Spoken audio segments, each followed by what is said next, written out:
Hello everyone, welcome back to the show. I'm your charming, self-proclaimed yet still humble host, Mukluk. Today we are back in the wonderful world of Guild Wars 2, which is Terry, by the way. Did you know that? Hello there. I have just finished my Captain Crunch Crunch Berries, and I am ready to start the show. Good God, look at that thing. That's a lot of lights. I'm glad no one was cosplaying this at the Seattle thing. That would have hurt my eyes. Why is that intro always fun to watch? I mean, we tried to put fun clips into it. Is your voice gone yet? Voice is not gone yet. It is a little bit scratchy, but we're doing all right. Did someone say Captain Crunch? There's Captain Crunch in the chat. No way. Yes. Yes, I did say Captain Crunch. That was my breakfast. Morning, Mark Chat and Mods. Hey, TKO. How's it going? Bluebell says buy more plushies. Oh my god, dude. It's 190 out of 200. We're 95% of the way there. Definitely going to plug that later today. More. Definitely. Morning, Muck Chat and Mods. Hi, TKO. Let's see. I just had eggs to toast like an adult. And excuse me while I play video games all day. Like an adult. Alright. Let's see. Came in here out of pure autopilot. But looks like we already got this done last night after the reset. So we can leave there. Morning, Muck and Peeves. Hi, Bad Crumble. Morning, Muck. Hi, Shaka. Morning, Mukluk. Hi. Yo, Mr. Muck. Hi, Hemsy. How you doing? Last night, chat, we finished the stream and we raided a guy. I think his name was like Sausage on the Roll or something like that. He was like an FF14 creator that was trying Guild Wars 2. And he freaked out when we raided him. And it was really cute to watch. And, like, I talked to him for a few minutes, and he was cool. And then afterward, you know, I was like, all right, I gotta go to bed. And he's like, all right, bye. And I hadn't closed the stream yet, but I was, like, wrapping up. And he was like, oh my god, guys, we met the Mukluk. Like, after he thought I was gone, he was gushing. It was really cute. Drops are from this, right? Yes. Yes, Twitch drops are active right now. Twitch drops are active. Yep, in fact... I should have mine. Hang on a second. Sindrop, Sindrop, Sindrop, Sindrop. Alright, let's see if that worked. Bing, bing, bing. Bing. There we go. Fish, dye, white mantle outfit, wizard hat. Oh my god, you guys, I got a wizard hat! No way! I got it! Oh, I actually didn't have the fish. I thought I did. There we go. I've got a dying fish added to my account now. Take the dyes. I apparently already had this one. Or did I? Oh, no, I didn't have that one. There we go. A white mantle Mukluk. Okay. Alright. Already got. Every one of these dies is a duplicate. Alright. Keep the wizard out in there. Ran my first Fractal last week during the event. People really zoom through these, don't they? Hey, Tan. Yeah. I mean, it's a couple of things. One, Fractals have been out for many years, so many people have run them 100 times, and they know them quite well. Two, they turned down the difficulty for the Tier 1 Fractals for this event. So it's even easier than it was before. So you don't even need a healer in there. You can just have 5 DPS just blast through it in Mach 2. So yeah, it is, they do be zooming. As you go to the higher level Fractal difficulties, it will slow down. Muck, would there be ley lines in the ocean in VOE? After that blog post yesterday, maybe. They said that the skimmer would be able to ride ley lines above and underwater. So that means there's going to be underwater ley lines, which is not... I don't think we've had that before. Is there a difference between the WV Fractal Potion and the one that you have to grind for? It's a different item, but it's the same effect. Because I've got both of them, and they both say the same thing. So... yeah, basically the same. Muck, are you happy everyone gets to experience the wizard hat? No, like a Redditor, I'm quite bitter that I paid $1 for my wizard hat years ago, and you guys are getting it for free. I demand compensation. Yeah, no, I don't care. Is there a difference between... No, I already read that one. Hello there, really enjoying the event. Even happier with getting a Leggy armor. I wish ANET makes similar event to Dungeons, Warby World, and Raids. Would be kind of cool. I just came back to the game again and decided to make a new main. What race should I be? I'll let you decide and chat decide. Seems like it's leaning Asura. You're gonna ask me what race you should play? Oh man, gee, I don't know. Oh man, maybe Char. Man, I don't know. I just can't decide. I just cannot decide. I'm tempted to roll Asura for the new expansion. Will it be like the case, like Hot or Savari get different story? I'm not sure. I think ever since then, I don't know that they've ever really done it again. I don't know that they've devoted time to doing that since Hot.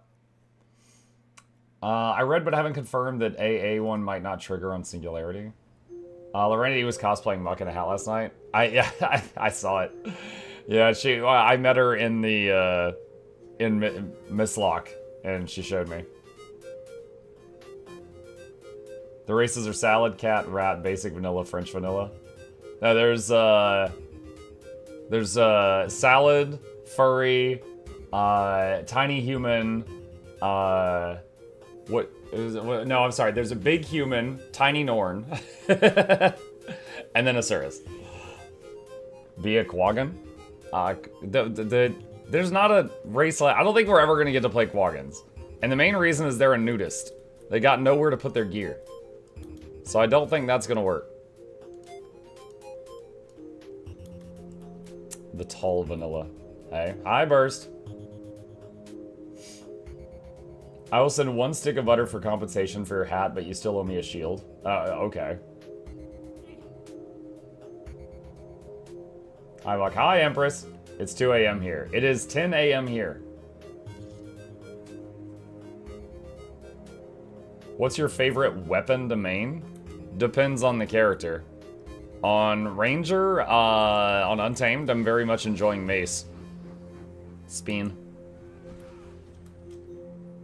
I'm playing a Scrit, I need them playable. I'm spiritually a Scrit, so I need them playable. We shapeshift into Coden and the Fractal, I think we'll get them as a full-time race. No clue. The top 2 races that the community has asked for over the years is Tengu, the bird people, followed by Coden, the bear people. So if they ever did do another Guild Wars game, I would imagine that they would add one of or both of those, but I don't know for sure. Hey Monk, I'm a new player here. I'm confused between Tempest and Catalyst. I want to be able to do open world and I want a less intensity build. Any suggestion? Tempest. If you want less intensity, Catalyst and Weaver are not that. Catalyst and Weaver have a lot more button pressing than Tempest does. So if you want less buttons, then Tempest would be the answer. New races are extremely unlikely, as if they'd have to re-rig new armor models. Well, yeah, I think they would be talking about, like, a new game. Like, they've never added new races to Guild Wars since it came out. Hi, Mugga Chad. Hi, Evil Bison. Lumina, thank you for the Prime. Wish we could be a dwarf. Best I can do is Tiny Genius Goblin. Muck, would you say the Mistlock Sanctuary is still worth it with the Wizard's Tower and the corresponding teleport scroll? I find it to be worth it, because, like, look, you port here. Here's every crafting station. There's the bank and trading post. There's Fractals, there's a ton of different merchants, there's the dungeon merchants, and you can use the special action key to teleport around the room. It's very convenient. But, you know, it is up to you if you want to do that. Is that the charge station? Yeah.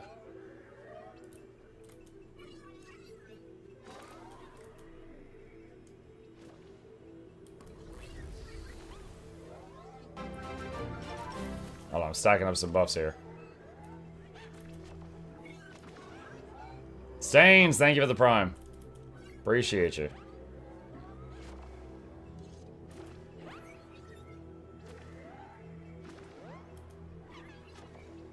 How high does this stack? Looks like 3 hours.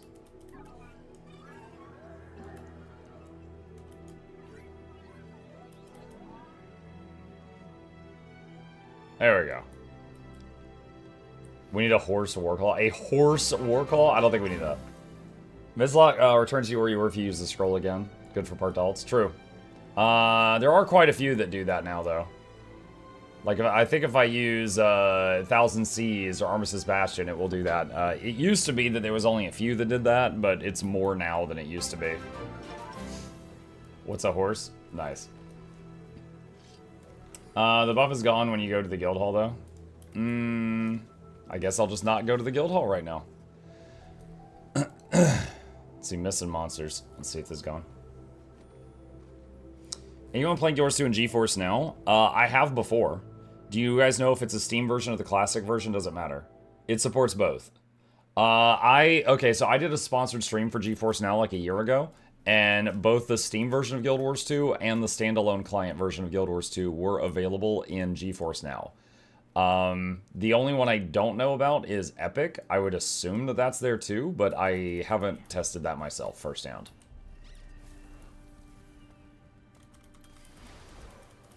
That's good to know, thanks. Sure. Sure.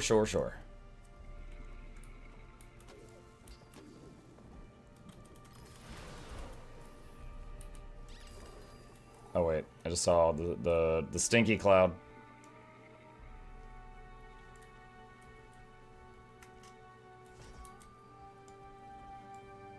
Let's see if anyone's doing this meta. Let's see, Janthier, Sentry. Doesn't look like it at the moment.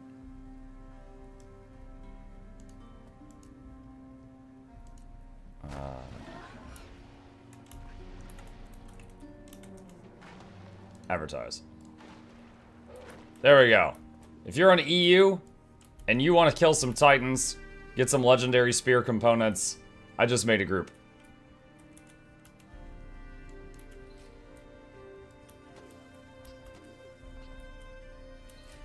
Are you making another one? I don't know. I've made 4 Leggy Spears so far. I'm just in the mood to hit Titans with a hammer.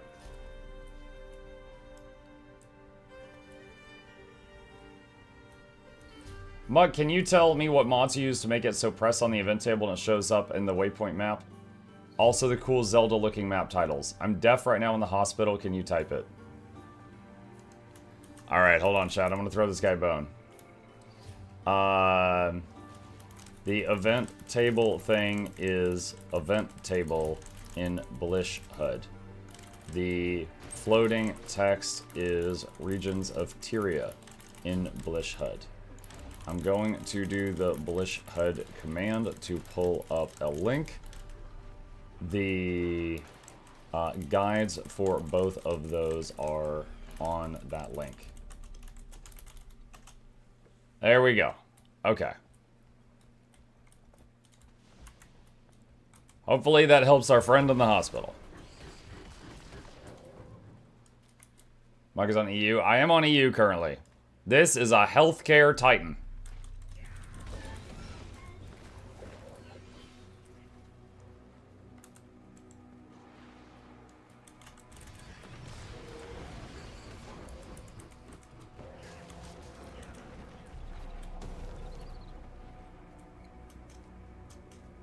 I'm playing your favorite spec mark. Spectre? Okay. I wasn't aware that was my favorite spec. Good to know, though.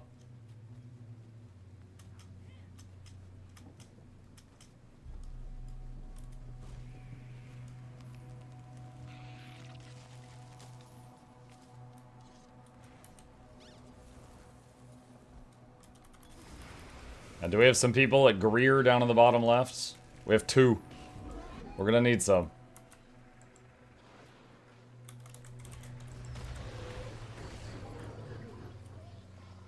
What would you rather play, Heal Spectre or Weaver? Heal Spectre. It's useful. I recently did a video where I tried Heal Spectre again, and it was a lot better than it used to be. Weaver is still just like a DPS with 10k health. If I'm gonna play a DPS, I'm gonna play friggin' anything else. Like, I could be a Reaper and do the same damage and have 4 times the survivability. I could be a scrapper, do the same damage, have double the survivability, and be able to res people in emergencies with function gyros. Weaver, I'm just like, why do you exist? Even Old Spectre? Okay, if you were saying Old Heal Spectre versus Weaver, then we've got a conversation, because those are both terrible. I don't know.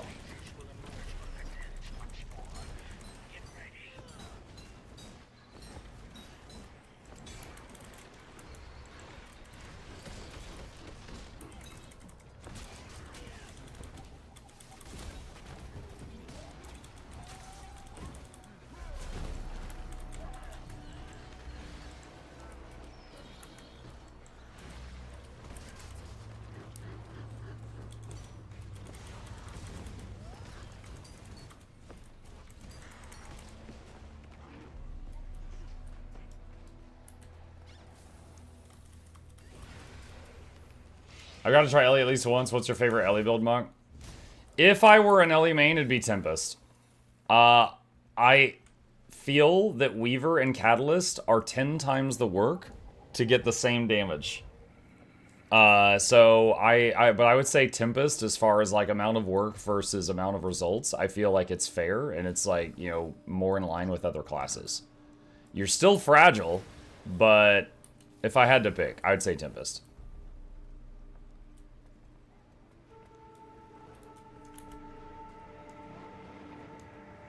Alright, cool. Think we got a meta.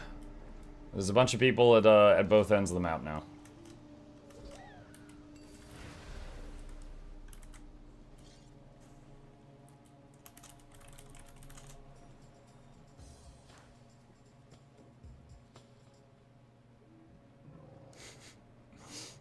Tips on this meta, not sure I've done it successfully. Snowstone, this one's really simple. There's two Titans that are going to appear. Greer in the bottom left and Decima near the top right. We're at the Decima spawn point right now. Now, Decima basically just has lots of red circles. You know, don't stand in those. Couple times during the fight, you have to get on your Warclaw and chain her and run around her to, like, trip her up. But basically, red circles are bad and beat her up. Greer, at the other end of the map, has some phases where he goes invulnerable and you have to kill his ads and then you can hit him again. He's also got like red circles. Greer is more annoying though, because if he hits you with an attack, it removes your boon, it corrupts your boons. So like if you had 5 boons, they all disappear and you get 5 conditions. You know, so it's nasty. So Greer is definitely the more annoying one of the two. So people often will like migrate to Decima and you have to be like, someone please go to Greer. They both have to die around the same time. When you're in the fight, you can see their health bars in the top right corner, and as long as you get them both low at the same time, it's fine.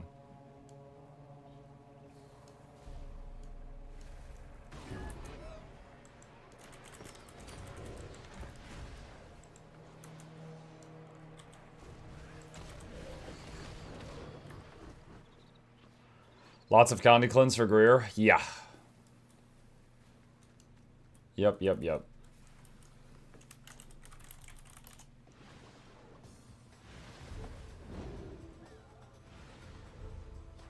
I love the Plushie Warclaw skin. I can't wait to get my Warclaw from Janther. Working through Living World Season 4 now, though, so it'll be a while it will be. Gotcha. What did Bram receive from his mom? An heirloom? Wait. Wow.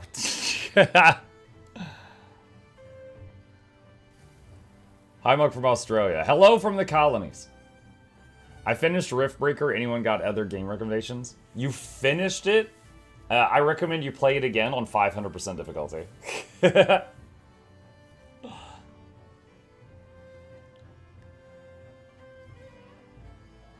Now only I know Steam players can get the drops. Give me my drops, sir. You got it.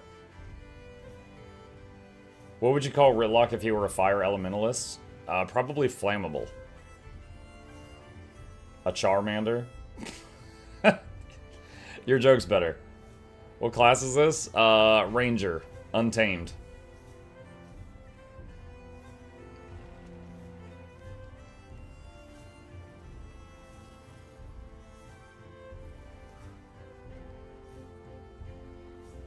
Abdullah says, how's my favorite YouTuber doing? I don't know, but I'm doing okay.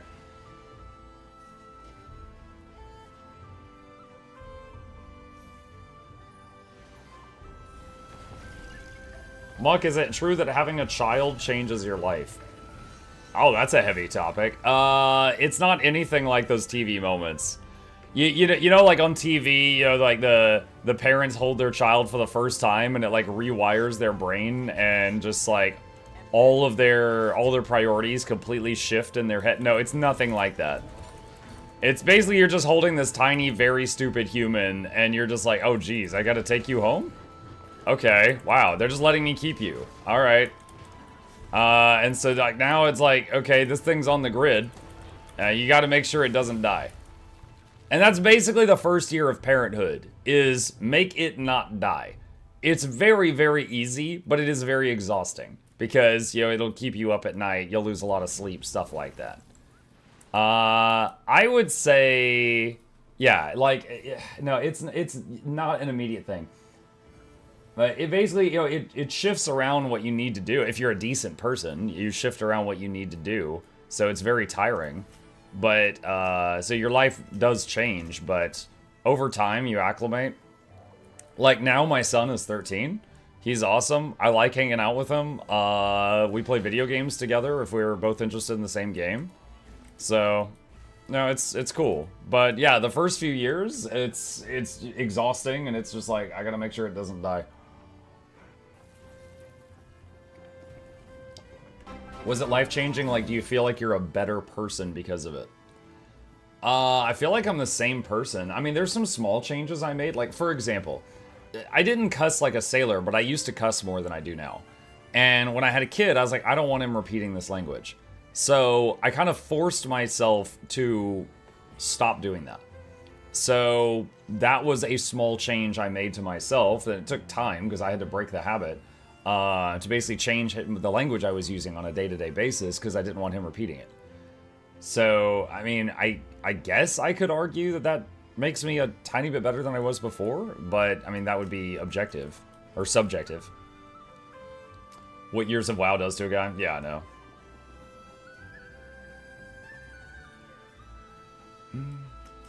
Sounds like you're very secure in yourself. I appreciate that, thank you. You're welcome. But yeah, I mean, to say that having a kid makes you a better person, I think that's easily disproven by all the people that are terrible parents. You know, I mean, there's countless people out there that have a kid and then they proceed to be like the worst parent you've ever heard. So it definitely doesn't just flip a switch in your head and then, you know, it's done.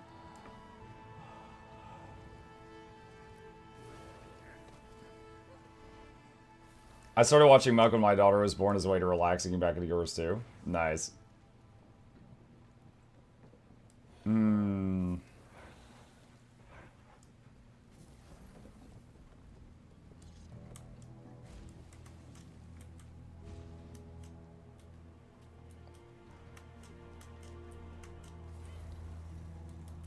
Banner. Table. Proto, thank you for the prime. Appreciate you.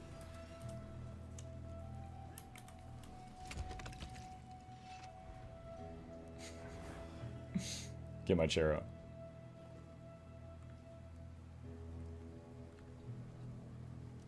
I swear I was in a WoW guild with Muck in 2008. I found his voice on YouTube and I've been sub since. Yeah. Yep.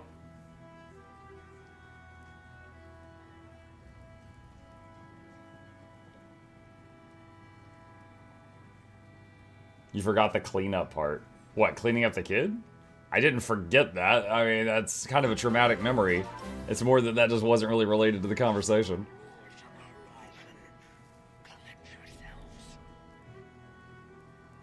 But no, I specifically remember there was actually... okay, this is a real memory. I was on the floor playing with my kid when he was like 2 or 3 years old, okay?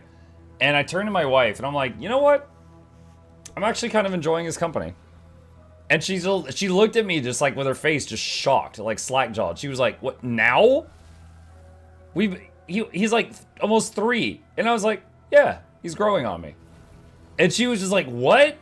And it was just like, you know, up until that point, I was there out of like, you know, duty, right?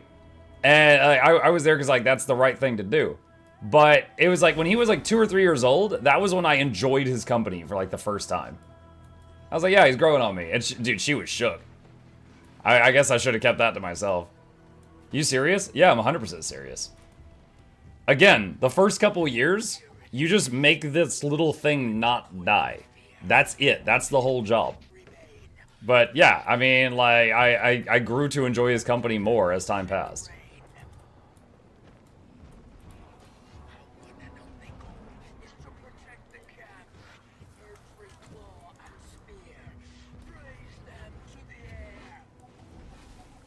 Again, on TV, they'll have you think that the first time a father holds his kid, like he sprouts like a big mustache and he's like, I'm gonna teach you how to catch a football today. You're like, no, it doesn't work like that.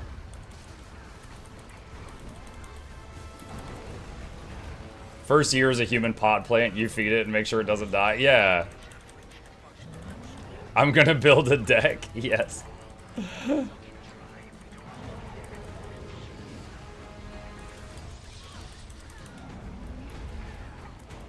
That first year, a lot of parents on autopilot. Oh, yeah, dude. My kid... Okay, different kids will sleep through the night at a different point. Like, some do it out a week, a month, 6 months. Mine was a year.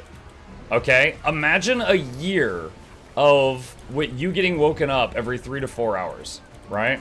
Now, my wife handled a lot of that. Like, when she was recovering, we would take turns.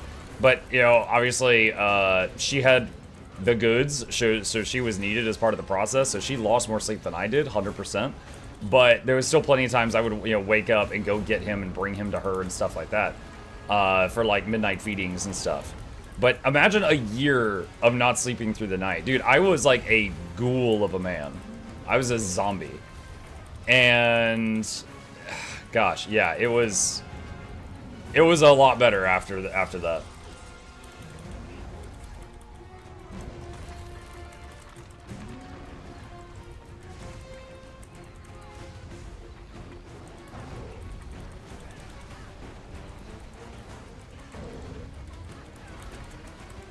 Looks like you recovered. Yeah, a little bit of hair loss, but I'm doing okay.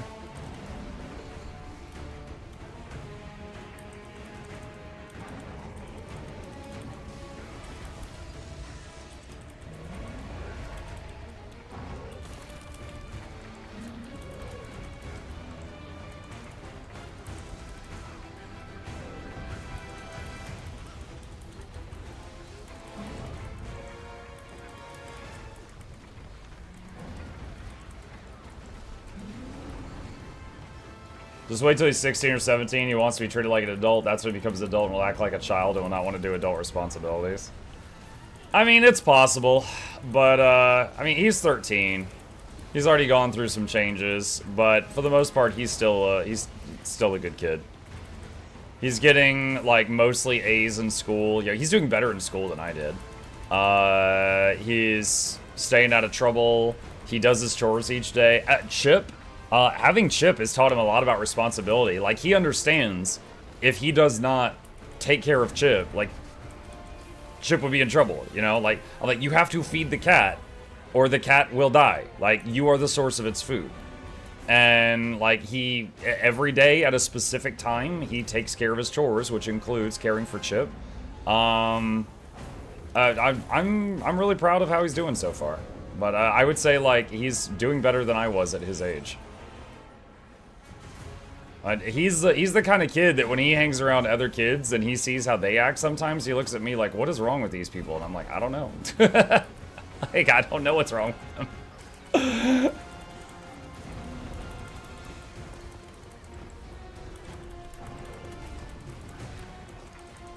Teenage boys easier to deal with than teenage girls. Who is the comedian that said, little boys do damage that can be measured in dollars. Little girls will do damage to you that you find out years later at a therapist. Now, I've never raised a young girl, so I don't know for sure, but I've heard that, so I'm just quoting. Louis C.K.? Okay, there you go.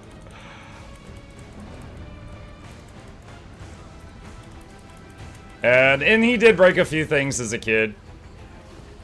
Not a lot, but I remember, like, specifically a lamp he knocked over when he wasn't paying attention.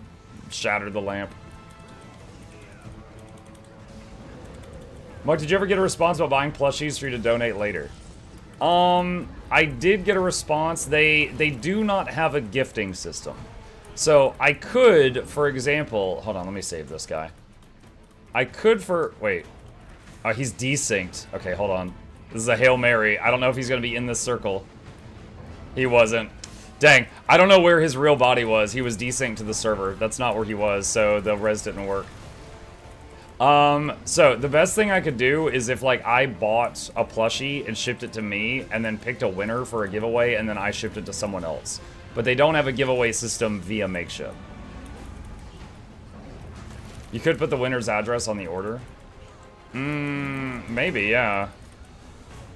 Like, if, I would say the thing is, by doing it that way, that it will require the winner to give me a shipping address, and some people will not be comfortable with that. Some won't care, but some won't want to do that, and I understand that. One thing that's nice about companies that do have a gifting option is I'm not responsible for hearing someone's home address. When my nephew was a kid, my brother showed up at daycare, and he was told, "Good news, your kid has a great throwing arm. Bad news, he targeted the security light." Yeah. What if I want to buy a bunch of your plushies and you can say they're giveaways? Nyclix, that would be amazing. Hold on, let me save this pile of people. Magic. There we go. I would say there's a few ways we could do it. One way is you buy the plushies and ship them to my P.O. box. And then I will, gift them out over time in the future. Like, not immediately, but just, like, over time we gift them out. And then, they become, like, more rare because you won't be able to get them anymore. Another way to do it would be if we, picked winners and then we asked the winner for a shipping address. And then we just, like, ordered it right now with their shipping address. But that would require some haste because we would have to get all that done pretty quickly. Those are my first thoughts on that. Like I said, I did ask Makeship if they had some kind of gifting system where I could just do it through them and send it to somewhere else, and they really didn't, other than what we just said. Can you customize a plushie to look like a Twinkie wrapped in bacon? How much? Let me know. Technically, yes. So I can design anything I want via Makeship, and then I get the prototype. But then, in order for it to be mass-produced, we have to get 200 pre-orders. That's the tricky part. Do you think 200 people would buy what you just suggested? I don't. If you did the first option, you could sign them? True. True. If they were shipped to me and then I shipped them out later, could sign them.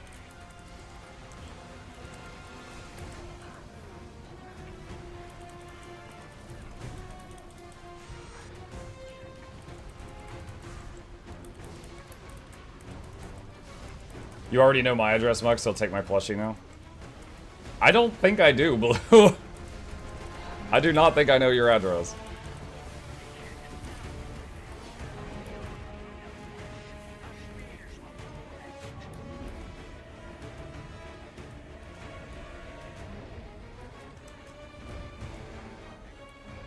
Mug, I'm happy to buy a bunch for you to give away. That would be amazing. If you want to do that, Nyclix, if you do !mail in the chat, it pulls up my P.O. box. If you want to send any number there, like 1, 3, 5,000, that would make the post office kind of pissed, I would imagine. That would be kind of funny. Send them there. And then I like the idea of, like, I could sign them and then give them away over time and ship them out to winners as time passes.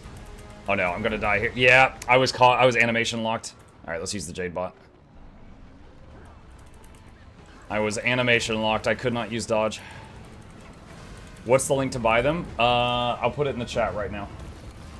That's it.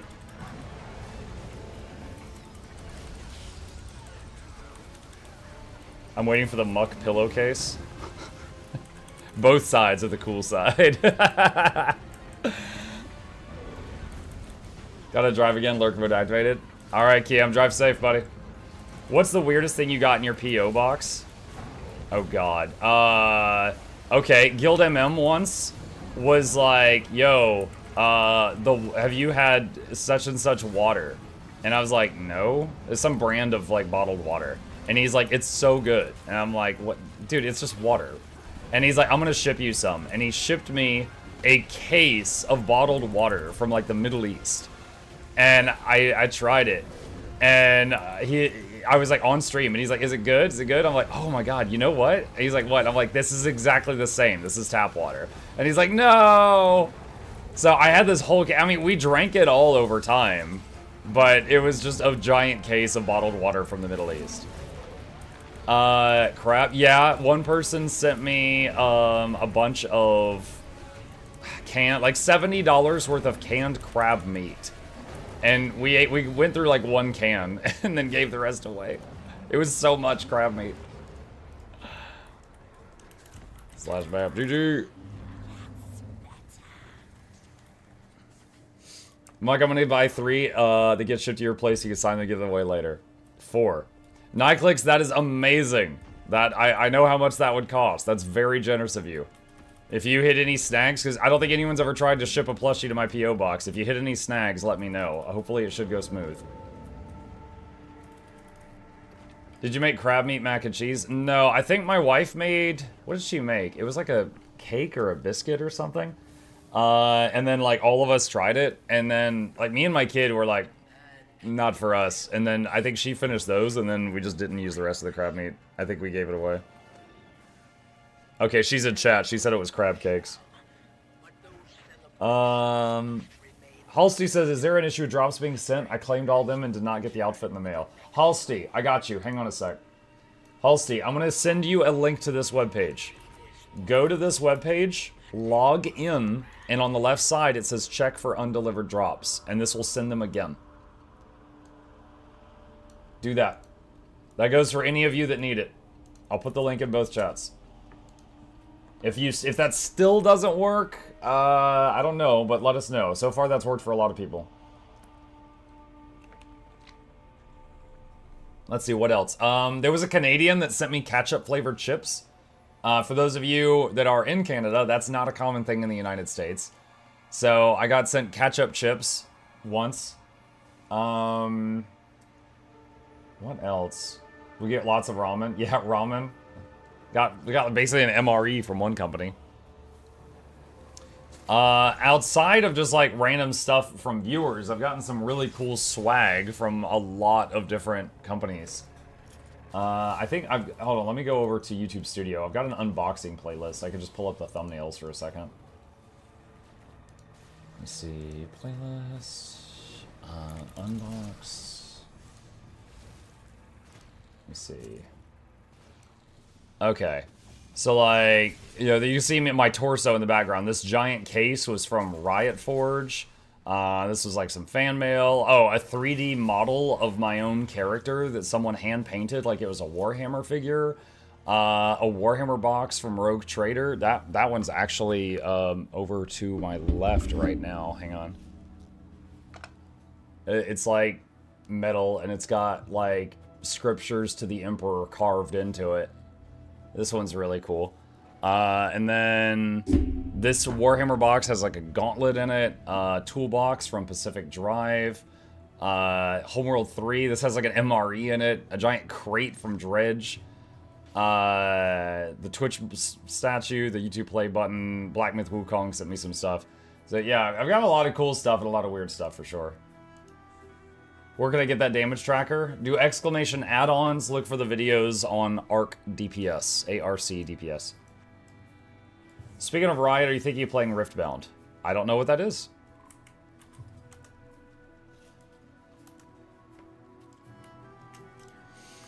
Hi, Mark. I might need help filling out the mailing address. What's up, Nyclix? What step are you on? And if you want, you could DM me on Discord and we can figure it out.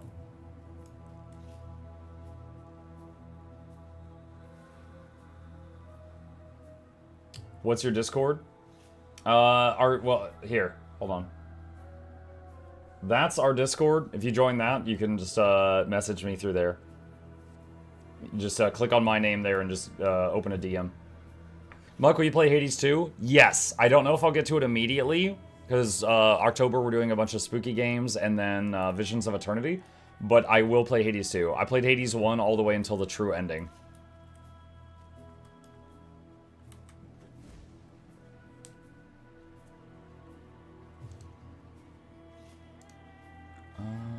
Hold on, I'm getting a lot of pings right now.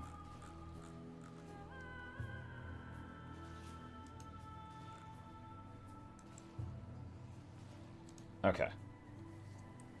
Have you decided any spooky games you're looking forward to? I made a list of spooky games that y'all suggested. Some I already own, some I don't. This is a lot of them right here. So we'll see how many of these that we can get through. Like, my son really wants me to play FNAF games, so I've got the newest FNAF game here. And then, like, some of these are only 1 hour long. Like, we'll knock out a few of these in one night. What up, Muck? What's up, Speech?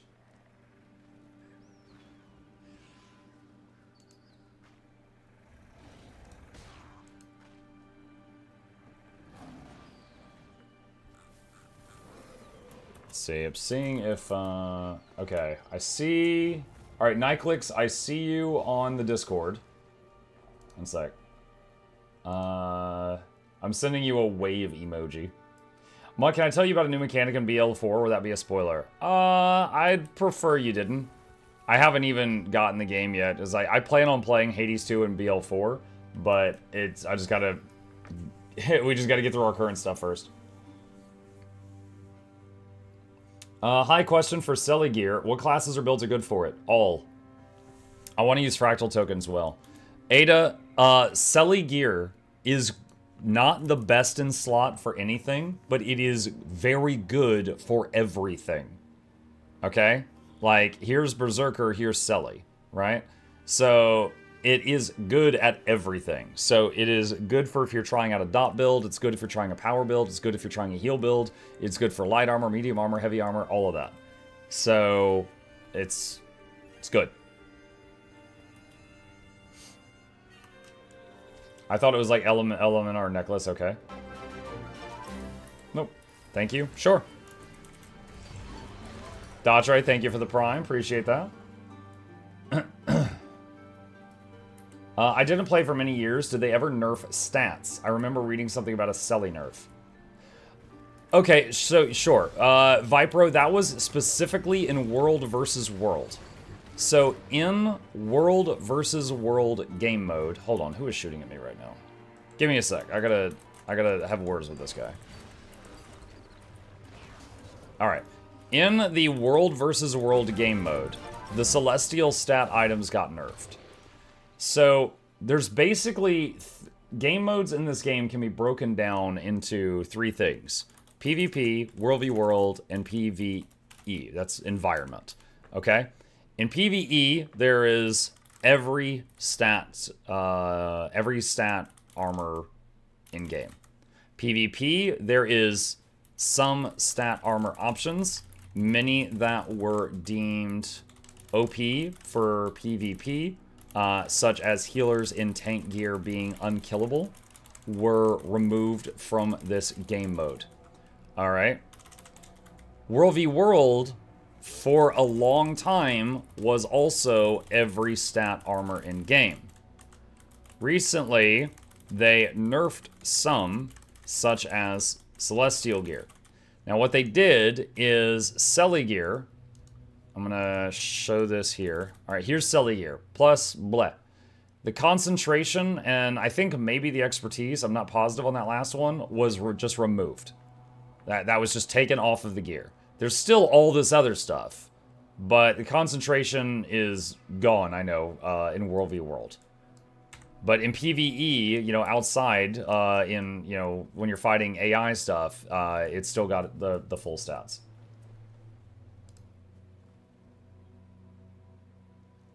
Okay. Enter an address. Okay, hold on a second. So, I'm gonna do this. One sec, I'm helping the person that's getting plushies.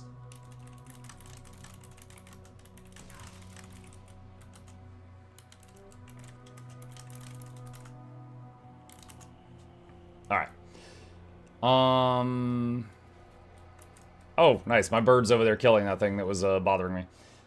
Necro Ranger or Guardian when I'm bad at active defense. Okay, Guardian is all about active defense. If you don't like the idea of incoming hit coming at me, I need to hit this button to counter it, I don't recommend Guardian. Necro is got the highest base health in the game. Ranger is middle ground on health, but both Necro and Ranger can be quite sturdy because they can summon friends to help them. One undead, one animals.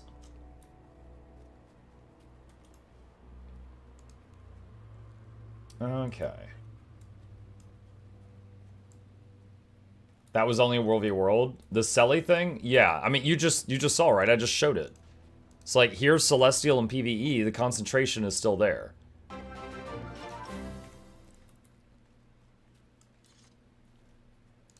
Yeah, they've done a lot of things, because concentration, for the new folks, it increases the duration of buffs by up to double.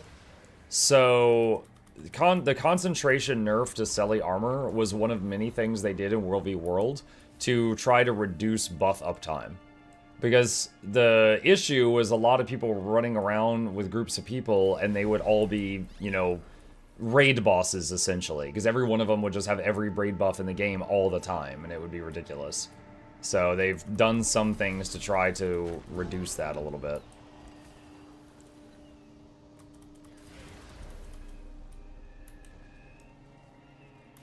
I read Dracula. You're not the first. Most Necro specs also have 2 hit point bars. Yeah. Necromancers have a thing called Shroud or Death Shroud, and when they use it, it covers their hit point bar, and their hit points can't be hurt while they're in the Shroud. So you'll hear people mention, like, oh yeah, they've got 2 hit point bars, they're really hard to kill.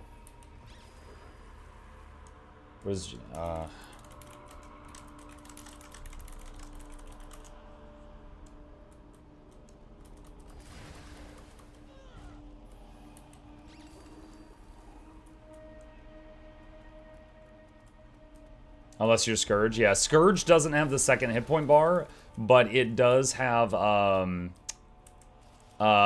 lots of self-barrier. That's where its extra defenses come from.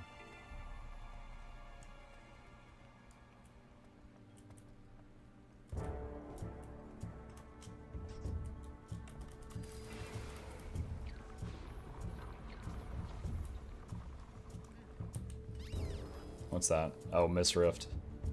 I'm here anyway.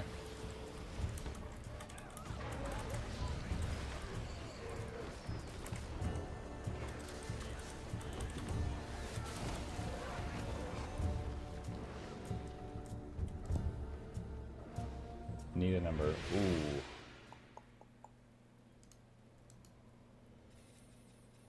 I'll try to do mine again. Okay. I didn't know I did that. The person who is pre-ordering some plushies to send to me for giveaways, he's showing me the screenshots of him filling out the order form, and it asked for a phone number. Any of you that ordered a plushie from me, either the last one or this one, did you ever get like a text message from Makeship or something like that? I didn't know about that.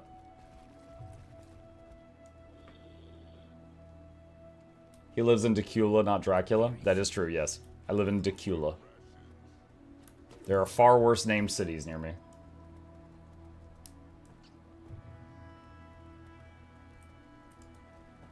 Make sure your address is good. Hang on. PO Box 443, Decula, Georgia 30019. Yeah. Yeah.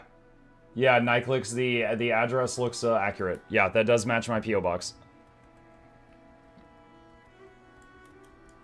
I should type. I don't know if he's listening. The only makeship I ever got was the Smug Muck, and no, there was no phone contact. Interesting. Okay. I am listening. Okay, alright.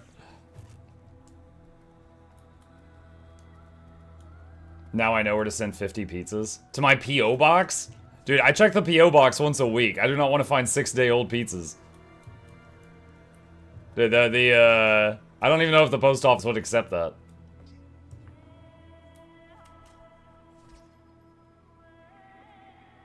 Do I have to change the delivery name?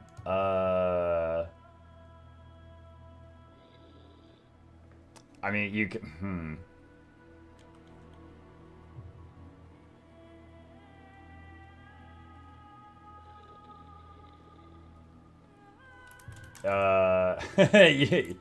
Mukluk Gaming. Yeah, there you go. I was about to say, you could do like... I didn't want to just give my full name to this, but like, you're being very generous, but I didn't want to... You know, I try to be cautious on the internet. So I was trying to think of what I should tell you to put there. Like, Mukluk Douglas. Bartholomew Reginald. Like, what should we write on the box? Yeah, Mukluk Gaming. That's fine. Captain Hook says, hi, new player here. Is it possible to use a skin like the hat from Twitch Drop on multiple characters? If yes, how? Yes, Captain Hook, you can. So, to show you this, I got the wizard hat that we're talking about, right? Once you get it and you have it unlocked, you can go to your character, go to wardrobe, and click on your hat, and just search for wizard hat, and there it is, right? You can go to every, like, if it's unlocked, you can go to every one of your characters and do this. Because it's just changing an appearance. So the appearance is unlocked for your entire account. Now, for any character that you are going to, like, change the graphic of something on, you'll have to spend 1 transmutation shard. So if you don't have any of those, that might stop you. But yes, when you unlock an appearance, like, for example, this right here, this is all the medium chest armor appearances I've unlocked in my time playing the game. I don't have all these in my bag. I've just had them at some point, right? So, yeah, you will be able to do that. Phosphine, thank you for the prime. Appreciate you.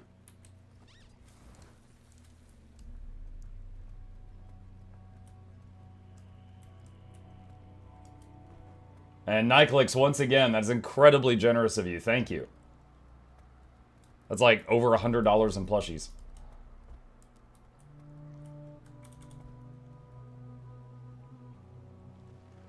Thanks for the info. You got it.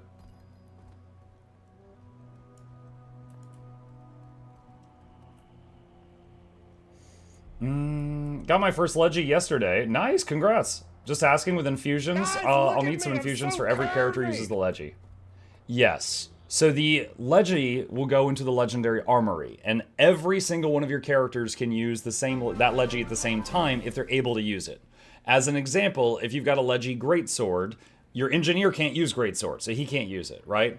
But if it's a Leggy something that everybody can use, all your toons can use it at the same time. But infusions are not account-wide. So an infusion would be like, on this character I'm on right now, I've got a Leggy backpack. I'm using this Leggy backpack on all my characters. This character has these 2 infusions, though. Now, I can remove these. Like, I could just right-click and say remove infusion. It'll go into my bag, and then I could use my bank to move it over to another character, and then go to that character and plug it into their backpack. But it's 1 at a time. Infusions are 1 character at a time. Now, you only really need infusions if you're doing fractals, and most people don't run fractals on tons of different characters, so it's usually not a big deal, but that's how it works.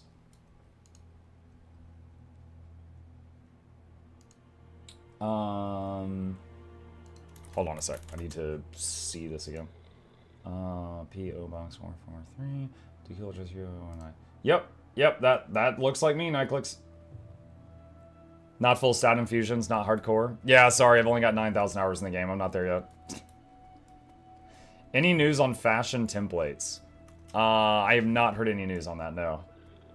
I know tomorrow they're doing a stream about the skimmer, so we'll watch that tomorrow night. If you want to watch it live, it'll be like tomorrow midday on the Twitch channel for Guild Wars 2. Good day, Rat Lord and Peasants. Excuse you? Lord Sonic's here with soup and Silk Song. Oh my god. What's up, Sonics? Also, no mention of the dragon Or that little headbanging emoji you always use? Is it even really you? Hey, random question. I scrape your YouTube channel because YouTube doesn't tell me you have new videos often, but I have YouTube Premium and I use YouTube DL sign-in. Do you still get paid for that? Okay, I don't know what YouTube DL means. YouTube Premium, typically if you watch a video, okay, we'll use you and me as an example for this. If you watch one of my videos and you've got YouTube Premium, and then my video plays an ad for Coca-Cola, and you don't see the ad because of Premium, I would still get paid as if you saw that ad, which would be, you know, a fraction of a penny for each person that does that. So it is totally guilt-free if you're doing that. On Twitch, Turbo, I think, does the same thing. I think if you're YouTube Premium or Twitch Turbo, the person still gets compensated as if you saw the ad, even if you didn't see the ad. Ad blocker just blocks the ad, so there's nothing there.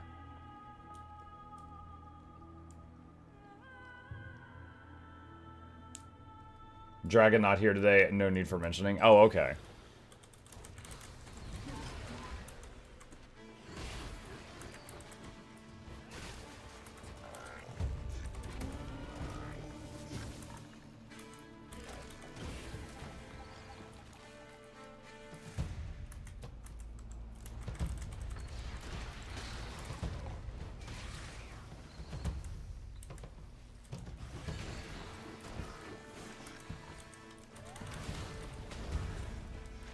Muckcat farming the Muckcat. Hi, Baz.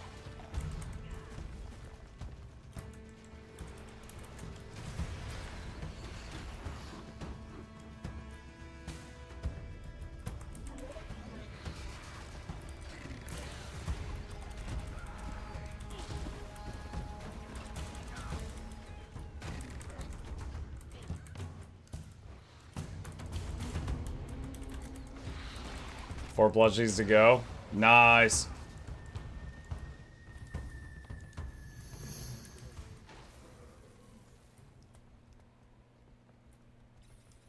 Maverick says, I'm a returning player from 10 years ago. I need all the expansions from EOD onward. Should I buy them all now, or do you think once the new expect comes out, there will be some type of bundle?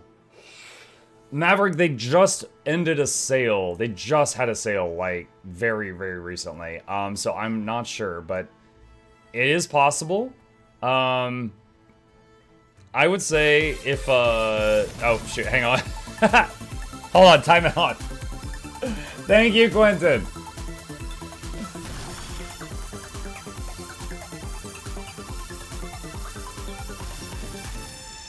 Appreciate that, Quentin. Thank you very much. Welcome, all of you. 10 gifted subs from Quentin. Maverick, what I would recommend is just play through the game normally, and then if you get to the point where you need to get to End of Dragons, then go ahead and just pick up that one. But, you know, wait on the others until, like, a sale. You know, like, I think typically Heart of Thorns, The Path of Fire are, like, 50% off. EOD is, like, 30. Soto's, like, 20. Janthier hasn't been on sale yet, because that's the current expansion. Or if it has, it was a really small sale, and I'm just forgetting. Muck, you look good today. That's a lie, but thank you. Muck, I'm a week late to the Fractal event. I haven't looked at the details. How bad is the grind? Can I still get the rewards? Awesome chair. Basically, it's like this, okay? There's Fractal Incursion. This stuff is on a timer. You've got, like... Let's see, hang on. You've got 19 days to do the Fractal Incursion stuff. In here, there is a set of exotic gear. There is 2 bag slot expansions for a character of your choosing. There is a legendary starter key. But then this one, Incursive Investigation, this one is permanent. You have all the time in the world to do this. And this includes legendary gauntlets. So this one you don't have to stress about. But if you are working on this now, you'll get these rewards at the same time, and these are limited time. Wasn't Janthier on 20% off? Was it? Okay. What if there was a Snarkle Gold Claw Valentine and it just said sex? That's rather to the point. Muck, I'm a week late to the Friday. Oh, I already read that one. Okay. Let's see. It's showing 196 right now.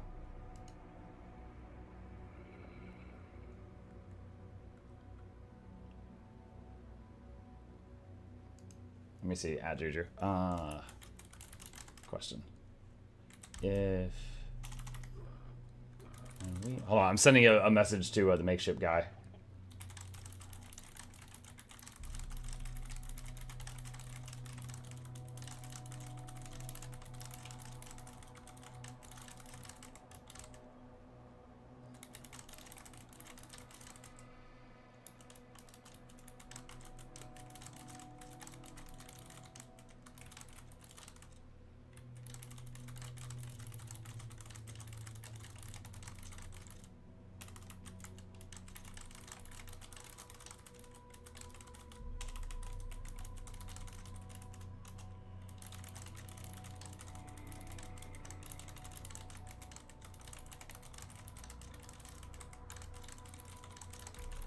Okay. Can't type any faster? That was a whole paragraph. Are you bullying me? We need a Tybalt plushie. I asked ArenaNet if I could make a tiny chibi Tybalt that has a little rifle and an apple. As well as a baby Oreen. As well as, and then I had like 10 more ideas. They're like, okay, hold on, stop. We'll talk to sales. And that was like 2 months ago. You need a clickier keyboard? I like a clicky-clackety keyboard. What's your words per minute? It used to be 150, but it's slowed down a bit over the years. I think it probably like 120, 130 if I'm pushing myself right now. What was it, Type Racer? Hang on. Hold on, I haven't done this in a long time.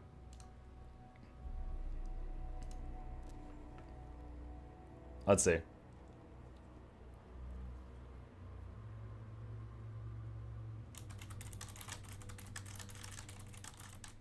Ah, I messed up.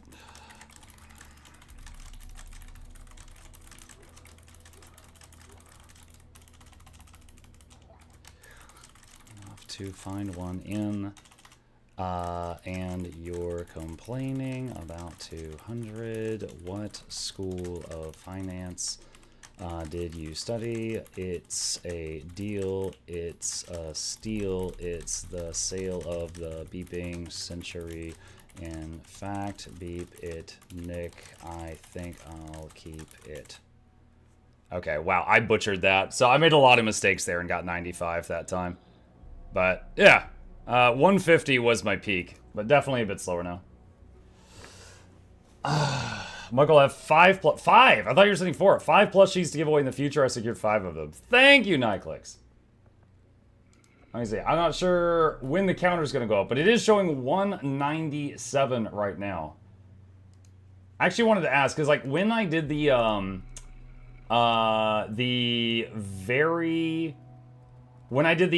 first plushie campaign, when we had to get 200 pre-orders to make sure it was locked in, at that time, for just like the pre-orders, they said that like even if someone orders 2, it counts as 1 just for the 200 counter. And so I was just sending them a question and I was asking them for this counter, because this is the second campaign, is it still like that? So like right now the counter says 197. But I'm wondering if that's not including people that ordered more than 1, which means it might already be over 200 right now. I was honestly JK, man. You were typing fast AF. No, it's fine. I found it fun. Like I said, I haven't done those in a long time. I remember learning how to type with a paper taped to the keyboard covering my hand when I was 10. I had similar. When I learned how to type in 9th grade, they had like this cardboard thing like this that was above, like my hands would go under the cardboard thing and be on the keyboard, but the cardboard made it to where I couldn't see the keyboard, right? So there was this cardboard thing that your hands would go underneath and you would type and you couldn't see with the keys to help you memorize where the buttons were. Might be number of people, not number of plushies. Yeah. So that's what I wanted to ask, because I just wanted clarification. But still, we are in some way, shape, or form at 197, which is huge. Are the Fractal gloves a permanent event? Yes. Yes. Now, it's faster to get them now because everybody's doing the events right now, but yes, they are permanent. Sounds like a subtle torture device. No, it wasn't that bad.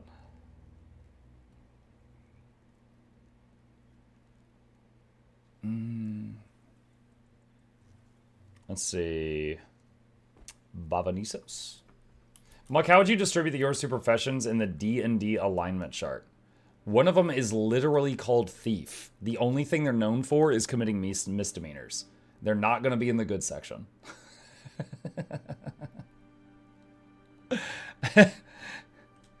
They're not going to be in the lawful section either. They're called a thief. So we're narrowing it down.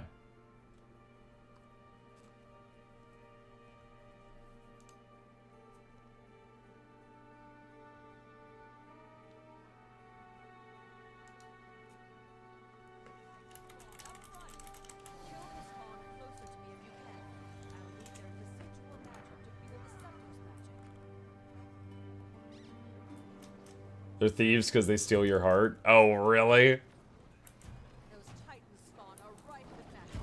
Kill them, and the scepter will do the rest.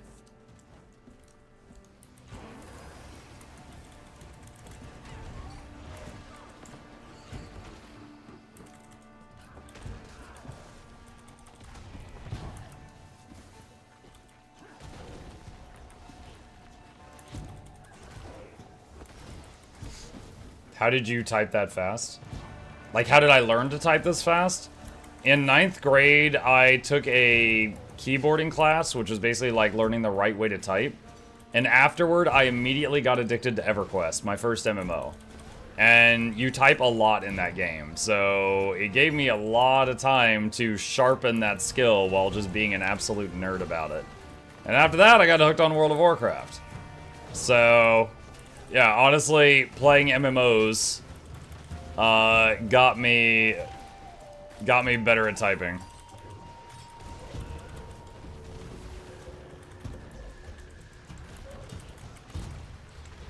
Yeah, back when, even if you didn't socialize much with people in EverQuest, you had to type to talk to NPCs.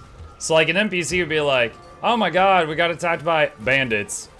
And you would have to type a sentence back that had bandits in it. So you'd be like, what bandits? Or like, F bandits. And they would be like, oh my god, yeah, they stole my goat. And you're like, what goat? And then, like, you'd have to just use the keywords to advance the conversation. And then you could, like, get the quest. It wasn't just like you hit an accept quest button. So because of that, I was using typing a lot, even if I was not, like, being social.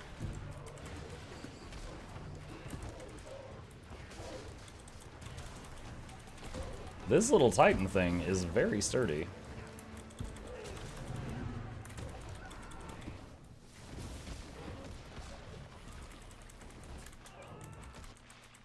All my typing skills from EverQuest 1999, yep. MMOs require you to be able to type get good while DPSing.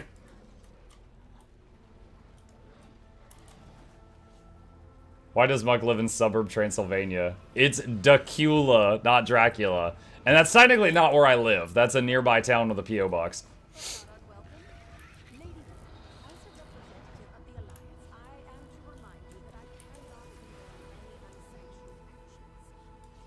My 9th grade keyboarding class had contests between lookers and non-lookers for typing, and I always said I was a looker, but I didn't and messed up their data. I mean, it sounds like you're a horrible person.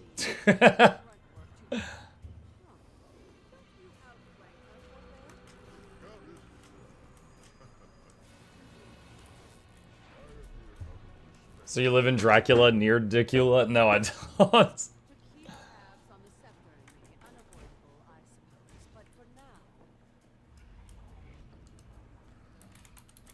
It could be worse. Here's the name of another town that's near me, chat.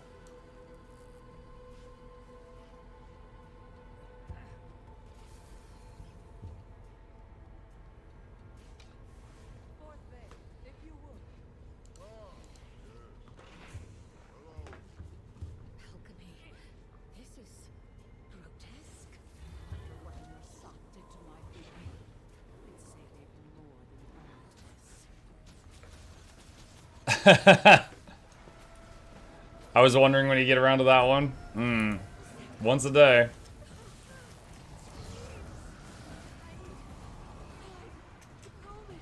Having a P. Yeah, I love all the people getting filtered by Twitch right now.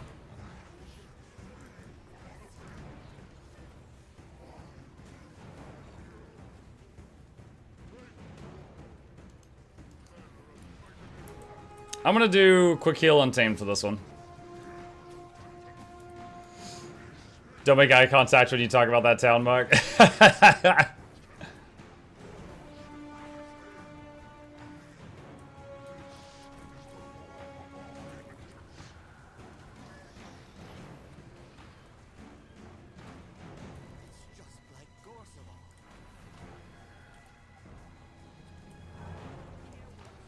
You have CMC doing the slime time smile and Mug doing the this is a town near me smile. Oh gosh.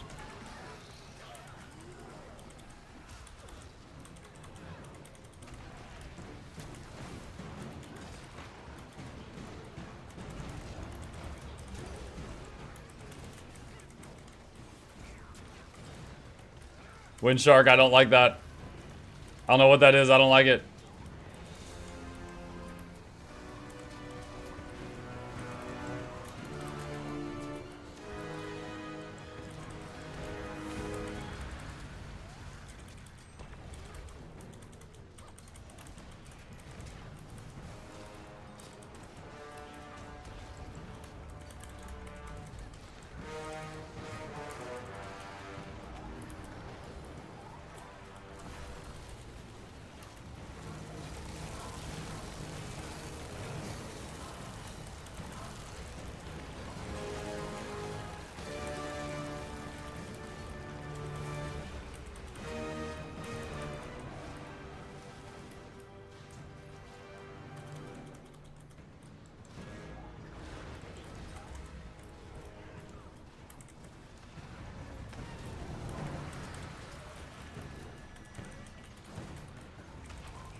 I forgot to use the table to get the EMP, but I still had a few hundred CC.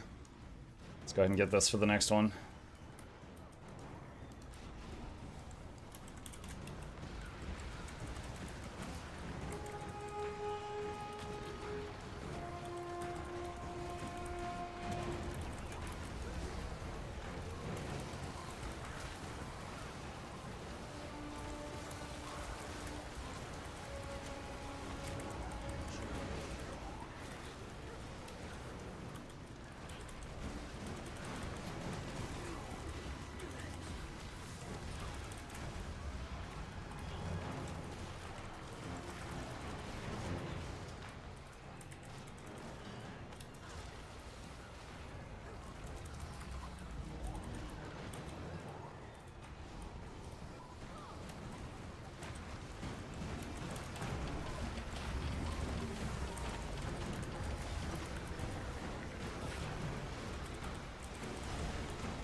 What's he playing? For this fight, there's a lot of people that go downstate, so I'm playing an untamed heal build right now. That was a lot of time floating in the air.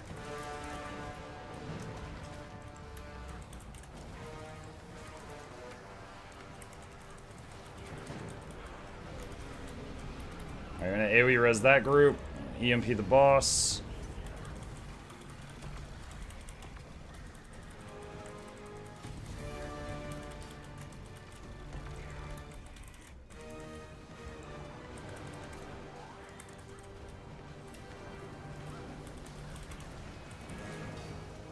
Search and rescue this guy.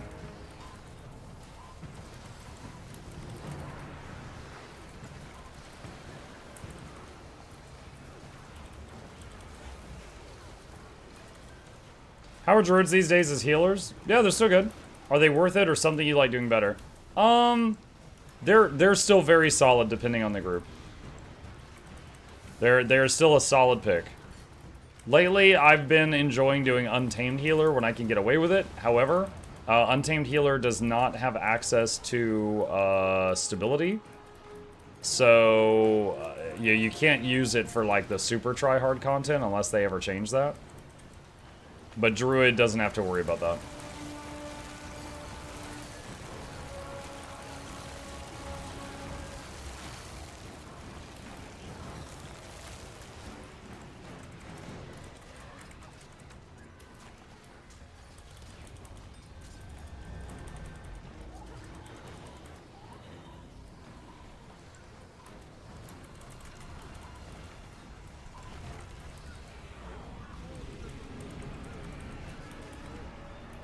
I'm gonna AoE res these two.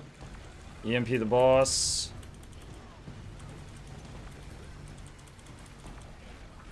I am concerned. No! Dead. Rip.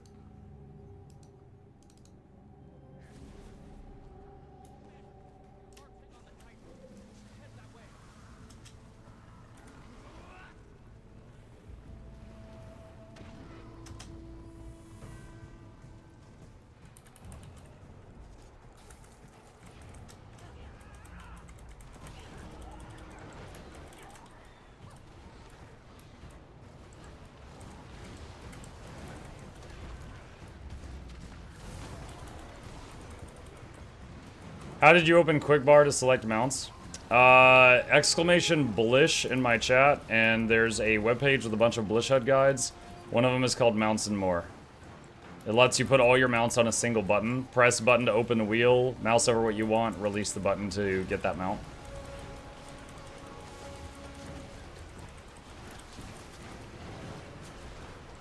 Tried your guide to ARC, it doesn't seem to work anymore. Do you know if anything changed in 1 year? So, there's a guide there for ARC TPS, and there's a guide there for, what was the other thing? Add-on Manager? Either of those should work.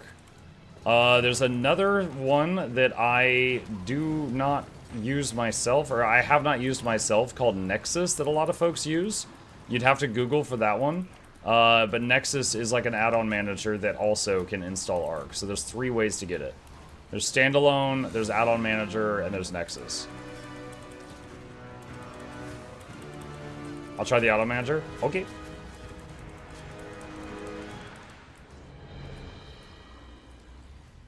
Boop, boop.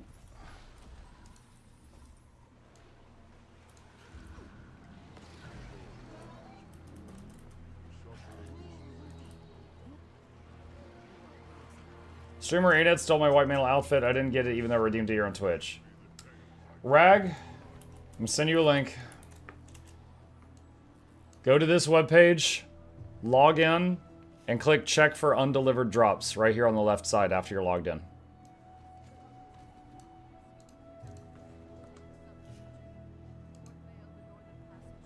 Mike, do you have a favorite weapon skin that's not a legendary?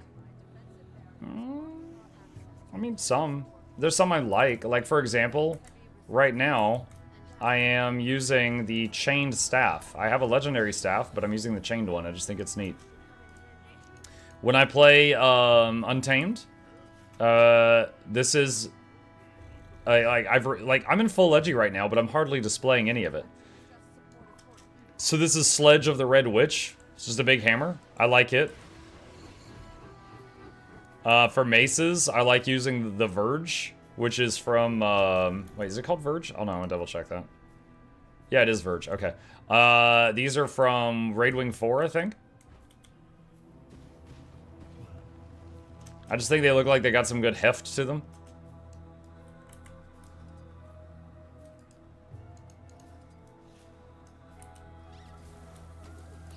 So yeah, there's my coat, my hat, like all of those are non-Leggy skins that I like using for my Leggies. Can you still open more than one Guild Wars 2 account at once? I haven't used the thing in a long time, but I do have a video that's probably over a year old at this point on Launch Buddy, which is a program to open as many applications of Guild Wars 2 as you want at the same time. But like I said, I haven't used it in quite some time. I don't know if anything's changed.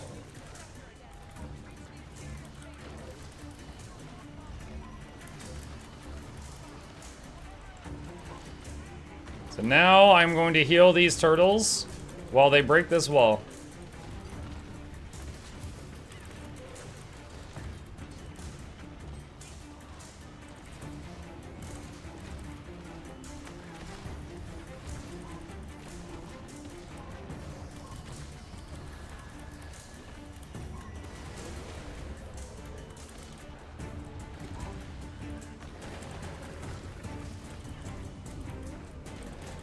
Good afternoon, Mukabibo. Sub Smashy.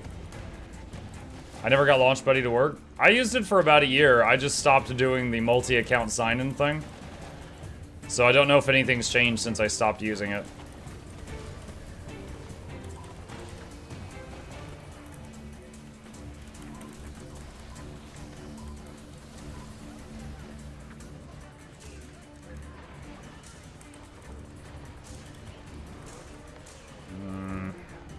I really wish the turtles would back up one step so their attacks would cleave these big mobs.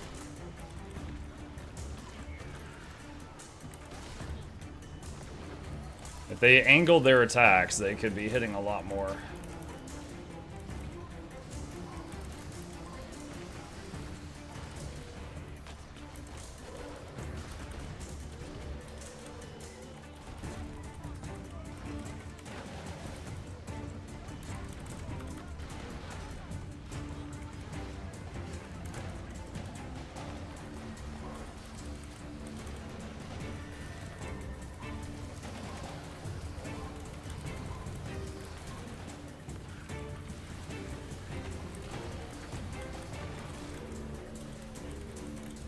To be fair, this is the first time I've seen someone healing the turtles. Yeah, I often find that being, like, if there's a huge pile of people, being a support, it makes a lot bigger difference in whether or not we succeed or fail, rather than being, you know, a 30th DPS. In this case, that means healing the turtles while the turtles break down the wall with their siege.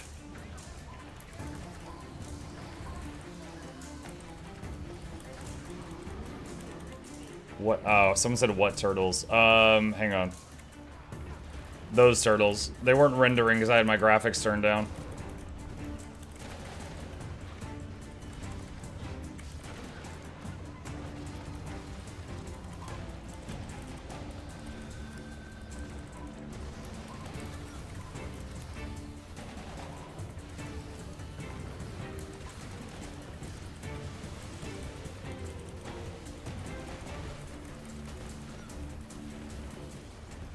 Does turning down graphics hide sky scales? Turning down that graphics setting I showed just hides entities, which can be anything. Players on foot, turtles, sky scales, enemies if there's too many of them, but you'll still be able to like tab target them.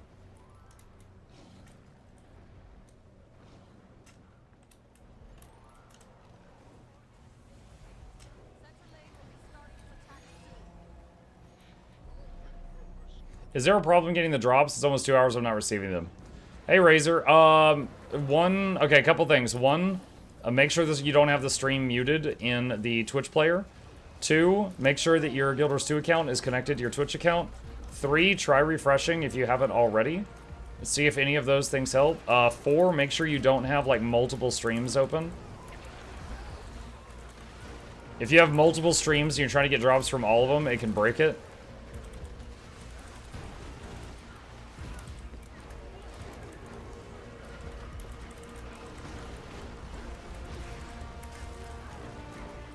Question about ledging one-hand weapons. Would you need a second weapon for the other hand? Yes. If for some reason you wanted to use sword, sword, and weapon swap to a different sword, sword, you would need 4 legendary swords. I don't know what build would do that, but you know.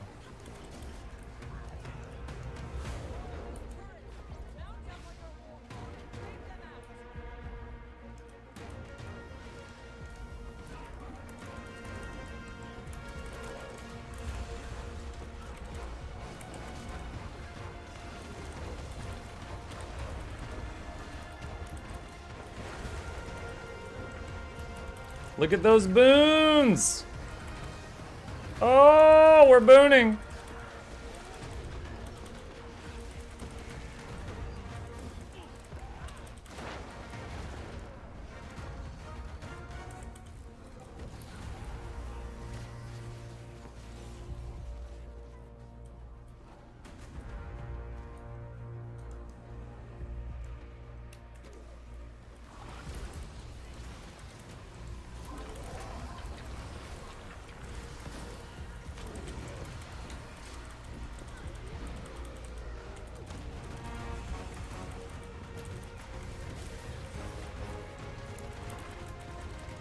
Muck is a booner. Yep. Looking for group, looking for mighty booners.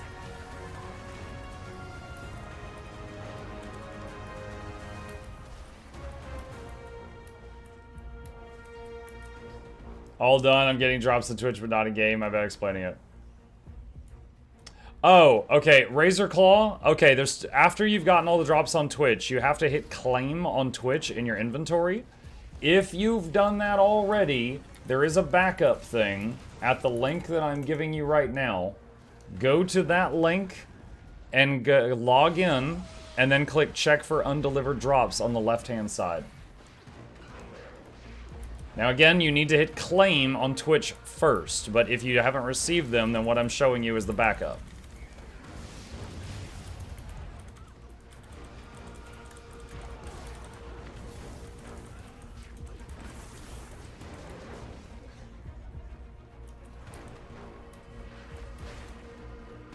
Can I link 2 accounts? I have Steam and Standalone. I have no experience with that. I do know I saw one of my regulars in here the other day on a second different name Twitch account because they said they were trying to earn drops for their other Guild Wars 2 account. So that would lead me to believe that you would need to have them, it would be separate. But I don't know if there's a way to get around that.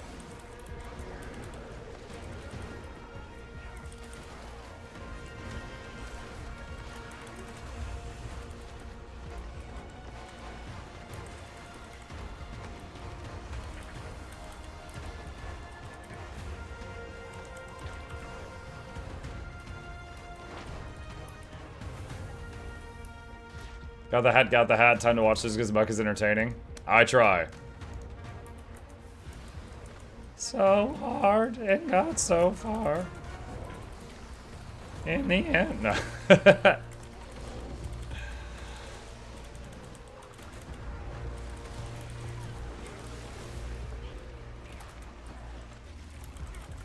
That's Muck's favorite hat. It's true. Every hat comes with my signature in invisible ink.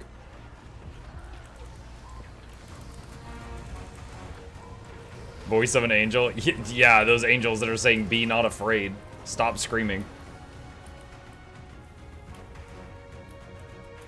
Got them with a link, you're golden. Nice, I'm glad that worked. And see, I knew about that because we had other people that had that problem and we had to figure it out.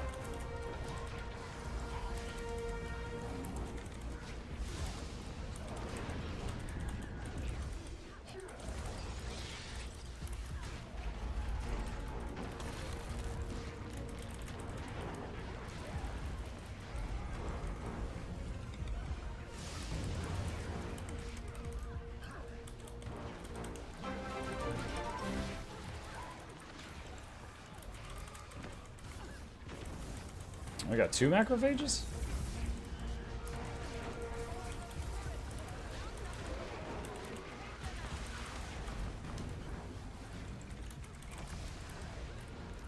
I'm just gonna AoE res here. There's a lot of bodies.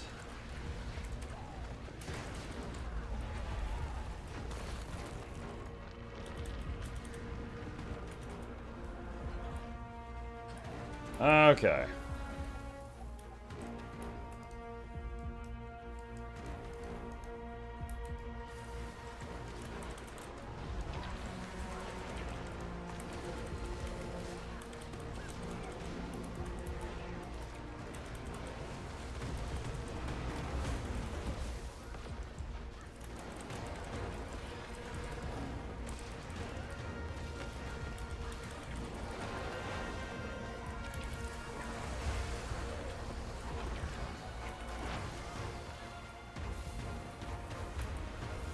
Alright, is that? That might be the last one. Nope, there's one more. Over this way. Mike, you sound like Scaramouche from Samurai Jack. Show with all this booning stuff.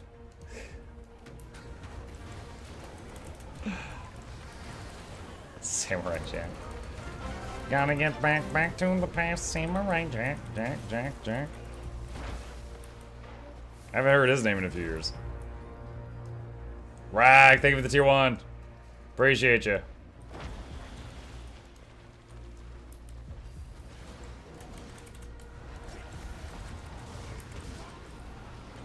Morning, what's up, Daddy?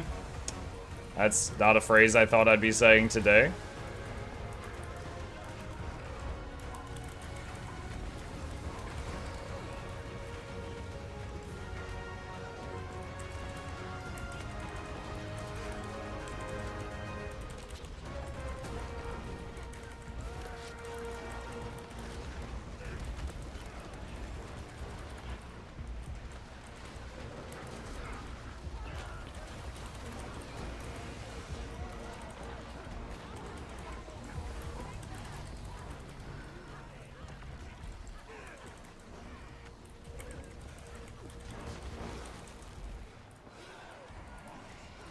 No, why can't I move?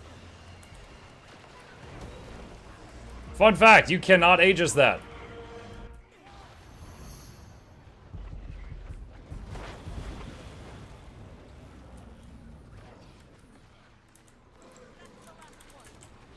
Welcome back, Mug. Welcome back, Popper.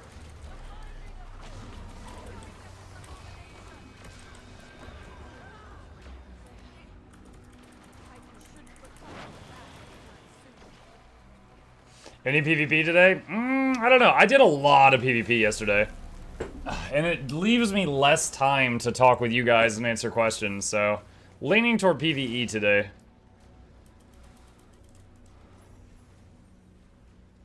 Are you able to travel into the realm of torment through here? I don't think so.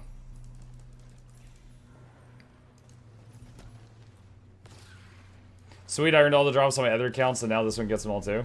Nice, Shard. Is this EU? Yes. This is a health care stream.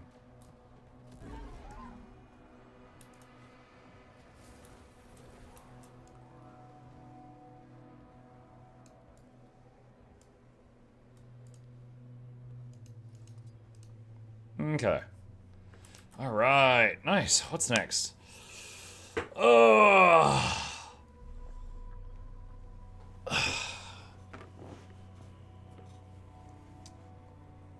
21-day-old account, less than a week from Fractal Legendary Backpack. That's insane. You must have been doing Fractals almost like every day since you started. That's wild. Thanks to Twitch drops I got yesterday. You're very welcome, Drew. Glad it worked out. Right, she said, how's the stream going? It's going good. It's going good. We are answering lots of questions, helping people get drops, and on a more personal project note, we are 3 orders away from this being funded. We're 98% right now. I'm really, really hype about this. I feel like I put my artwork on the fridge and people were like, nice. Feels really good to make something and have some people say that they like it. And in this case, it's this little guy. Oh, might as well show it off for anyone who's interested. This is the prototype. This little dude right here. It's just a fun little thing. It's a plushie. It's got a Velcro potion bottle. His hood can be adjusted if you want to make changes to it. It's really well made. And if you want to support the stream and just get like a cool knick-knack that will be a limited time thing, it's only available for the next 12 days, then there is a link to that in the chat. It's a one, so we have to get 200 pre-ordered to cover the cost of production. And, you know, basically if we get 200 pre-orders, they're like, okay, we're doing it. And then like that basically pulls the trigger. Less than 200, if the time were to run out with less than 200 orders, then everyone would get 100% refund. It is $30 US, and it has worldwide shipping starting at $9. Any news on Baby Aurene plushie? No, I wish though, I wish. The reason I'm doing my character for this one is because I don't need anyone's permission for it. Because I've been waiting for permission from ArenaNet for over 2 months to do more ANET plushies. And I mean, they could say no, but I'm hoping they say yes. I would love to get that Ron Swanson piece of paper that just says Mutt can do whatever he wants, but we get like half the money or something, and then I could just go crazy. Can my plushie hold Gen 3 bacon? Is the bacon Velcro? He can hold stuff that has a Velcro attachment on it. He has a tiny Velcro patch on his left hand.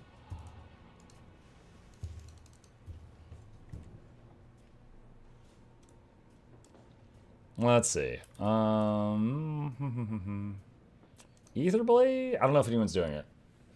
Etherblade would be halfway done, so we'll see if anyone's doing it right now.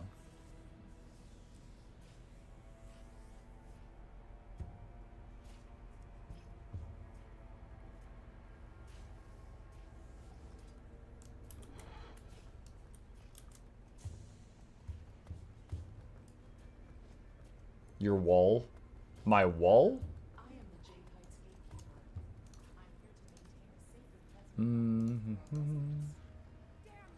Doesn't look like it.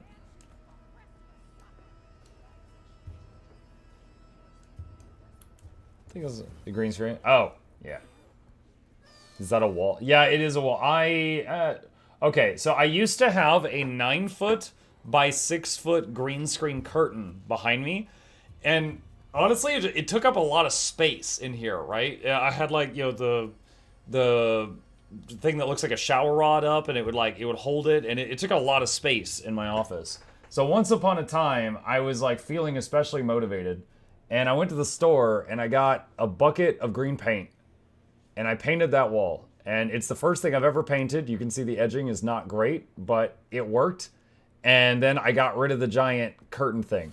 So one wall in this room is basically green screen because I got sick of stepping around that curtain and tripping on it and stuff like that. So yeah, the wall is green screen and it works out great for us. The feature wall, Yeah, but sometimes like if I hold up something that's got green on it, like for example, the little dude has a green potion bottle. I have to turn the green screen off, otherwise it makes it invisible. I've got a button here for that. So that's why I turned it off and then I forgot.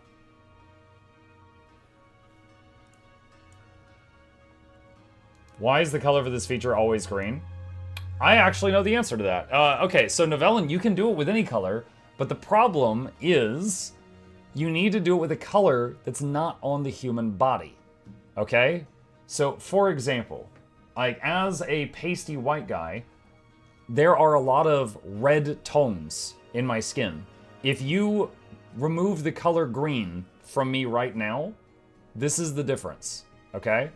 But if you remove the color red, chunks of my face would go invisible, right? If you remove the color black, I mean, just ignoring my outfit right now, my hair and my eyes and my eyebrows would go invisible, right? Blue is sometimes okay. You know, sometimes if you got someone that's like, they've got very visible veins, you can sometimes see blue lines on their skin. So sometimes that leaves like just lines on their body that are invisible. So green screen is, the reason green is chosen is that if you remove green from almost anyone, be they, you know, of European descent or African descent or Indian descent, or they're like, you know, Japanese, Chinese, you remove green from any of these people, they still look the same. But if you remove red from someone who is a white person, then parts of them become see-through. But that would not affect, in most cases, like someone who's got dark skin. But that's the reason. So most industries use a green screen for that. Now, you can get away with a blue screen sometimes, but yeah, the technology works with any color. It's just that you need to use a color that it's okay to remove from the individual. And on that note, whatever color you're using, you want to not wear it unless it's part of being silly.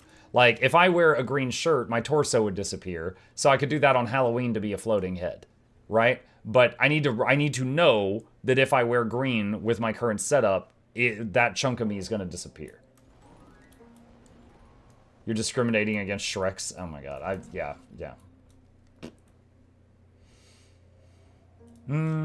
Some people do blue. Yep, they do. I think green is most used and blue is second.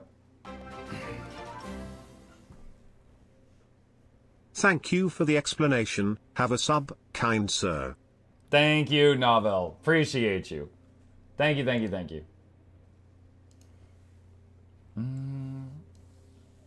Green blanket, off camera, invisibility cloak. Yeah. You could do that. Like, if I got some, like, green paint, like face paint, and put it on my neck and then wore a green shirt or a blanket, I could just have a floating head.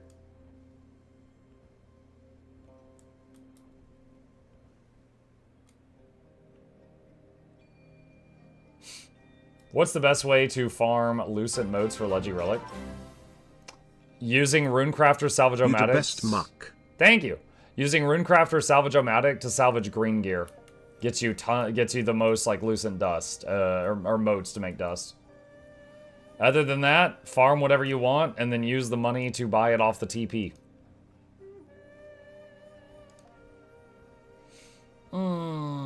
Let's see, what do we got? Who was that? Windfell, thank you.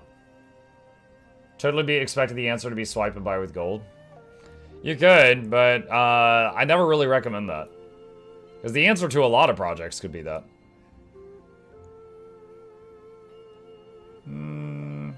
Tequaddle's up soon. That's always fun. Sounds like a plan for an October stream.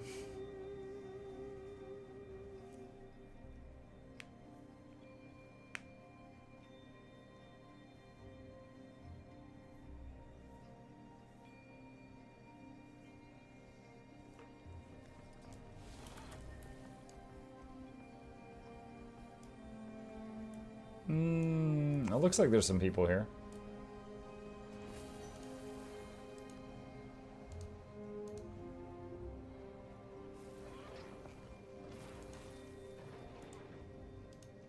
Let's see if this one has more. Did your map just zoom out, find the waypoint, and zoom back in? Yeah. It's Kenster. That is an overlay called Event Table. It's a feature in that overlay. If you want it, here's a link to a bunch of guides on overlays. Find the one on that list called Event Table, and that video will teach you how to install it if you would like it.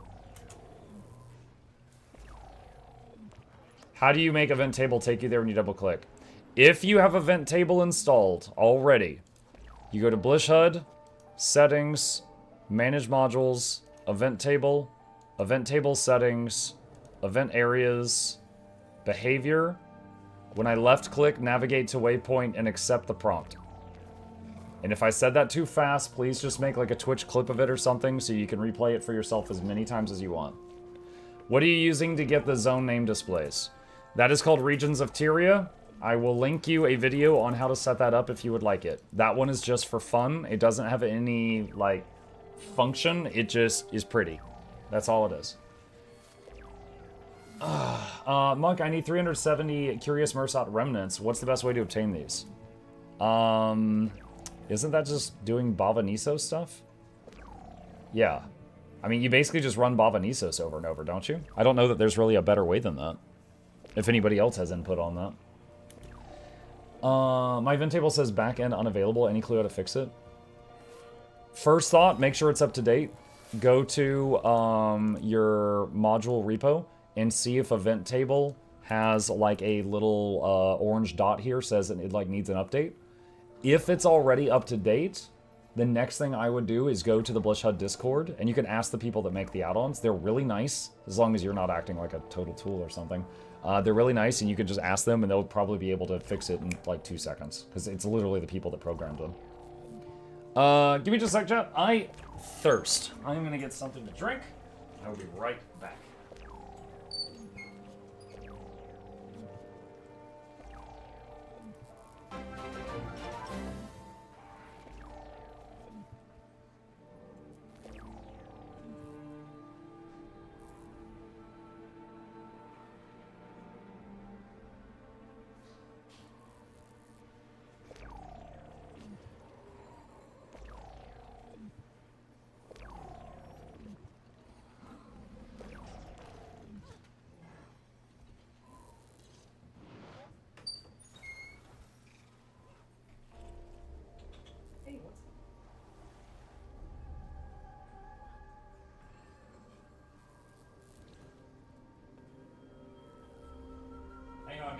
ready, Chip. Just a sec.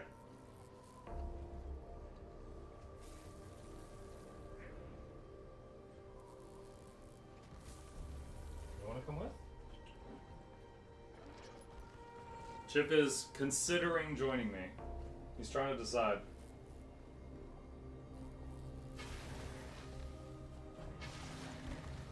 Hang on.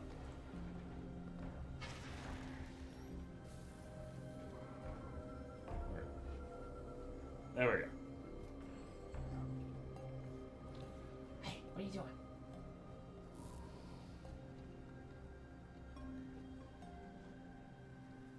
Chip.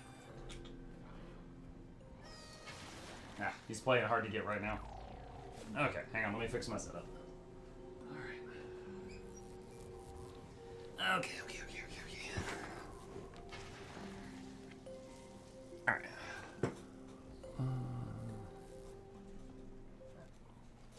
Okay. Hellcat to be like, yeah, he walked up to the door frame, got some pets, and then turned his back to me and just sat in the door frame. And I was like, what are you doing? Are you coming or going?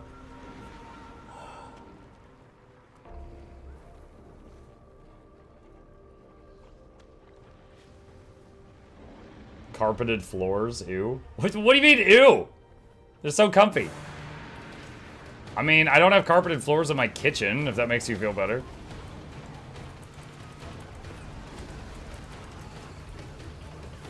Wait, which build am I? Oh, this is quick untamed, okay.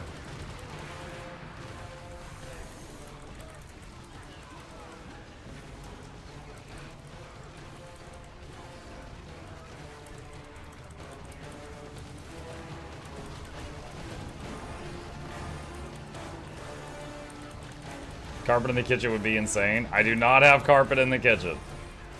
The house is carpeted, except the kitchen and the bathrooms and the laundry room.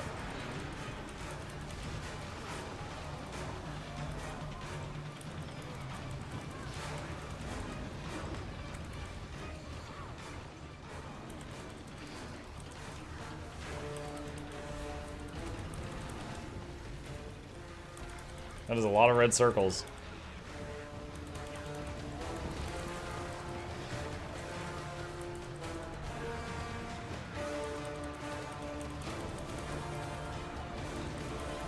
Alright, he's invulnerable. It's done.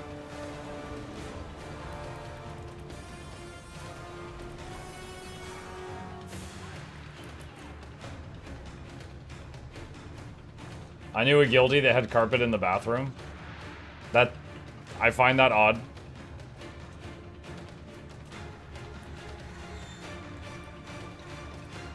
It makes sense y'all wear shoes indoor. Actually, that's really just me. My wife and son, the moment they get home, they take their shoes off. I am, like, always cold. So, I find myself, like, at the temperature that makes my, the temperature in my house that makes my family comfortable, I'm chilly. Which is why you almost always see me with long sleeves on. And yes, I'm often wearing shoes. And that's what keeps me comfortable in this house at the temperature that they're comfortable. Need some old man slippers. Maybe I can get some Mukluks. Get some big old fuzzy boots. Why not wear slippers? I just don't have any.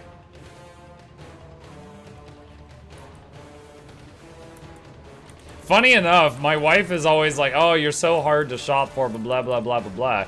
Because, like, you know, typical guy stuff, right? If I want something, I just get it.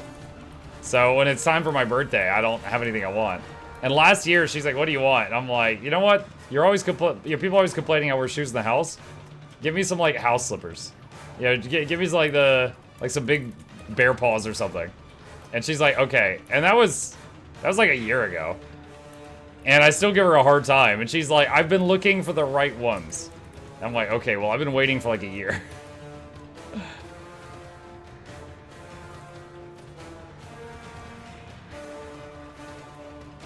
Get him Crocs. Crocs? I feel like that would be less comfortable than my just normal tennis shoes.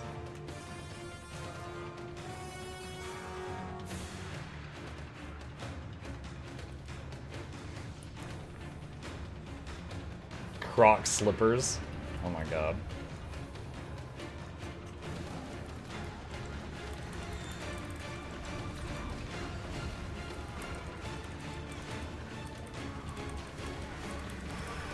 Get some Shrocks. Some Shrocks.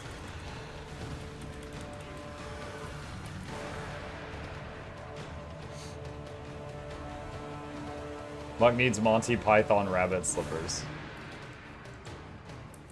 This conversation's getting weird. Slippers with tiny wizard hats for each toe? Ah, the mental image of that is messed up.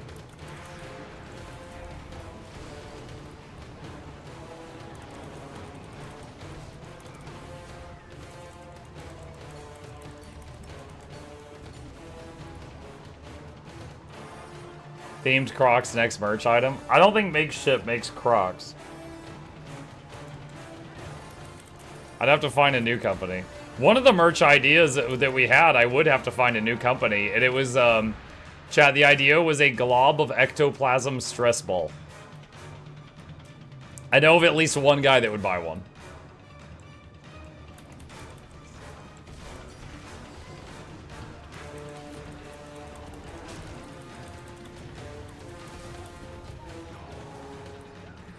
I'd get one, I'd get one. Okay, 3. We have 3 sales.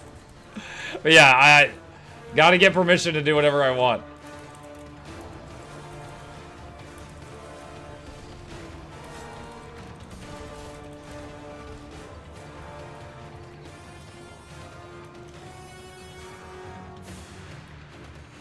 Merch opportunity, Mukluk slippers. Plushie Muck slippers.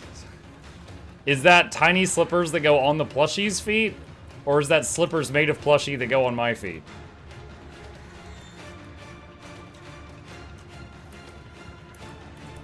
Yes? What?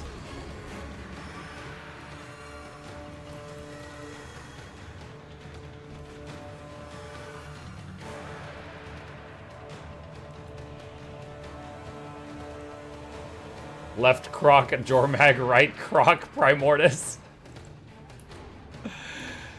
Oh my god.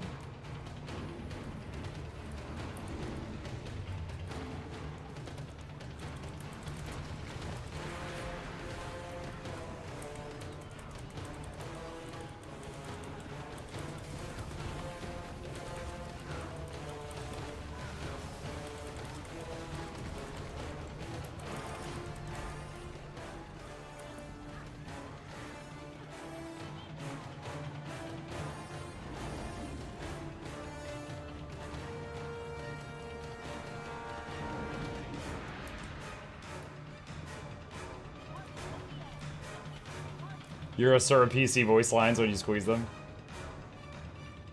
I feel like the obvious thing to do would be Mukluk brand Mukluks.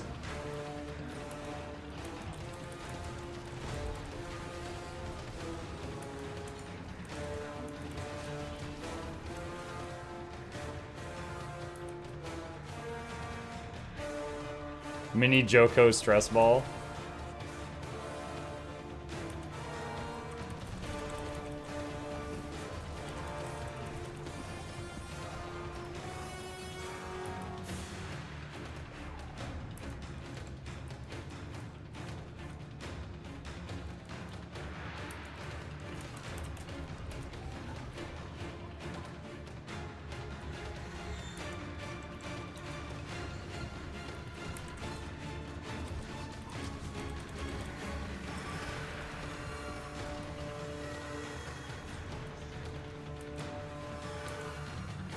Joko flavored beef jerky.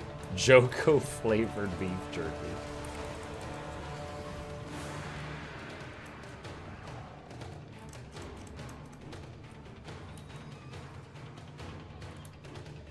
$20 seconds.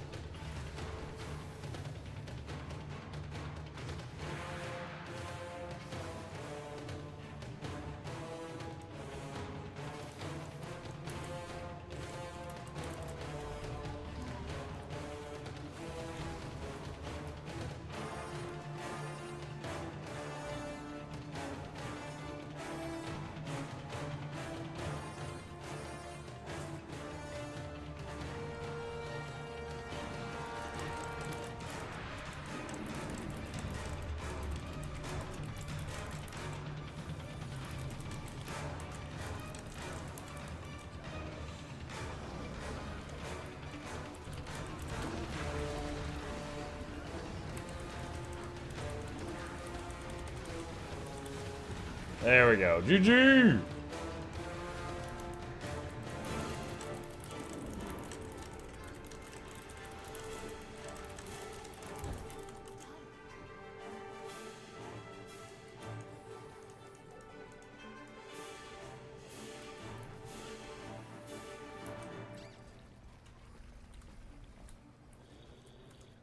Muk. Please get a sponsor to play this or no sponsor. Anything will be fun. Is this Anime Girls? What is this? Ratatan is a rhythm roguelike action game that combines rhythm games and side-scrolling action with online co-op gameplay supporting up to 4 players. An intense battle unfolds with over 100 characters fighting in massive melee. What? Hold on, what is this?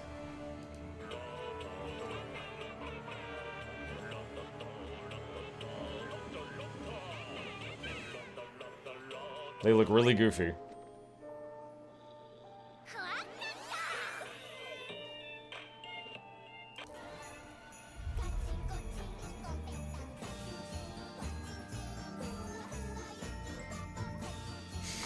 What's this music?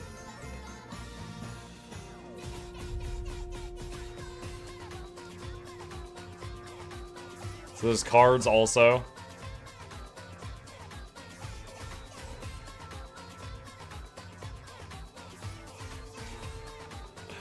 I mean, it looks like it could be fun.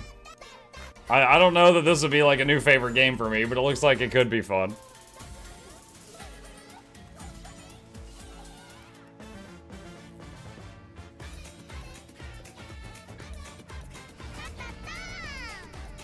I guess you can play like an ARPG. It says with up to 100 characters fighting in a massive melee. Is this multiplayer? Like, is that 100 characters you control, or is that like 100 people?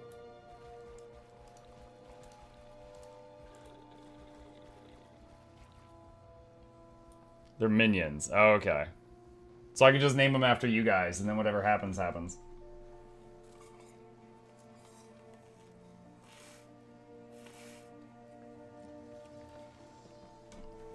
You play music and use them as a meat shield.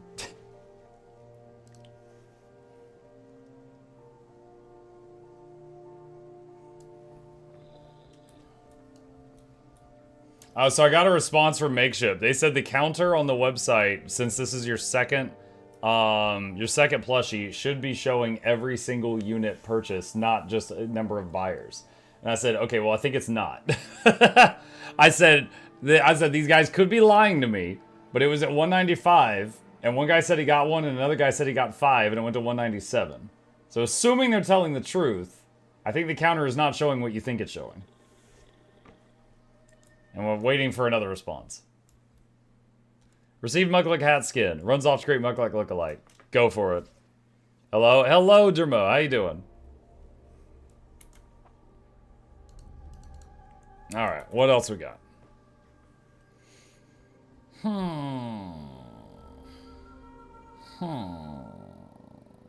Minecraft villager noises. Do that one. Then there's the 1 million Neurosama incident. I saw a clip of that. I saw that floating around on YouTube. A guy was selling a plushie of his character, and he had like a code for like 1 free plushie. And he's like, "Hey, someone want this?" And he just threw it in the chat, and he didn't know the code wasn't limited. And like 50,000 people or something all redeemed the code, and then it said like he had to pay for the plushies. So, like, his revenue counter went from, like, you know, 5,000 to, like, negative $1 million. Like, he owed them. And he's like, oh, my God. Now, they got it fixed, but it was a funny thing where he was like, all right, so I'm going to need to marry and divorce 8 rich people to pay this off. Mike, you're bad for second monitor content because I keep watching you instead of playing my game. Your game goes on the second monitor. Jaw Strife Haze goes on the third one.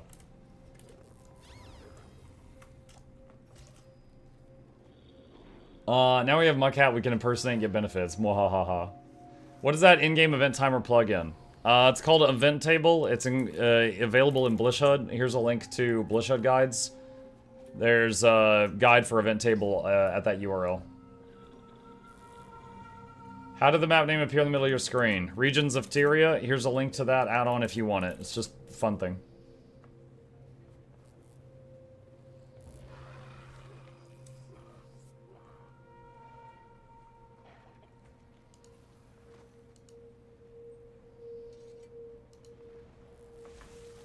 Just got my outfit judged in Lion's Arch. I'm glad my hours of fashion were impressed. We saw a dev last night who looked like Samus from Metroid. It was pretty neat. And after I complimented them, someone sent me a link. Apparently, that same dev went to a con cosplaying as Samus using 3D printed parts. So I guess they just really like Samus.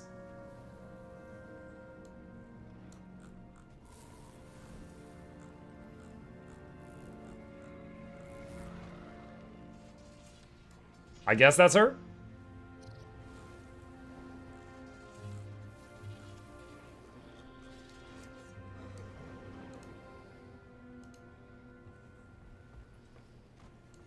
Is Choco a dev? No, no, Choco is just one guy with a bunch of accounts of Dancing Char. I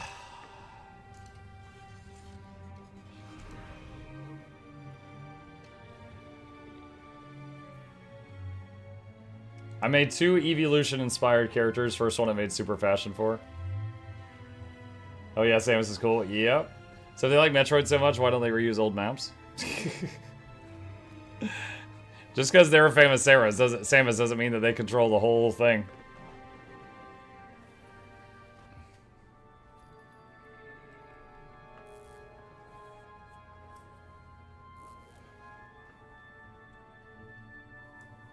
Two years ago, someone sent me mail at Guild Wars 2 that my character looks nice. I will never delete this mail. That's a core memory.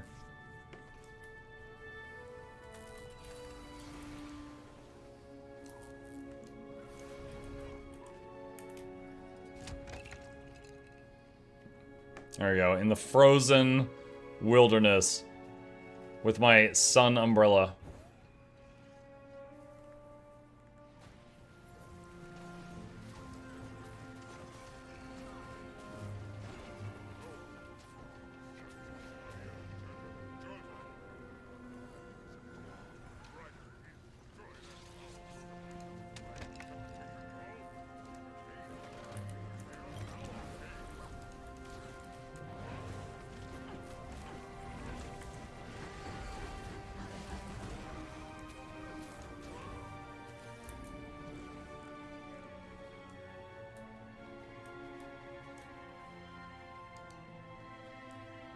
Is there any differences between chair buffs?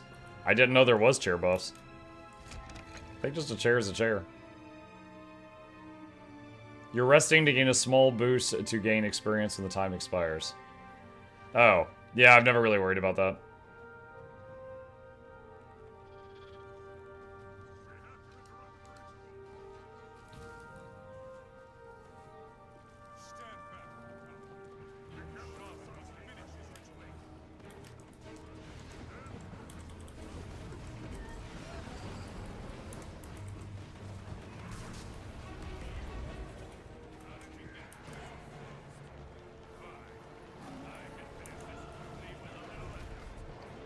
Time for the grunts.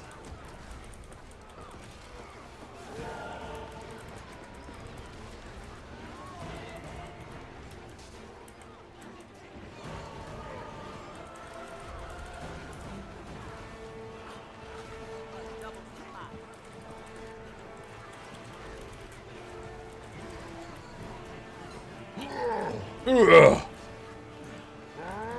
Oh. Ugh. Ugh.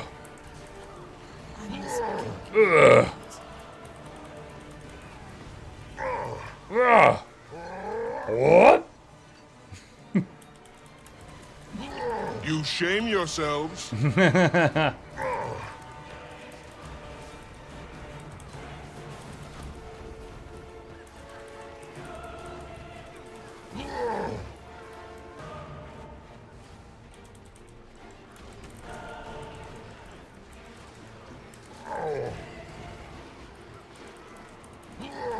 Copper. Ah! What is your favorite support right now in terms of pure fun? Probably support Untamed, but it doesn't work in all game modes because it doesn't have stability.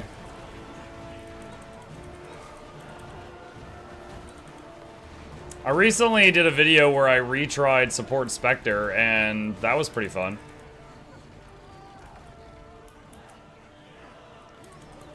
Thing is, like, when I play a support, I like having a button that can res people with a snap of my fingers if an emergency happens. And, like, for example, Mechanist. I love Mechanist. It doesn't have a button like that. You know, Chrono was fun. It doesn't have a button like that.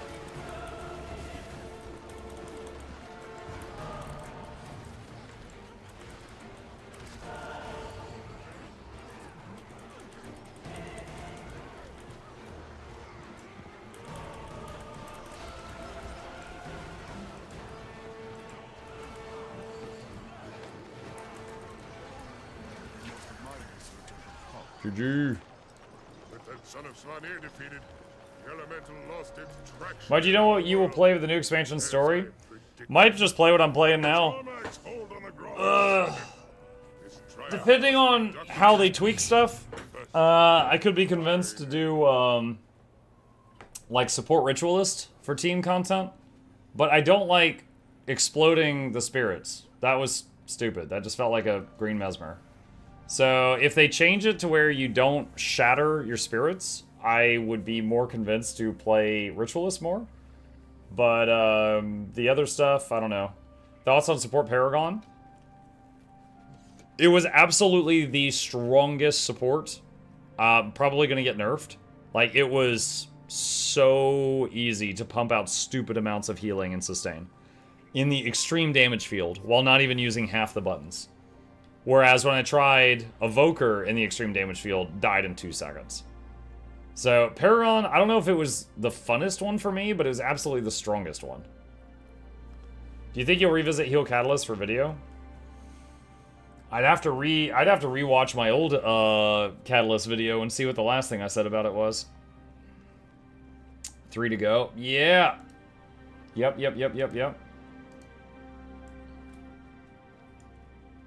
3 what? Plushies. The little guy with the ad on the right-hand side of the screen. We needed to get 200 pre-orders to get it funded, and we're at 197. I've got them double-checking the counter right now, because I was trying to confirm that we weren't already over 200, but it says 197 right now. What about Amalgam? Amalgam isn't...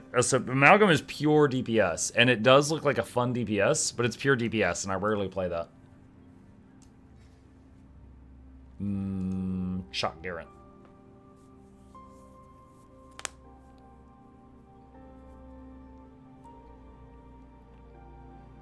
Yeah, Troubadour was really good as well, but, you know, it doesn't have a revive button, and I just like having revive buttons.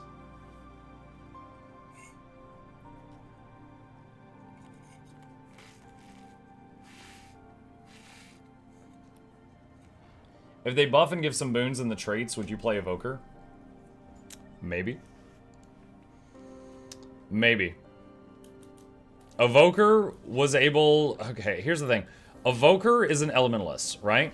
Elementalists, in my opinion, this kit, their utility options, not great. The utility options are not great. Most of the good utilities are in the elite specs. Comparatively, Mesmer and Guardian have some banger stuff down here, okay? Evoker was able to put out a lot of healing, but also you're playing the squishiest character in the game. So, I don't know. It is totally possible that it could become something I could enjoy playing, but I'm not sure if it will.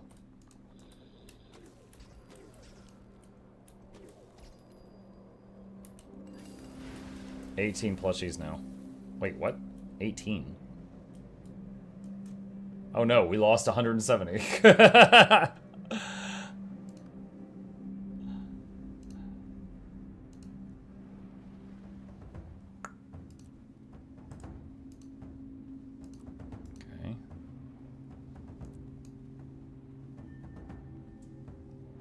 Ogre 61.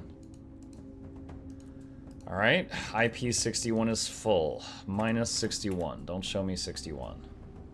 84. That worked.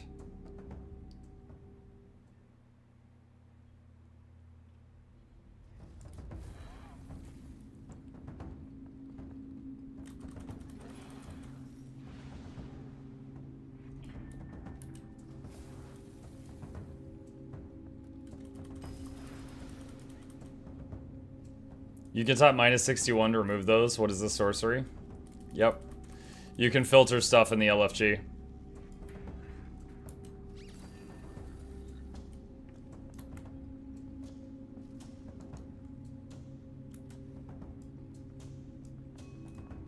What's the new spec that you have the most hype for? I really don't have a ton of hype for any of the new specs. However, maybe Ritualist among what we got.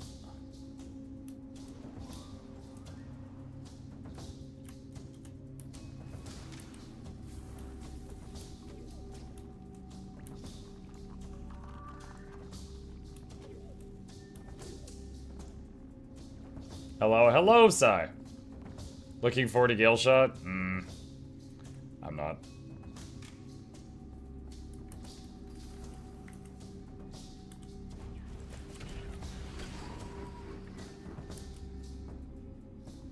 Would you rather have a ranger pet, an evoker familiar, a necrominion, or a mechanist mech to keep around like a pet or buddy? Okay, a necrominion is a rotting corpse, so not that. An evoker familiar? I mean, I'd be worried about the mess. Like, a firefox could just, like, set your house on fire if it's not paying attention. Mech would be really big and bulky. And I'd say if the mech requires a ton of maintenance, I'd be a little worried about that.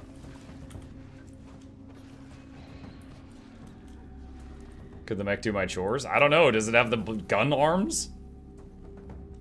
The water otter pet? I'm just imagining the water otter playing your laundry and getting it all wet again. You're like, God dang it. The mech has Wi-Fi. Take it to cons with me so I have Wi-Fi always. Gyro would be cool. Yeah, especially if you could send it out to revive people.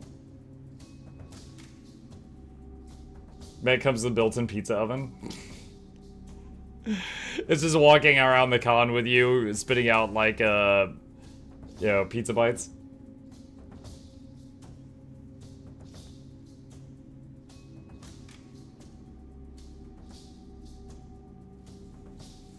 Mech can't get wet. Oh, true. True, it starts raining, one drop of water hits it, it disappears. Dead mech.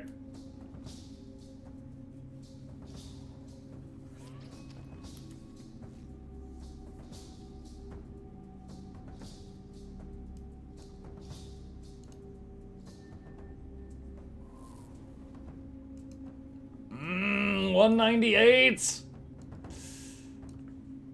Chad, I've got them double checking that this counter is up to date, but it says 198, or it's showing 2 away.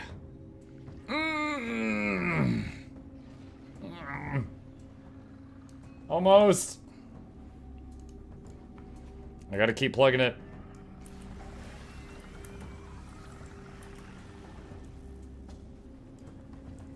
Persistently, yet as unannoyingly as possible. Keep plugging it. Muck will buy the remaining 2. Oh yeah, I totally would. If they were like, if for some way, shape, or form, we go another 13 days and we don't sell 2 more, and they're like, you're 2 away, I'd be like, yo, I'll buy 2 to make it happen.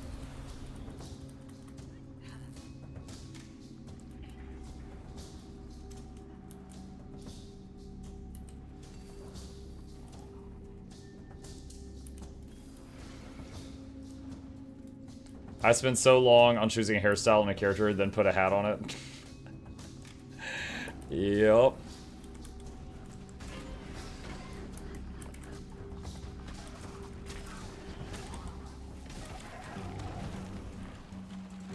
Hi, folks. Hi, Sis. If I wasn't mid-move and try to cut down on clutter, I would get what? No pressure, no pressure. I'm not trying to force people who don't want one to spend money on it. I'm just trying to find people who would want one. You are fine.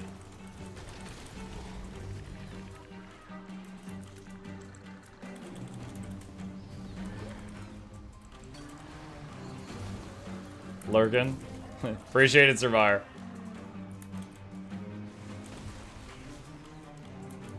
I do want it, but I can't have it because adulthood. Okay. Alright, I'm just trying to make sure we're on the same page. I'm not trying to be like, I don't care if you want it, I said buy it. Shove the plushie in your throat. Ah.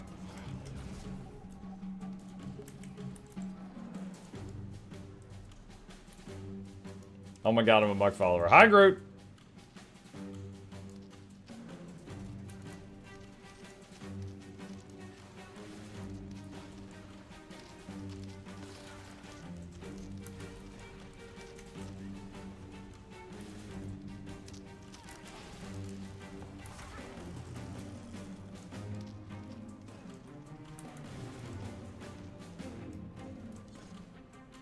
Is Charm on here? He was earlier. I don't know if he still is.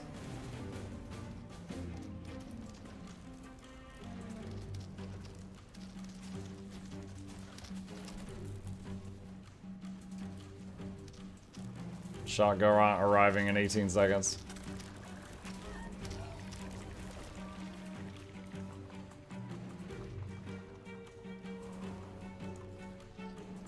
$199. It's $199!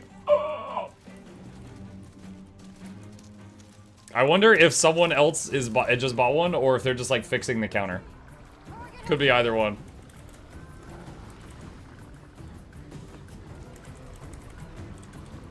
Honestly, it would be wild if they're like, oh yeah, the counter is broken. You're at 10,000. Imagine. Imagine. Like, the only reason we thought something was wrong is someone was like, yo, I just ordered 5 and the counter went up by 1. I was like, wait, what? What happens if you reach 200? 200 is what makes it happen.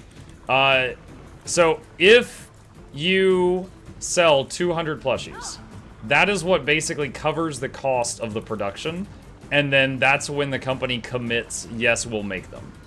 If you don't sell 200 by the time the timer runs out, they just give everyone a full refund. So 200 is what makes it go from, you know, not gonna happen to it's gonna happen. Of course, anything above that is fantastic. You know, anything above that is icing on the cake. You know, more sales is, you know, just more plushies. But that was fast. I turned away from him for a second to res that guy, and he died.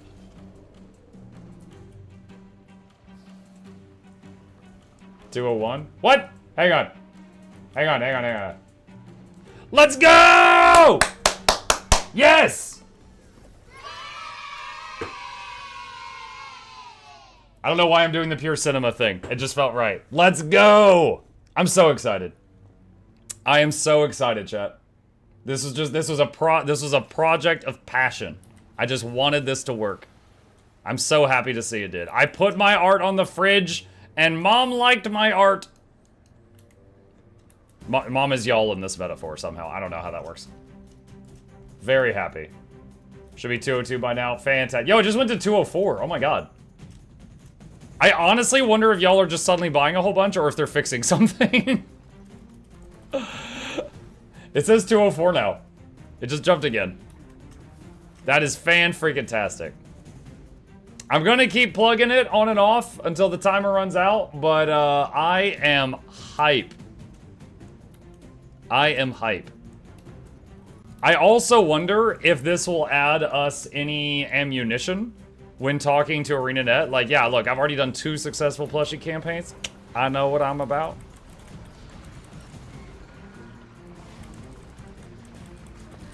Mike, did you do your homework, eat your broccoli, brush your teeth? Yes.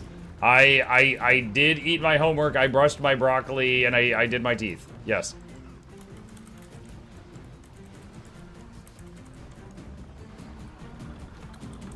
Got it. I'm all over it. Ah! Just like soon we'll be able to combat Skimmer out of this poison.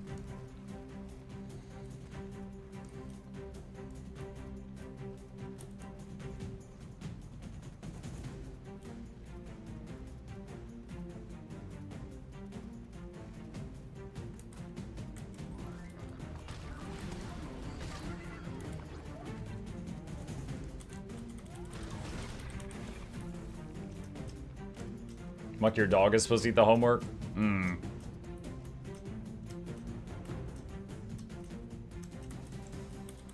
I remember one time when I was a kid, and I had a golden retriever. And one day he not ate my homework, but he thought I was playing, and he like bit a paper I was holding and tried to like do tug of war with it. And I was like, no, no. And he ripped it in half, and it was my homework. So like I tried to turn it in just like taped together, and it looked like crap, but the teacher was like, I'm not counting this. And I tried to tell her my dog did it, and she didn't believe me. She's like, oh yeah, your dog ate your homework, okay. I'm like, no, I swear my dog ripped it in half. She's like, go clean it up and put it on a new piece of paper, and I'll let you turn it in. Ugh. I would buy Plushie Oreen. I think a bunch of people would buy a Plushie baby Oreen. That's why it was the first of the like 12 ideas I had that I asked them if I could do it. Like, Makeship will make anything as long as we got permission from the people who have the rights to do it. And then if I get 200 pre-orders. Like, I could literally make a legendary bacon plushie. And they would make it as long as I got 200 pre-orders. They would mass produce that. Like, it's whatever. Now, I don't think I could get 200 pre-orders for legendary bacon pillows. But, just saying it to drive a point home.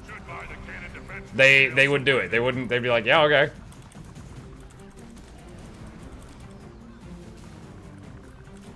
I want a baby Joko plushie. What? I don't know. I don't think Joko was a zombie guy when he was a baby, so wouldn't he just look like a normal, like, Alonian child?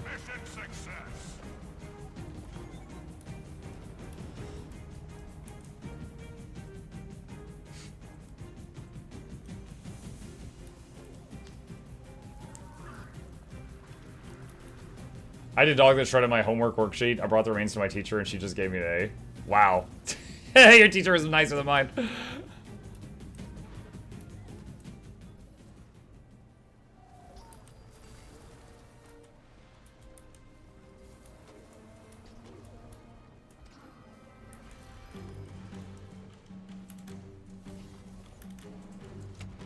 There we go. Get in my beach chair. Get my rested buff. My dog ate my jury duty. Notice?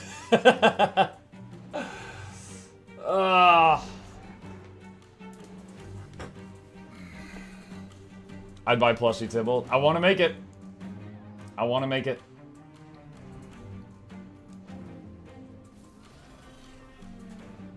Give the people what they want, Mug. Plushie Joko. If anyone can capture a cute smug version, it's you.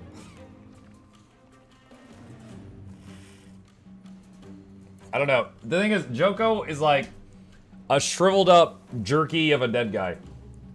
I feel like it'd be more difficult to make a cute version of that than like Baby Oreen or Tybalt or something.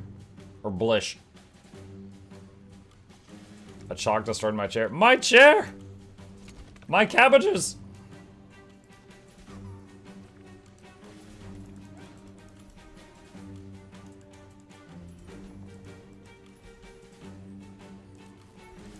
My dog destroyed a lava lamp, knocked it over. My dad didn't believe me for years, blamed me for the lampicide for years. Baby Flunt. Flunt? Okay, I'm imagining a tiny Asura.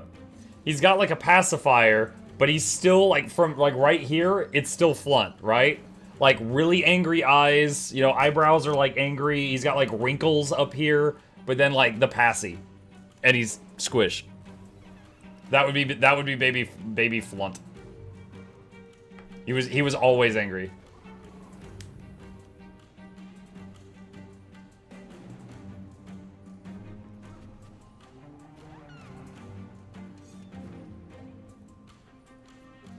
There was a teacher at my high school where if you could get a pencil attached to the ceiling, you get an A.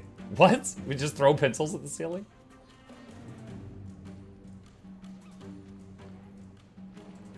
Baby Flunt comes with squeaker inside. A squeaker. Real facts, Groot's translation device is a combination of a Galaxian translation, Google AI, Android, Samsung portable clip-on unit. All of that. So Groot is just asking Grok. As a father of two, I can confirm some babies are always angry.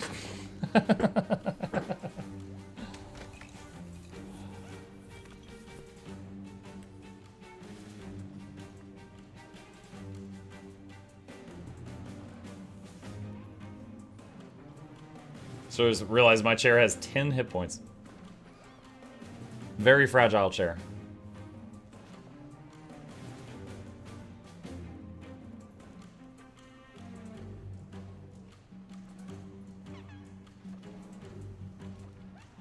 I bet when Doom Guy was a baby, he was too angry to cry. Too angry to cry. Nice. The dollar store chair, yeah.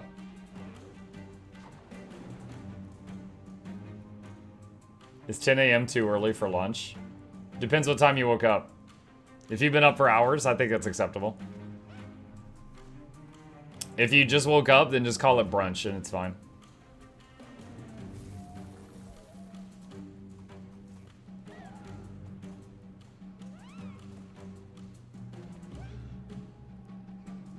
Hatching baby Oreen. Okay, so I'm thinking of, what was that Pokemon that was like, was it Togepi? Where it's like, there's an egg, but it's like, you know, coming out of the egg. So hatching baby Oreen would be like the bottom half of an egg and then like the head and stuff sticking out of the top. However, I think like in game, didn't the egg just kind of explode and then just plop, there was baby Oreen? Like, I don't think there was a climbing out of the egg moment. They had toys like that in the 90s with baby dinosaurs. Yeah, I remember those.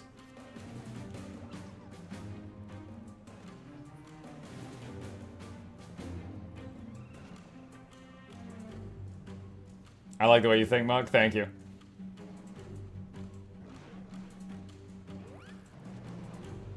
Togepi? Yeah, hang on.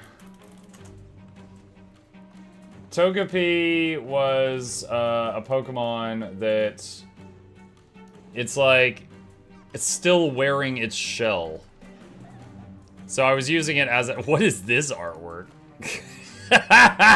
He looks like he's just gonna deck you. I don't know what this guy is. That's Togepi.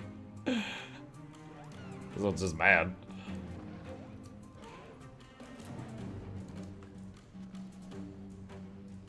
That was just like an old man wearing a shell.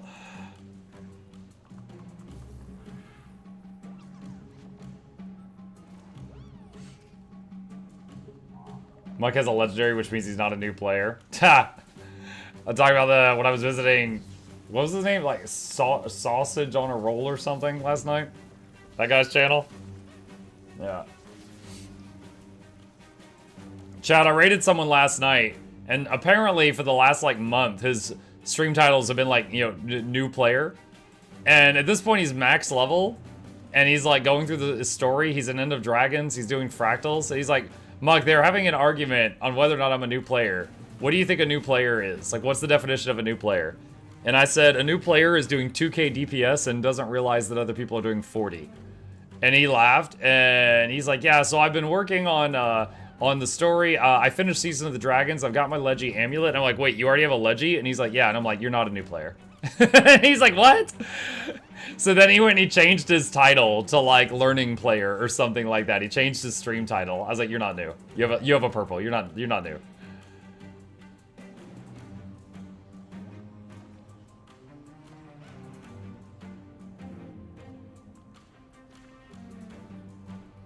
Oh, I got my buff. A little well rested. Experience earned in open world increased by 5%.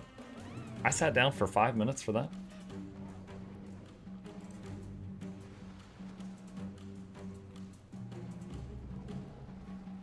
Missing my drops. Age Marl, what you should try. I'm putting a link in the chat right now. This is the ArenaNet website. Log in. And then click check for undelivered drops, and it'll try to send them again.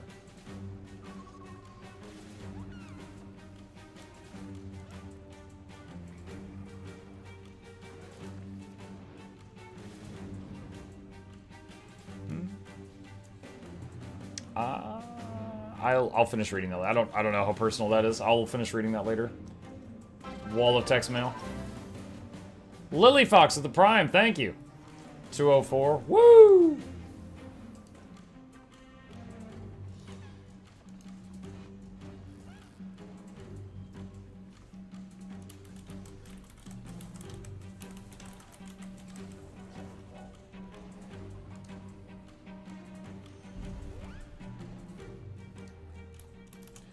Not sure if it... Hang on, I'm typing to makeshift.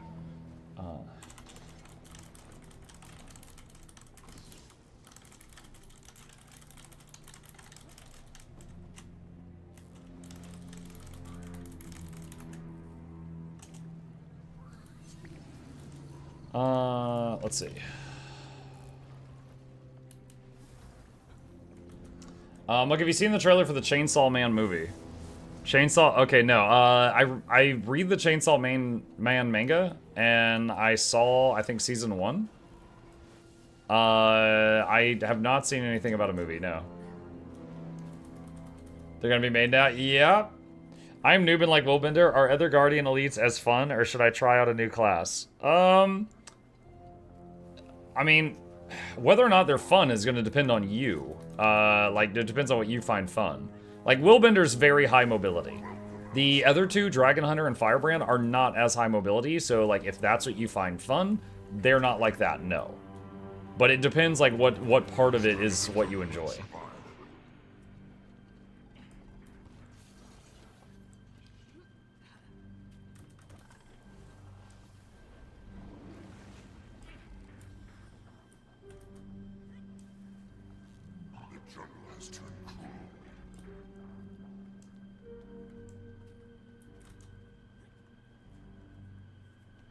I like high mobility Thief and PvP. Is Willbender a good alt? Yes. Yeah, they're both pretty high mobility. Willbender really loves to dance around, and then as soon as their cooldowns are up, they jump on you and blow you up, and if you survive, they can port away and just try again. Very annoying.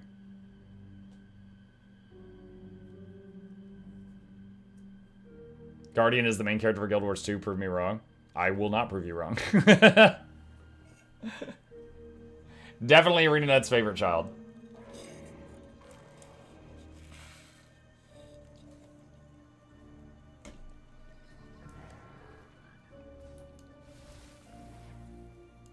Now they were spoiled for many years.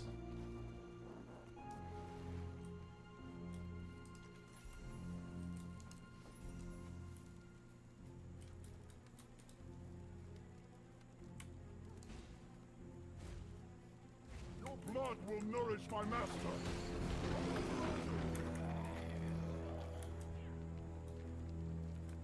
I'm a leaf on the wind. Watch Ellie being the redheaded stepchild. When is its Revenant's turn to get spoiled?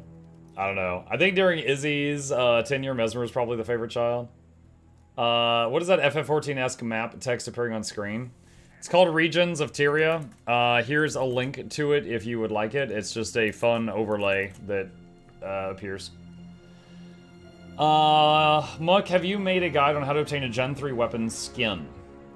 The variants? No. I have a guide on how to make Gen 3 weapons. The variants, I don't have a video on that. Did you finish Days Gone? No. Still in the middle of Days Gone. We've been playing a lot of Guild Wars 2 the last few days because drops, and it's just good business right now. Also, we just passed 100k followers on Twitch the other night. Thank you, drops. That was quite the growth spurt.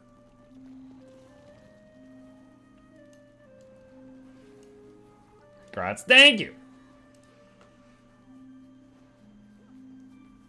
Are you past 100k on YouTube? Yes, we got 100k subs on YouTube just a little while back. And I've got the... here, hang on. I got the YouTube play button up there. That's the 100k play button. And then that purple heart is from Twitch for wasting 50,000 hours of y'all's time. Ruining humanity one stream at a time.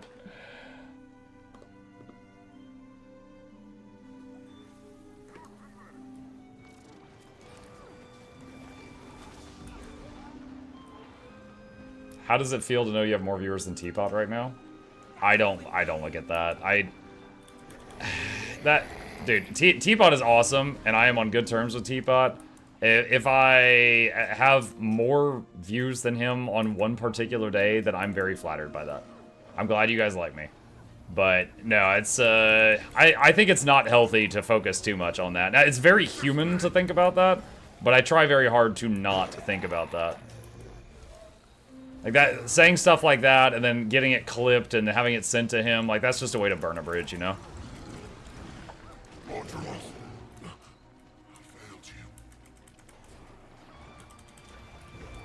Muck, how many bank tabs can you have in total? Oh, God. Is it 18? I need a fact check. I don't have max bank tabs. I think it's 18. Okay, lots of people saying 18. I think I was right.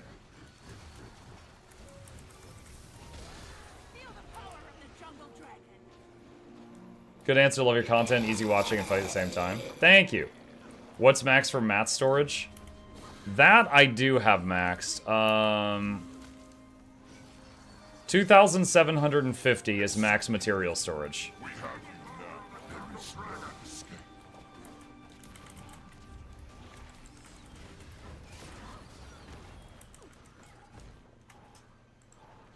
Buck is an Asura using Twitch to siphon life force to remain immortal. Yeah, just funnel it into plushies. But no, like, I get it, because, like, if you, when you're starting out streaming, because, you know, I've been there, right? I streamed to 0 viewers for, you know, a month. When you're starting out, you look at people that are streaming every day with, like, 50 viewers, and you're like, oh my god, yo, that guy's made it, right? And then you get to 50 viewers, and you look at people that have 100, you're like, oh my god, that guy's got Twitch partner, he's made it. And then you get 100, and then you're looking at some girl that's streaming that's got 300, you're like, oh my god, she has 300 viewers every night, she's made it. And then you get up to where I'm at, and I look up at Asmongold or Co-Carnage, and I'm like, oh my god, they have thousands every day. They've made it. Like, it doesn't stop. It's like a little voice in your head, and you're constantly just telling that voice, like, no, squirt it with a water bottle. You're like, shut up. Freaking shut up. I was like, it doesn't stop. It's just, it's like, it's this little whisper that's just always looking up.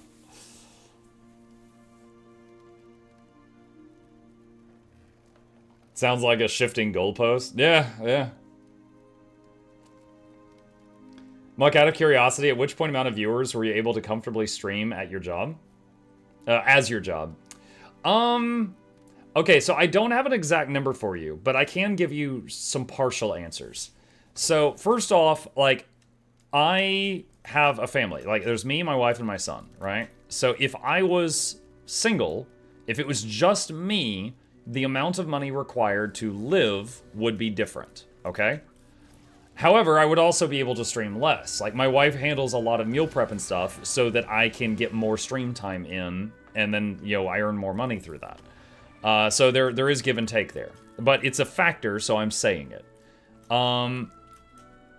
Each month, the amount of money I bring in, like, it varies greatly, right? There's good months and there's bad months. Like, when I worked in tech support, I got paid X amount of money per hour. I worked 40 hours per week. I knew exactly how much money I was getting per month.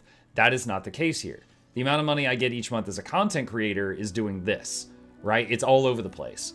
Now, to give you some examples, if the amount of money I get each month from Twitch is a 10, from YouTube, it's a 4, and from Patreon, it's around a 4.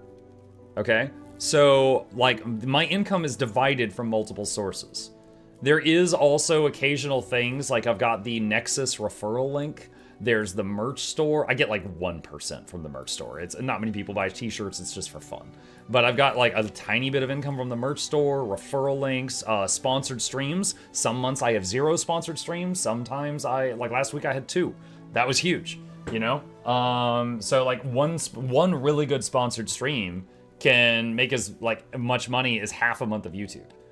So yeah, that stuff. So there was never really a time where like streaming alone was able to pay all my bills. But the thing is you get you get revenue from multiple sources, right? So I'm getting some income from streaming, some from making videos, and some from Patreon, and some from sponsors, and some from like people using referral links and things like that. It all adds up, right? It all adds up. You definitely want to, what is the phrase? Diversify your income. You try to get it through multiple sources. And that's very much a big thing. Because, like, you know, within the lifetime that I've been streaming, you guys remember Mixer? Like, Mixer was really big for a short time, and then it crashed and burned. If I had been of someone who was only streaming on Mixer, I would have been SOL after that. But if I was a streamer who was multi-streaming to Mixer and also YouTube, well, Mixer goes down, I've still got YouTube, you know? You try to, as a content creator, you try to not have all your eggs in one basket. And that also goes for the content. By the way, if I'm just boring you guys, let me know. I could talk about this for hours.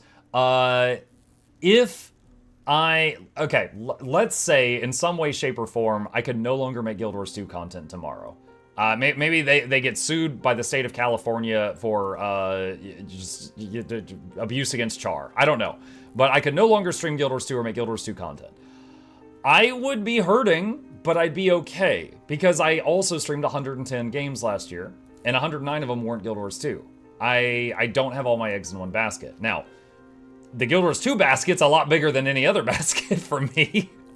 But I have other stuff that, you know, I've got. So I would not be just, you know, up the creek without a paddle.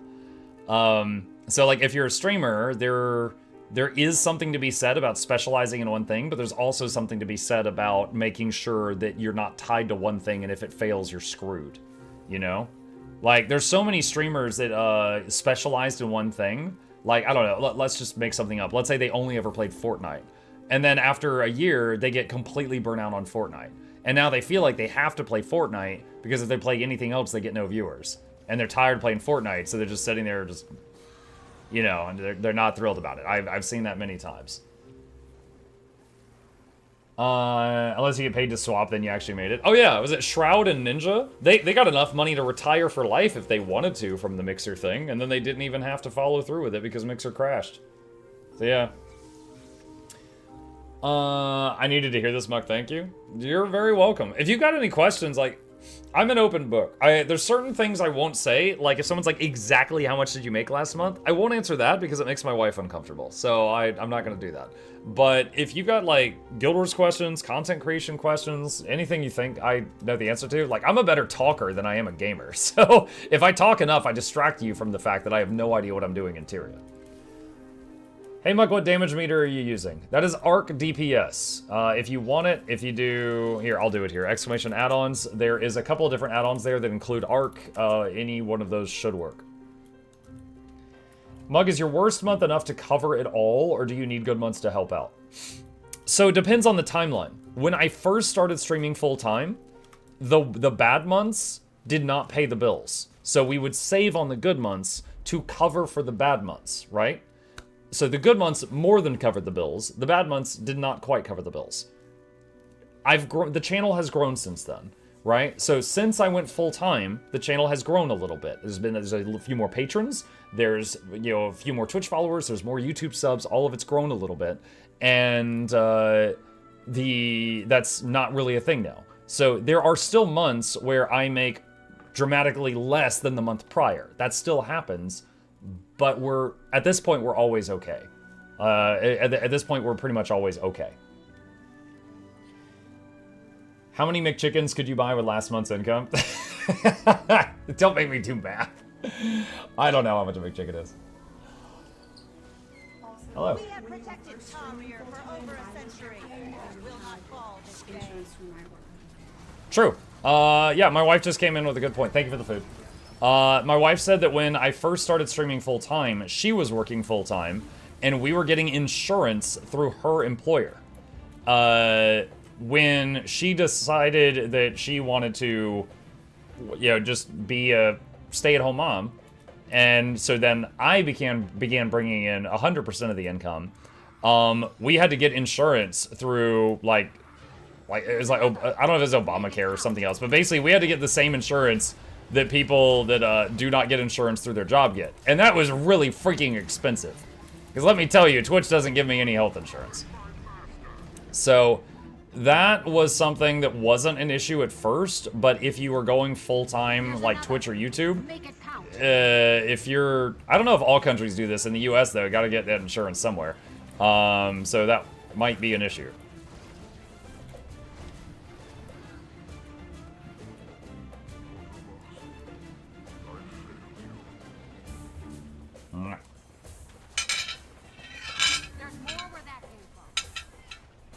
Free healthcare in Canada? Yep. I don't know how true it is, but the running meme in the United States is if you're sick, you get healed in the US and they say that'll be $300,000. If you're in EU, they're like, okay, we'll heal you. Your appointment is in 45 days. And if you're in Canada, supposedly they say, have you tried dying about it? Because of all those like assisted suicide memes. Now, I've never been outside of the United States to those other countries, so I'm just giving you my meme knowledge.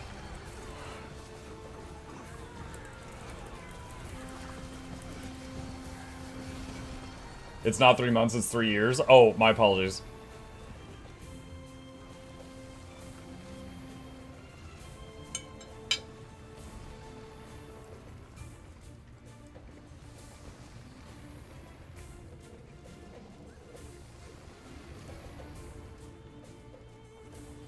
I just saw that Minion Muck has been funded. Yes, I know! I'm so excited! We're at 205. Now, there's still, you know, a chance that some people could, like, have their, like, they could change their mind and decline or something. So, gonna keep going. I'm gonna keep hitting the, advertised grindstone. But it is looking like it's gonna happen. Like, it would take something crazy to make it not happen at this point. Because we still got 12 more days for me to advertise. So, we'll probably add a few more to that count over those days.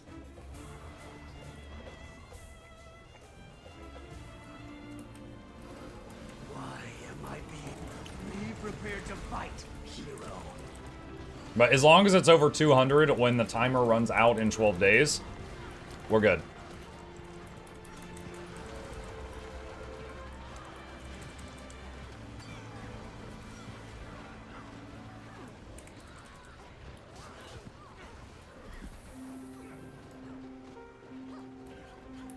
Ah, I hear that Mesmer portal noise. Muck you, no. Nope, nope, nope, nope, nope. Muck, what would you say has been your hardest challenge that you've overcome as a streamer?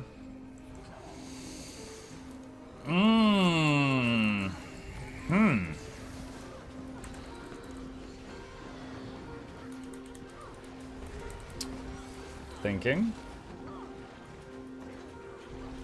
Getting ArenaNet to reply to my emails about the plushie. No, I'm just kidding. I would say it is harder to go from 0 viewers to 10 than it is to go from 100 to 200. Kind of like a getting your foot in the door type of situation.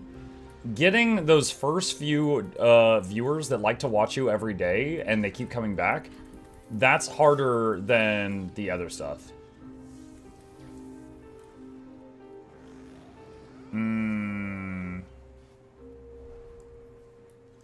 Getting to... Wait, what?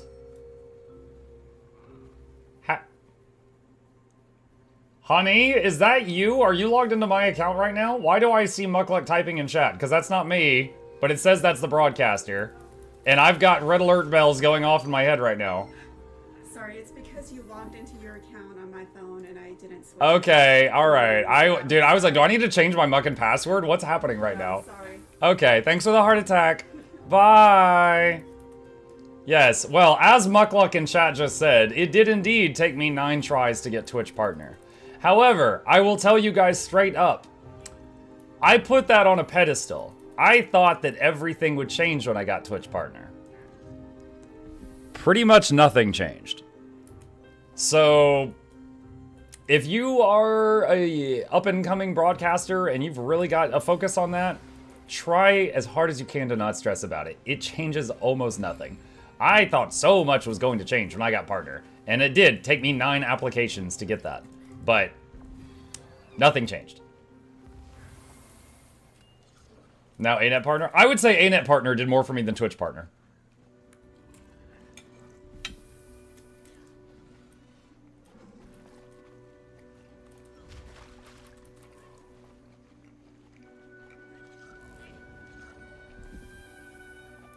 It used to change a lot years ago for the cool revenue share.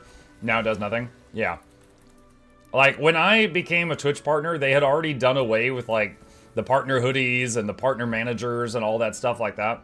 So it's like, I got a couple more emote slots, and sometimes I would stream at a higher resolution, which is nice. But it didn't change a lot. It's still nice to have it, like, on the resume, though, you know? Twitch partner, ANET partner, blah, blah, blah, blah, blah.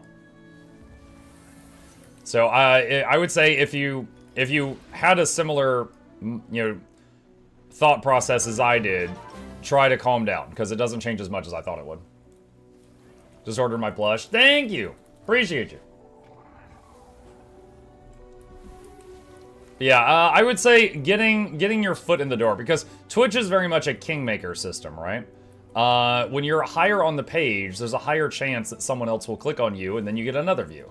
So it's a lot harder to grow when someone has to scroll down, you know, 3 full scrolls to find you, than it is if you're at the top.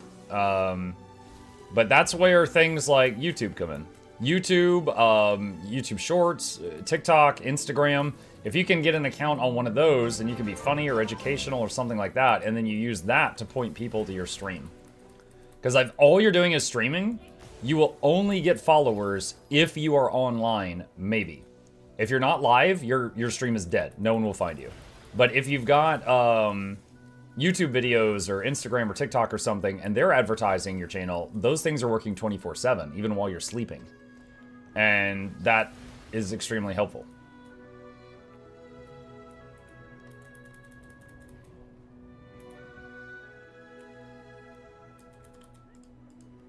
Who is that? Mayev, Suwaki, Lily Fox. Thank you. Appreciate the subs.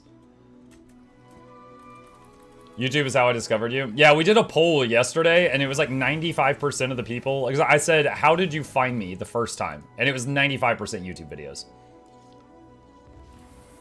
It's the same reason that, like, when drops happen, I post a YouTube video saying there's Twitch drops. And I know that some people will see the video and go, oh, I'm going to go watch my favorite streamer for that, who is not Mukluk. That's fine, whatever. But I also know there's a lot of people who will see the video and they're like, they'll tune into my streams, and that helps a mucker out.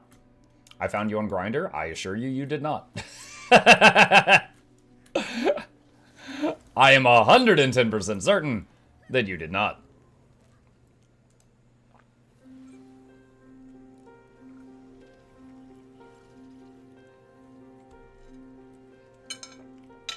Was your wife your first subscriber? I don't know. I don't think so. Because, let me see, hang on. You know what? No, she's not. Because if I look at her right now, she doesn't have the first next to her name. And the first 10 people that subscribe to a channel have a first next to their name when they're in the chat on that channel. But, I mean, honestly, when I had 0 viewers, having my wife spend money to become a sub to my channel that has 0 viewers would just be kind of a waste of money. So, it'd be kind of silly to do that.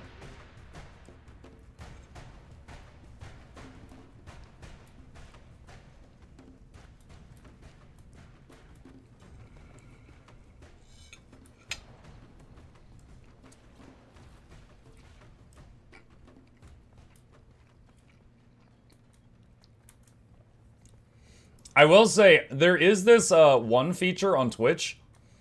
I think any partnered account can give 3 people of their choosing, if I remember right, an infinite subscription. And I think I gave 1 to my wife and 1 to Muckbot, which was handling a lot of our... it's another account that is plugged into the bots so that it can use like emotes and stuff like that. So I think she has an infinite sub now, but that was like after I got partner.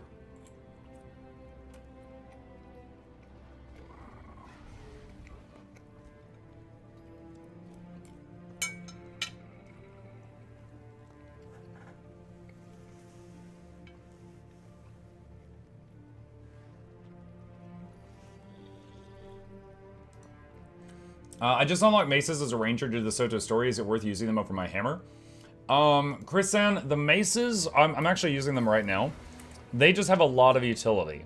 Like, the 1 gives vigor, the 2 does healing and regen, the 3 does protection and CC, the 4 does stability and barrier and cleanses conditions off you and does damage, the 5 CCs everything around you, and every time you use enough skills, they all reset and you get to use them all again. So, hammer and maces is very popular because of the just stupid amount of utility and healing and support and sustain on the maces. But if you just want max damage, I believe it's hammer plus spear.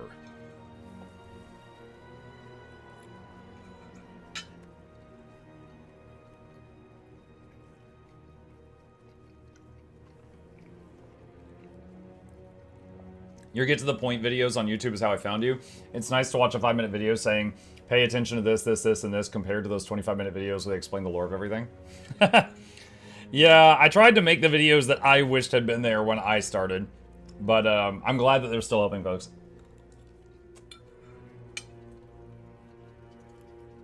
What do you offhand with mace? For ranger? Another mace. It's mace.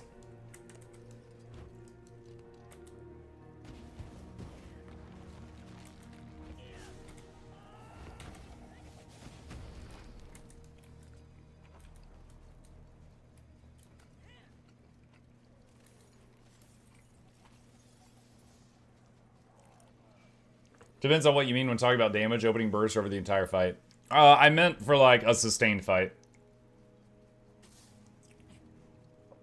Are there unspoken rules as a streamer of things not to say, talk about, do? Depends on the streamer. Like, an unspoken rule on my channel is I'm not going to show my, my booty in short shorts. But there are some streamers that make a living off that. That's not something you're going to see on this one. I don't look good in those. Another unspoken rule on this channel, I would not talk much about politics. You know, if I go, yay, red team, blue team's gonna get mad. If I go, yay, blue team, red team's gonna get mad. If I say anything about either one, I'm gonna upset half my audience. But if I was one of those streamers that all day, every day, they talk politics, that's the audience they've cultivated. That would be fine for them. For me, that would be like a bullet to the channel. It might not kill it, but it would injure it. It'd be stupid to do that. Make fun of sports fans. Sports ball. You could talk about food? I'm finishing off leftover pizza right now.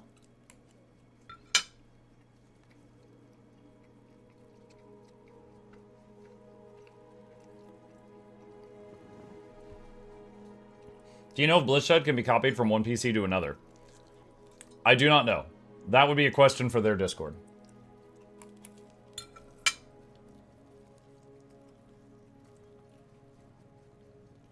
Pizza with a fork? I don't want to get grease on my mouse and keyboard.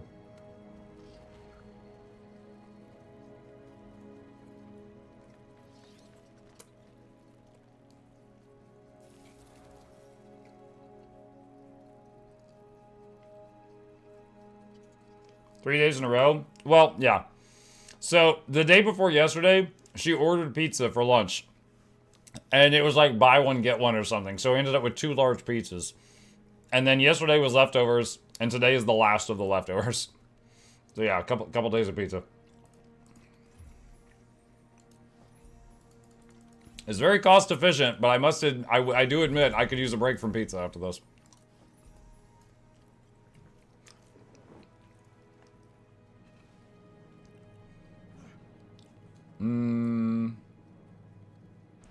Is this, hold on. Is there enough people here for this? One sec. I don't know if this map is doing DBS or not. Did you have pizza for breakfast? No, I had Captain Crunch's Crunch Berries for breakfast. And it was delicious.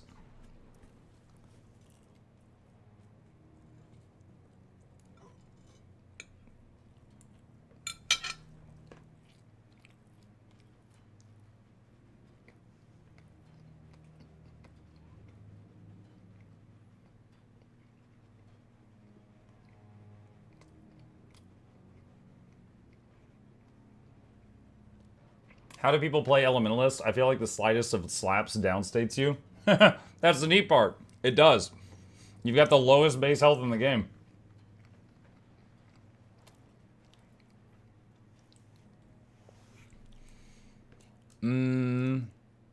Might be too late for this one.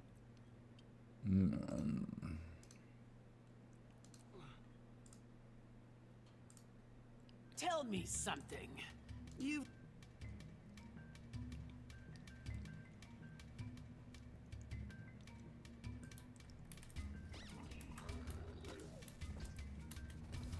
I think they already killed it.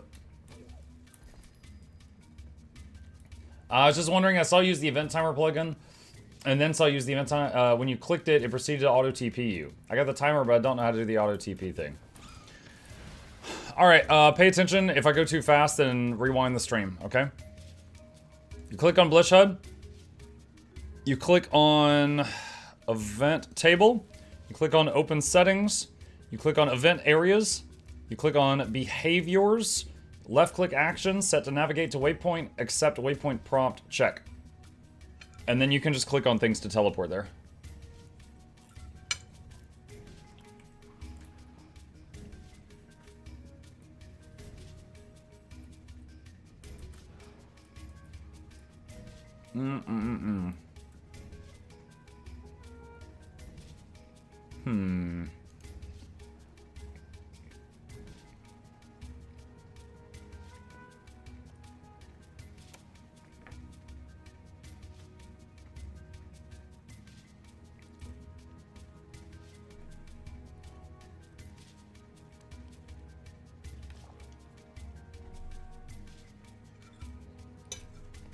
A few more bites.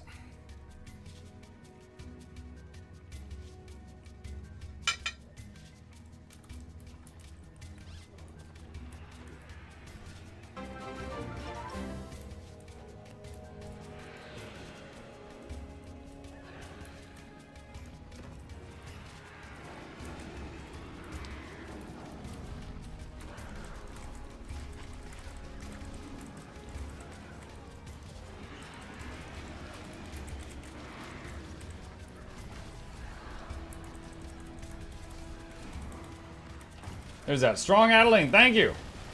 Appreciate you.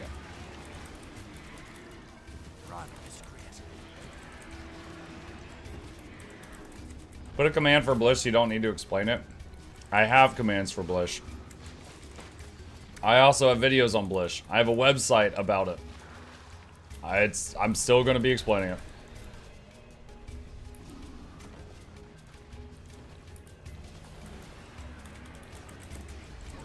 On any given day, there's going to be someone in my chat, and they're going to see me use a feature, and they're going to be like, whoa, that's cool. How did he do that?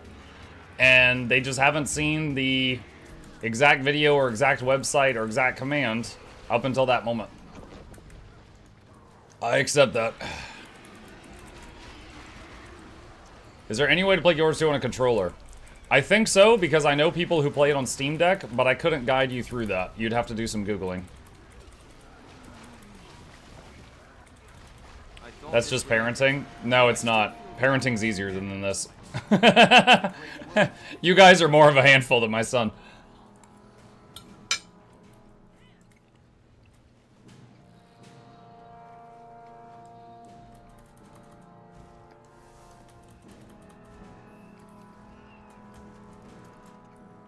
Your son is smarter than us?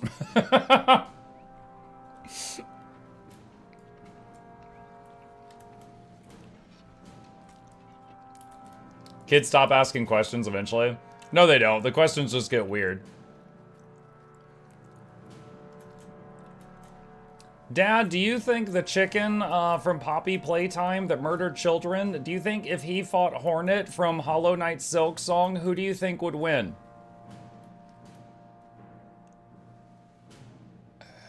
Okay, well, Hornet's like a bug, so is she like small or is she like the same size as him? If they're the same size...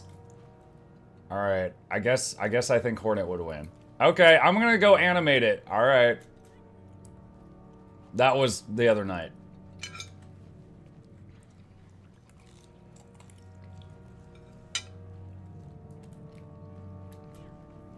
Animated? Yeah.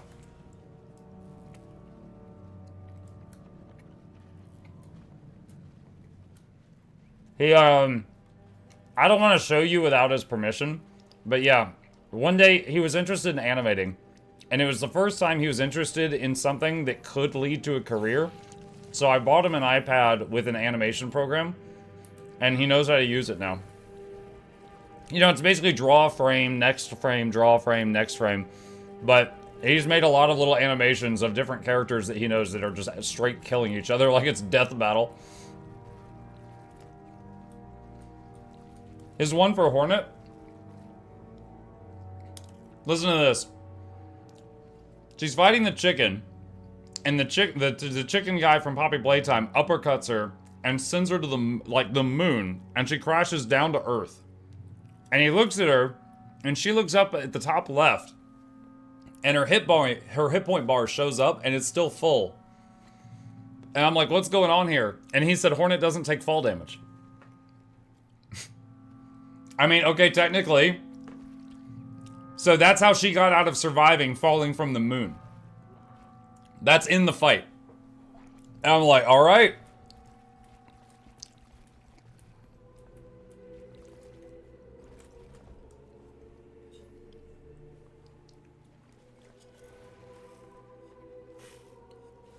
He's not wrong. Nope. Let's see. Culture.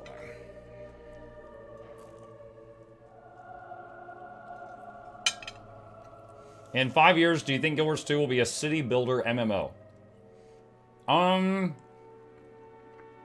What? A city builder? I don't know. You know what? I never thought that Path of Exile was going to have a Farmville style season, but it did. So it surprised me. So who knows what Guild Wars 2 is going to do.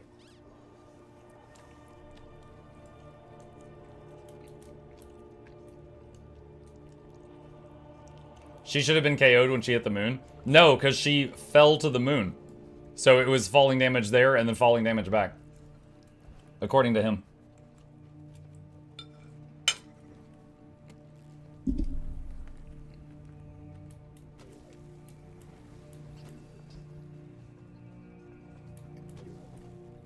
Alright, hang on. I'm gonna go put this away. Some must fight so that all may be fair.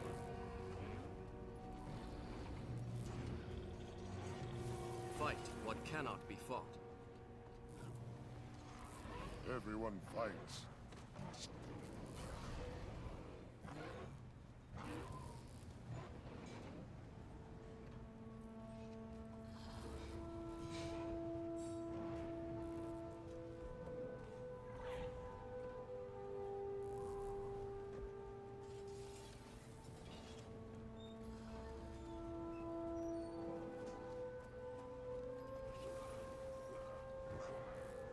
Some must fight so that all may be free.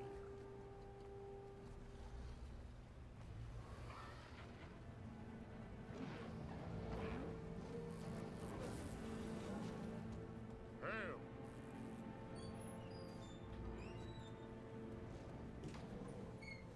Okay.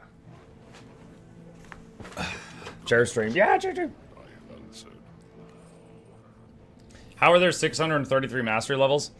It's because they keep adding more every time they do a new expansion. A little secret for you though, a lot of them don't do much.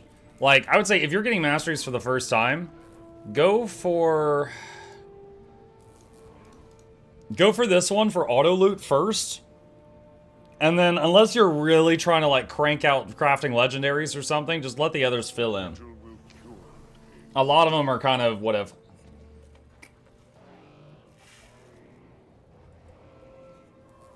Guild Wars 2 isn't as good as Guild Wars 1, but oh well.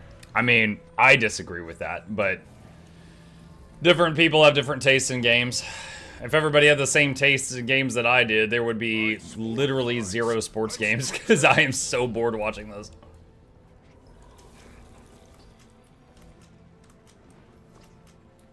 I enjoyed Guild Wars 1 in the way that I enjoyed, like, reading a book one time. Like, I played through it once, and I'm like, oh, that was nice. But Guild Wars 2 really got its hooks in me.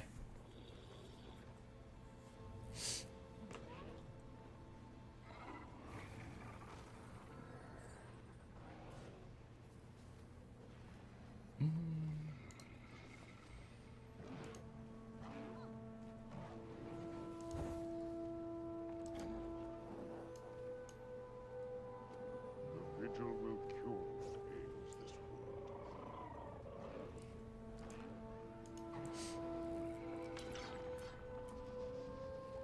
If everyone had the same taste as Muck, there wouldn't be farm life simulators. I enjoy city builders. I think the closest thing I've enjoyed that was a game that had farming in it was probably Stranded Alien Dawn. Like, there was farming, but also on occasion, waves of giant murder bugs would come and try to kill you.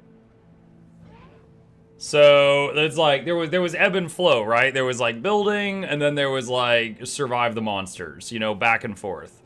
So it was a nice balance. But yeah, if it was just farming, like Stardew Valley, I liked the dungeon that you would fight in, but I got really bored with the actual farming bit.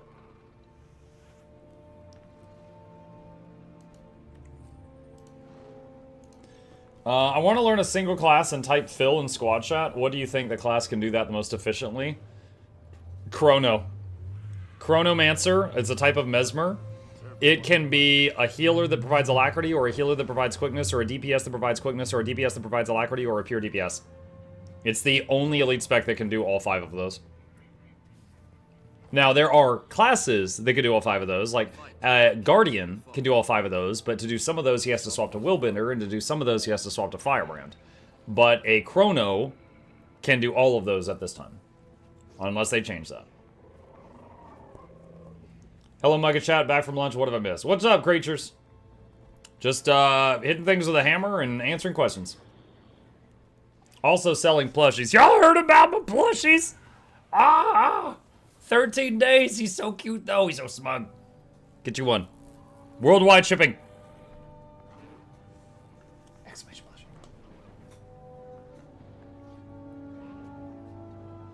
Everyone fights.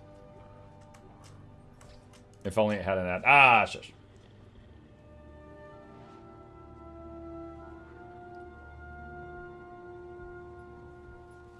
I'll get it on Saturday. Woo!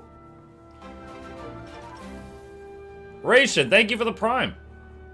Angry says, Muck, I have 280 boosts. I have every mid and light armor class. Which heavies should I go? Again, this is going to be determined by what you find fun. Like, okay, none of my main... I've never really mained a heavy armor. But if I was picking one, because it's like, okay, I have to play a heavy, I would probably pick Guardian. I mean, just... Warrior, just being a guy who's like, unga bunga, I punch. That kind of bores me. And Revenant, I simply do not care for the energy management system.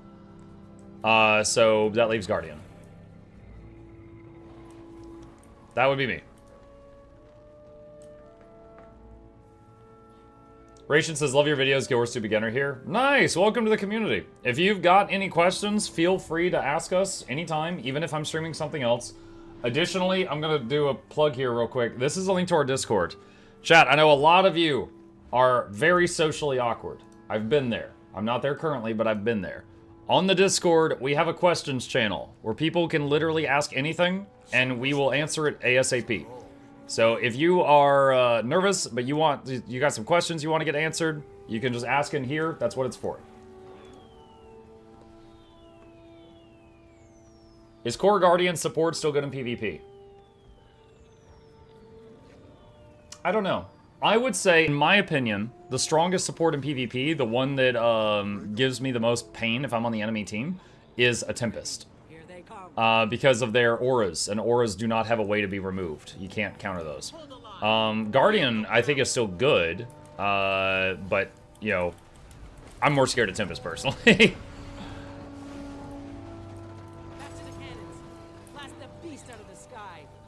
You're still there, Mug? I'm still here.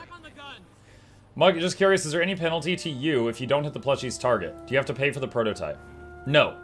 No. Good question. So, the way it works, and again, you guys, I'm an open book with this stuff.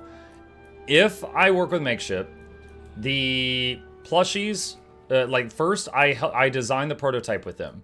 Like, I give them some scribbles that I've done. They give me a picture of something they made. I tell them, please make these changes. and they give me a picture of what they made, and we go back and forth over a few weeks. When it's done, I say, I love it, it's perfect, no more changes. And then they ship me the prototype so that I can record a commercial or take pictures or something. Me being a YouTuber, among other things, I recorded a little commercial. Then we pick a date for it to start the campaign. I picked a Tuesday because, you know, I stream Guild Wars 2 on Tuesdays every week, no matter what else is going on. And so business is greater on those days. So I picked a Tuesday, I released the commercial on that Tuesday, and then I started plugging the plushie. Then the first goal is to reach 200. 200 is roughly what covers the cost of production. If we do not hit 200, let's say we only sold 100 and the timer ran out, they would give everyone a full refund, and I get to keep the prototype, and then that's the only one. Now, there's no fee or... Did you guys just see a flash of the Claw Jormag? What was that? There's no fee or anything for just getting the prototype. I would imagine if you kept having them design prototypes and send them to you, but then nothing was selling, that they'd probably be like, okay, no more, stop. But I've never heard anything about that. I've not heard anything about that. There is one other stretch goal, but it only affects me, so I don't advertise it much, but I'm giving you an honest answer to your question. And that's at 400 sales. The cut, like the percentage of the profits that I get, is increased slightly. So the first plushie, you know, we sold 750. So I got that greater cut. But this one, it's looking like we're just going to make it happen, and that's fine. Like, I'm so excited. Like, earlier I jumped for joy. I was yelling. I'm so excited just that people are interested in it. But yeah, so 200 is make it happen. 400 is better cut for the creator, and there's no other stretch goals after that. It's just the more the merrier. Sounds like a pretty fair business model. They've been good to me so far. I don't know how the other plushie making businesses do it. This was the first one I worked with, but it's been fair to me so far. I am going to go Druid for this part. Cannons have been adjusted. This time we'll bring it down. Good. Here it comes. Fire away. Longtime Guild Wars 1 player just starting Guild Wars 2. I have one big issue with the game so far. All the classes seem the same. So, I'm happy to have this conversation with you. I very much disagree with that. Like, what makes you feel that way?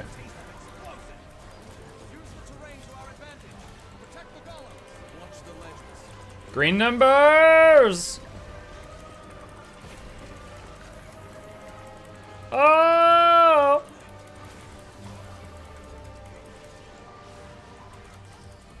Watch the legends.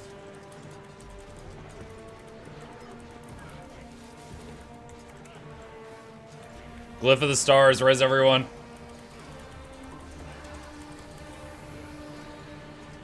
This is why I do this build on Claw of Jormag. Because the strategy is basically stand in the damage and just out-muscle it.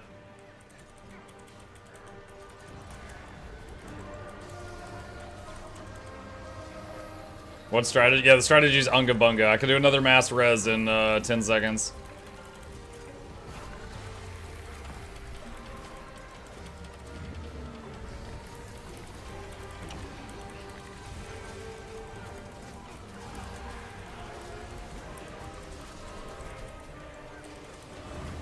Alright, here it comes. Glyph again.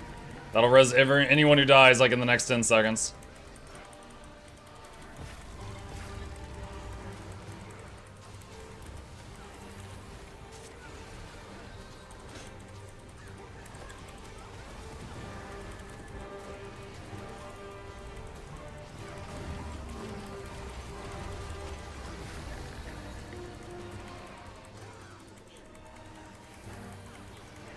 GG!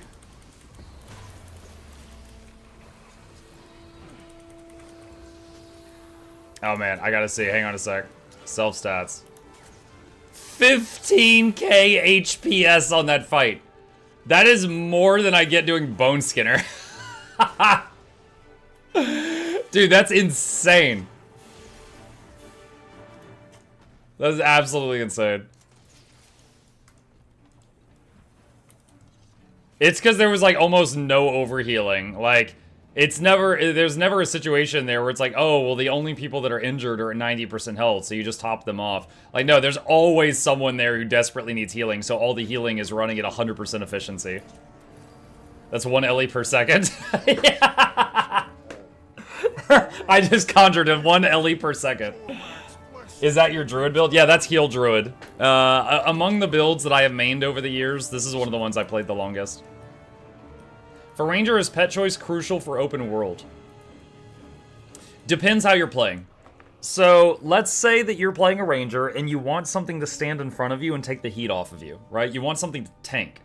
Then you want to take something really tanky. Bears are a classic option. Drakes are pretty good. But just something sturdy, and then it takes the hits while you are attacking freely. Just then in that fight, I was using a jungle stalker, which does these buffs you can see right there, and it does a roar, which buffs the people around me. So I was playing that fight more as a buffer and a healer for the big pile of people around me. Says if you got 50 people there, rather than having DPS number 51. Having one healer going blah with heals and buffs, it makes way more of a difference. And that's how I like to play. So yeah, pets do make a small difference, but it depends on what you're going for. Like to give you, here, hold on, just to give you some ideas here, all right? I'm just gonna name a few. This one gives the group Fury. This one condition cleanses the group. This one can do weakness. This one does might on the party. This one does Fury on the party. This one does Aegis on the party. This one does a bubble that blocks enemy projectiles. This one can do regeneration on the party. This one has really big CC, it can interrupt. This one has an immobilize. This one can remove boons from the target. This one has a pull. And so on and so on and so on. So basically, you kind of got a Swiss Army knife here. You've got this slot, and you can pick one thing to put here, and then you got a swap for one more. So that's a kind of like a customizable button, and you can put what you want there. How do you keep up with all that? I've been playing Ranger for many years, but some of them don't do much of anything that's worth mentioning. Like the MOAs. The red MOA is Fury. The others I have to read to remember because they're so crap. The Bears. This one does Condition Cleanse. The others I have to read and remind myself what they do because it's so bad. Right? Like, not all of them are worth using. The Hyena has this really cool thing where it summons a second Hyena. So you get 2 pets for the price of 1. But they do like 100 DPS. 100. Like a real DPS player does like 40,000. And these do like 100, so it's kind of a novel thing having multiple pets, but they're so shit, it doesn't matter. But yeah, it depends on what you're looking for. So like if you want a tanky one, if you want one that just does the most damage possible, and you know, no utility at all, or if you want utility, then you just go looking for the utility, yada yada yada. Mo is just staying there menacingly, yeah.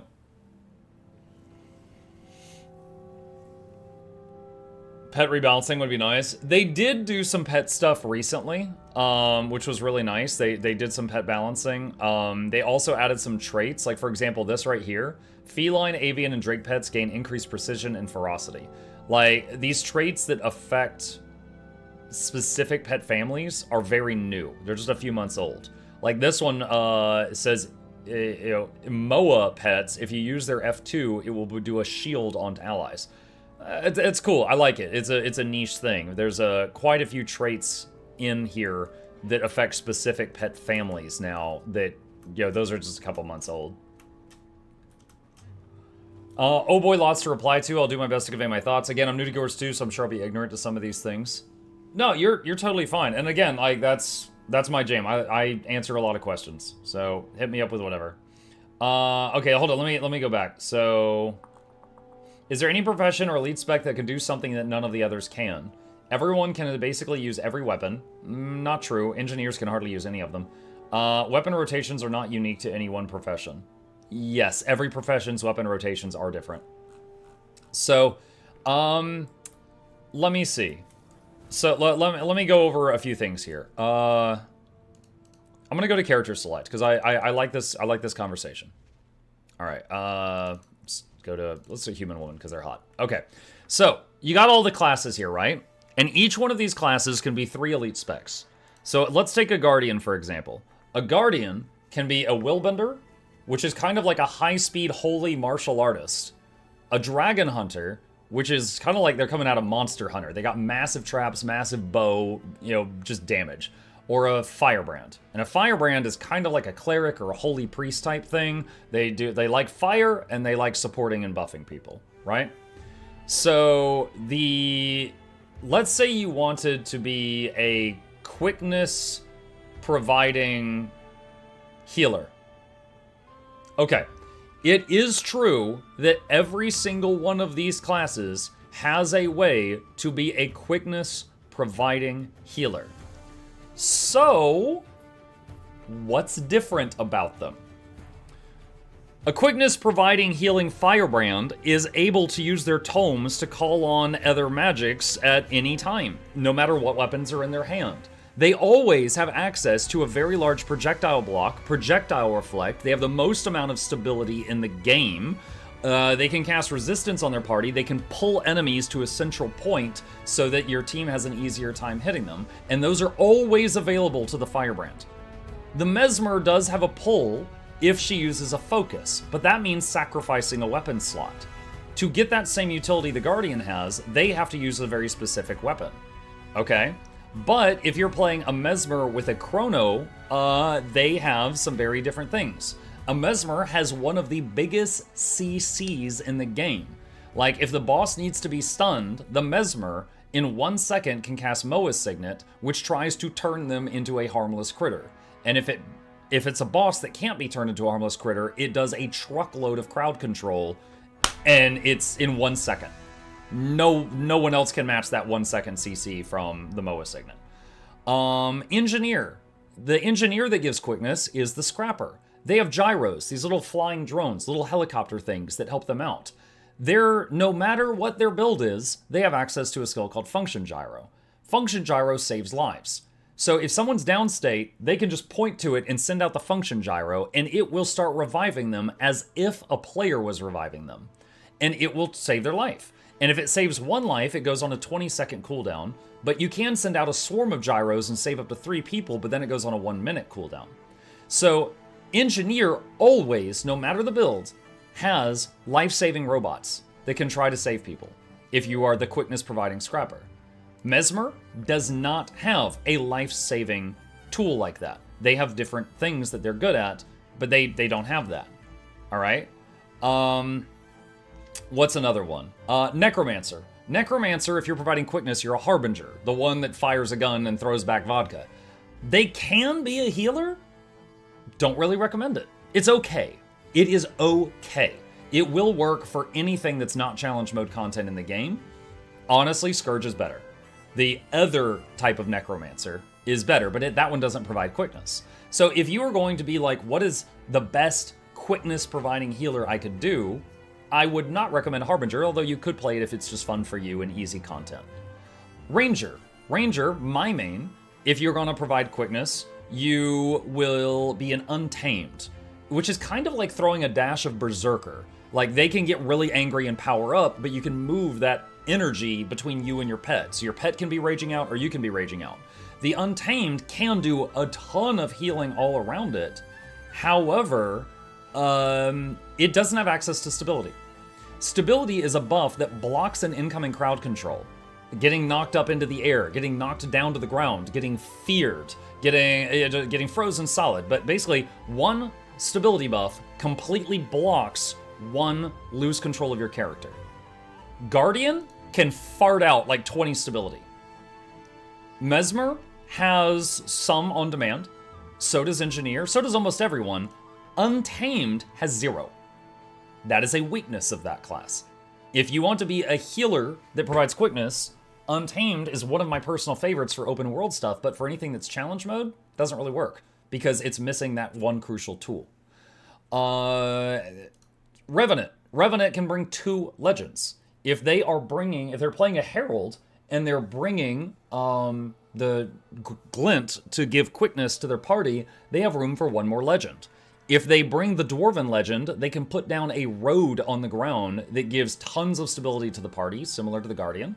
But it's like a burst of it. It's like a burst of here's a crap ton of stability for 5 seconds. Or their second legend could be the Centaur, which can do a big shield that blocks bullets. They have less shield buttons than Guardian does, but if they focus all their power into it, they can keep that one shield out for a very long amount of time. So, you know, and they can choose how much they funnel into it. So they've got a whole like power system, like a battery pack, and you have to juggle the energy on it. So it's very, very different there. So I hope this kind of gets the point across. Like, yes, it is true that every single one of these can be a healer. Every single one of these can provide quickness, but they can all do something the others can't. And you know, you've also like these 3 are heavy armor, these are medium armor, these are light armor. You know, they've all got like different things that they can do. And some of them are very easy to play, and some of them are a mucking nightmare to play. Yeah, so yeah, I hope that gets the general point across, but if you've got specific questions, I'm here. I see a lot more now. Appreciate you taking the time to discuss it. Sure. Yeah, and like there is very similar things. Like another one is Barrier. Barrier is just like increasing someone's max health above the cap, and it's just like a shield to block incoming hits, right? Like, watch here, I got 21k health. I hit this. Now I've got 21k health with 4k of Barrier. Some healers can pump out a ton of Barrier. Others can't do any Barrier at all. So it is a strength of certain healers that they can basically increase the maximum health of the party. Not everybody can do that. The healer I'm playing right now, a ranger, one of its strengths is it can snap its fingers to res someone who's about to die. Mesmer can't do that. You know, there are some that can, there's some that can't. I do a lot of pugging. I play with a lot of high DPS, so I like having tools that can res them if they stand and fire too long, more than just like having, you know, boons and stuff. I still somewhat disagree with wait, hold on. I still somewhat disagree with how they diverge from each other, but it is more than I initially seen. I hear you. I hear you. I think maybe the buff and debuff system might be why I feel that way. Yeah, so for example, there is a lot of consolidation with buffs to make it easy to understand. Like, for example, if an elementalist sets you on fire with magic, or an engineer sets you on fire with a flamethrower, either way, you get a condition called burning. Okay? Like, either way. So, that is to simplify things. So, every healer in the game can provide some amount of might.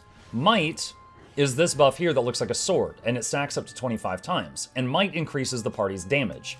You expect your healer to be able to provide 25 stacks of might, but they all do it in different ways. Can you explain Heal Untamed? Yeah, sure. Hang on a sec. Let me go to Test Dummy, and I'll talk about it for a minute. I just got back into the game. I have a Ranger in the first 2 expansions. I have level 80. What are goals I should be working toward? The new player goals I often recommend to people is world map completion and story. Like a little bit of both each day. And then whatever you want outside of that. I've got a video here called I just hit level 80, now what do I do? That you might like.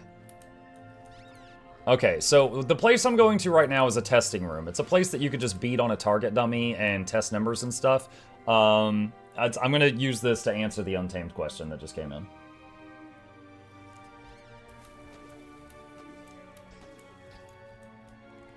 How good is Heal Scrapper? It's very good.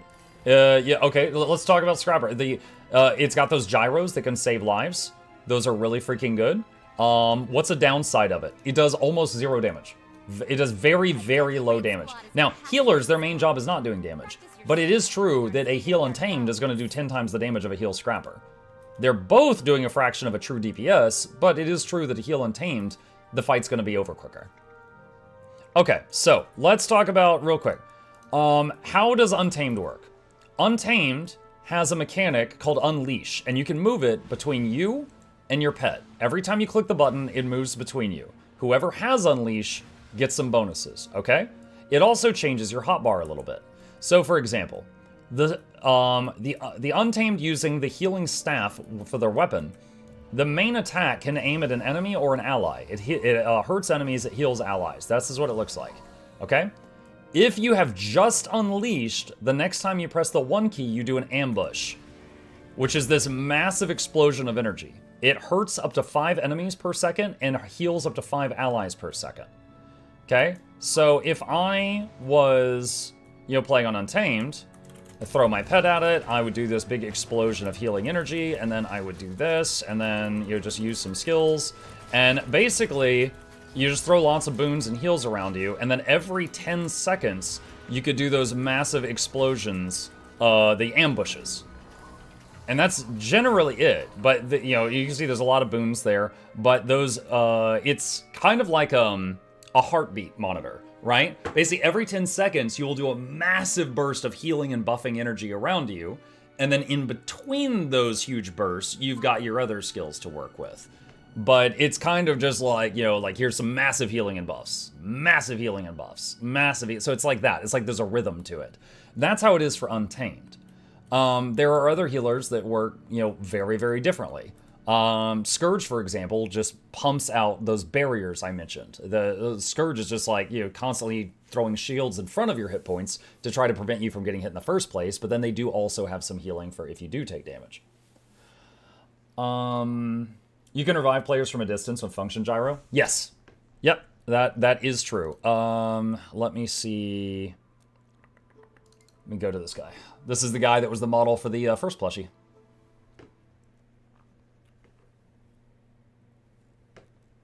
Log into him here.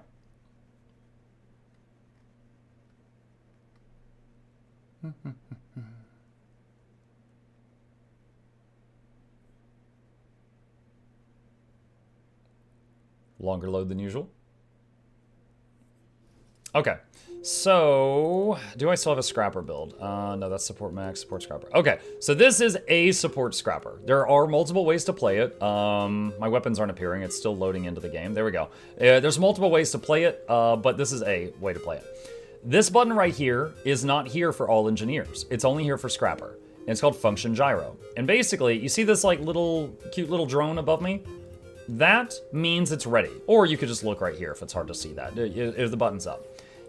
You can send that out up to that far away from you, and it will revive people. So you can say, go save those people. If it hits 1 person, it has a 20-second cooldown. If it hits up to 3 people, it has a 1-minute cooldown. And it will go out, save them, and come back to you. Traffic cone. It will go back and go out, save people, and come back to you. And you could deploy other gyros, like Bulwark Gyro is this drone, and it's doing shielding around me. See the blue numbers? Those are barrier. And then you got Blast Gyro, which is this drone, and it does an explosion around you. And the whole thing is these little gyros, these little robots, that's the scrapper thing. But no matter what is on your bar, they always have function gyro to save lives.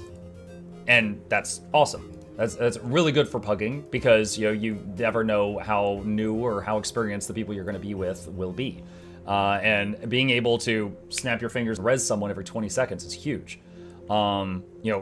Mesmer is amazing at support, but they don't have that ability. They do not have the ability to snap their fingers and save someone's life. From downstate. I'm referring to downstate revives with that statement. Night Dice, thank you for the tier 1. Appreciate that. Function gyro jives so quick as well, in World v World it does. In PvE, that almost never happens. In PvP, usually you would CC it to stop the revive.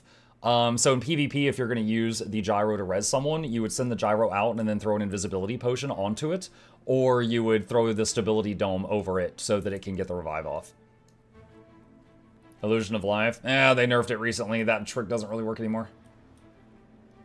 Did he go over inventory modules? Okay, I know what inventory is. What's an inventory module? The one human imposter? Yeah.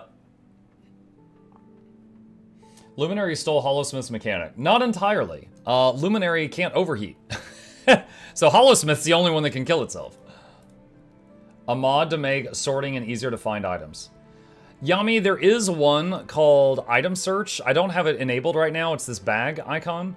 But Item Search allows you to search for something on your entire account.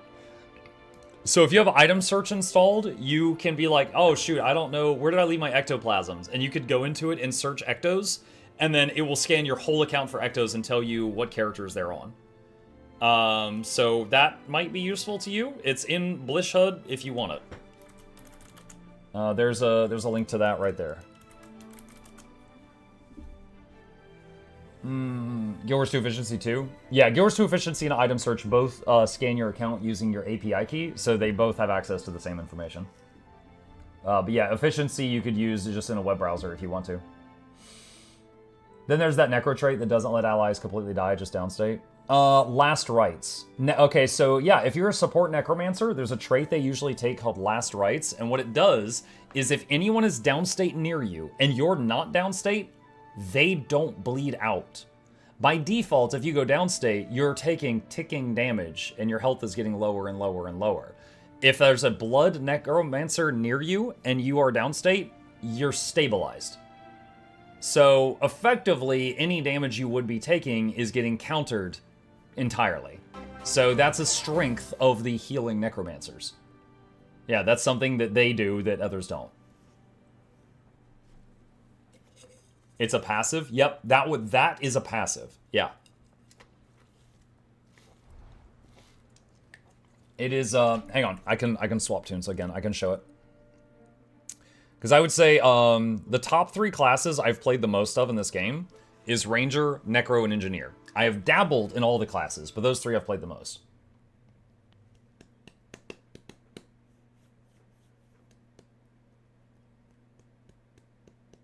They all look the same? Yo. You guys are all here to get the same hat, all right? You understand the drip. Drops with an S in Farnell if you're trying to get the drops command. Okay, so here is... What is this build? This is a Scourge. Okay, so this trait line is Blood Magic, right? In Blood Magic, there's a thing here. Let me find it. Here we go. Last Rites. As long as you are not downed, allies near you do not bleed out if they are downed. Gain healing power based on your current health. And basically, the lower your health gets, the better a healer you are. And also, allies don't bleed to death when they're near you. No, they could still die, right? Like, if a mob downs an ally, and the ally's down, and the mob is actively punching them, they're going to take that damage. But it's just saying they don't bleed out, which is still absolutely massive. Like, if for example, let's say they're bleeding out for 2k health per second, you're effectively healing them for 2k health per second just by breathing near them. So this gives you a lot of time to save lives. Like, it's like, okay, Billy is down, but the boss is about to do this big attack. I need to focus on this, then get to Billy afterward. Billy will wait on you to get to him because this will make it so that he's not bleeding all over the place. So yeah, this is a strength of the Blood Magic trait line that on the Necromancer. No one else has this. No one else has that.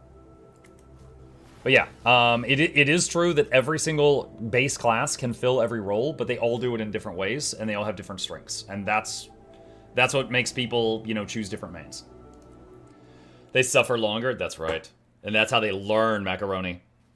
I'm going slightly bonkers here, help me out, Muck. A trivial question for you is a bit of a break from proper questions. Backpack slots, upgrade question mark, what upgrade does it take? I can't seem to work out what type it accepts. Okay, so if in your inventory, if you're saying, like, get additional backpack slots, those are 400 gems each. You can get 2 backpack slots from the Fractal event going on right now. But a couple of things, because I'm not sure what parts you know and what parts you don't. Backpack slots are character specific. So if you get backpack slots on one character, that does not apply to your other characters. Wait, sorry, no, I mean equipment back. Okay, hold on. Backpack slots. Okay, so backpacks can have between 0 and 2 agony infusions. Or, sorry, infusion slots, okay? So, like, here's a backpack. This is legendary, so this is as best as it can get. It has got stats and then 2 infusion slots. That is a maxed out backpack. If you have an ascended backpack and it doesn't have 2 slots, I believe there is a Mystic Forge recipe to add slots. Hold on a sec. Guild Wars 2, add infusion slots to backpack.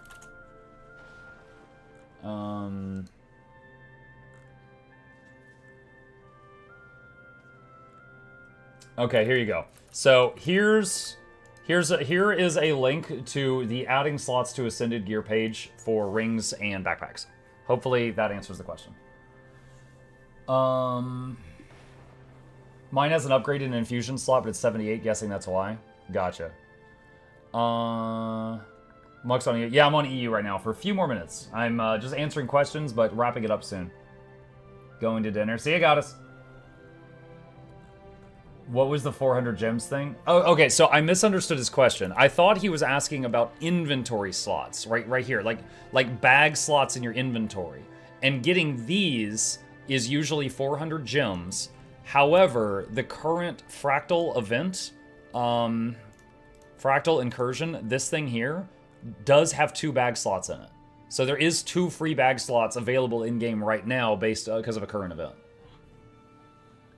Is there anything the Warrior is really good at? Maybe with the new Paragon class. Okay, sure. All right, Warrior. First of all, they have really high health and defense. They have high base health. They have heavy armor. They are harder to die when they make a mistake. So that is one thing straight up.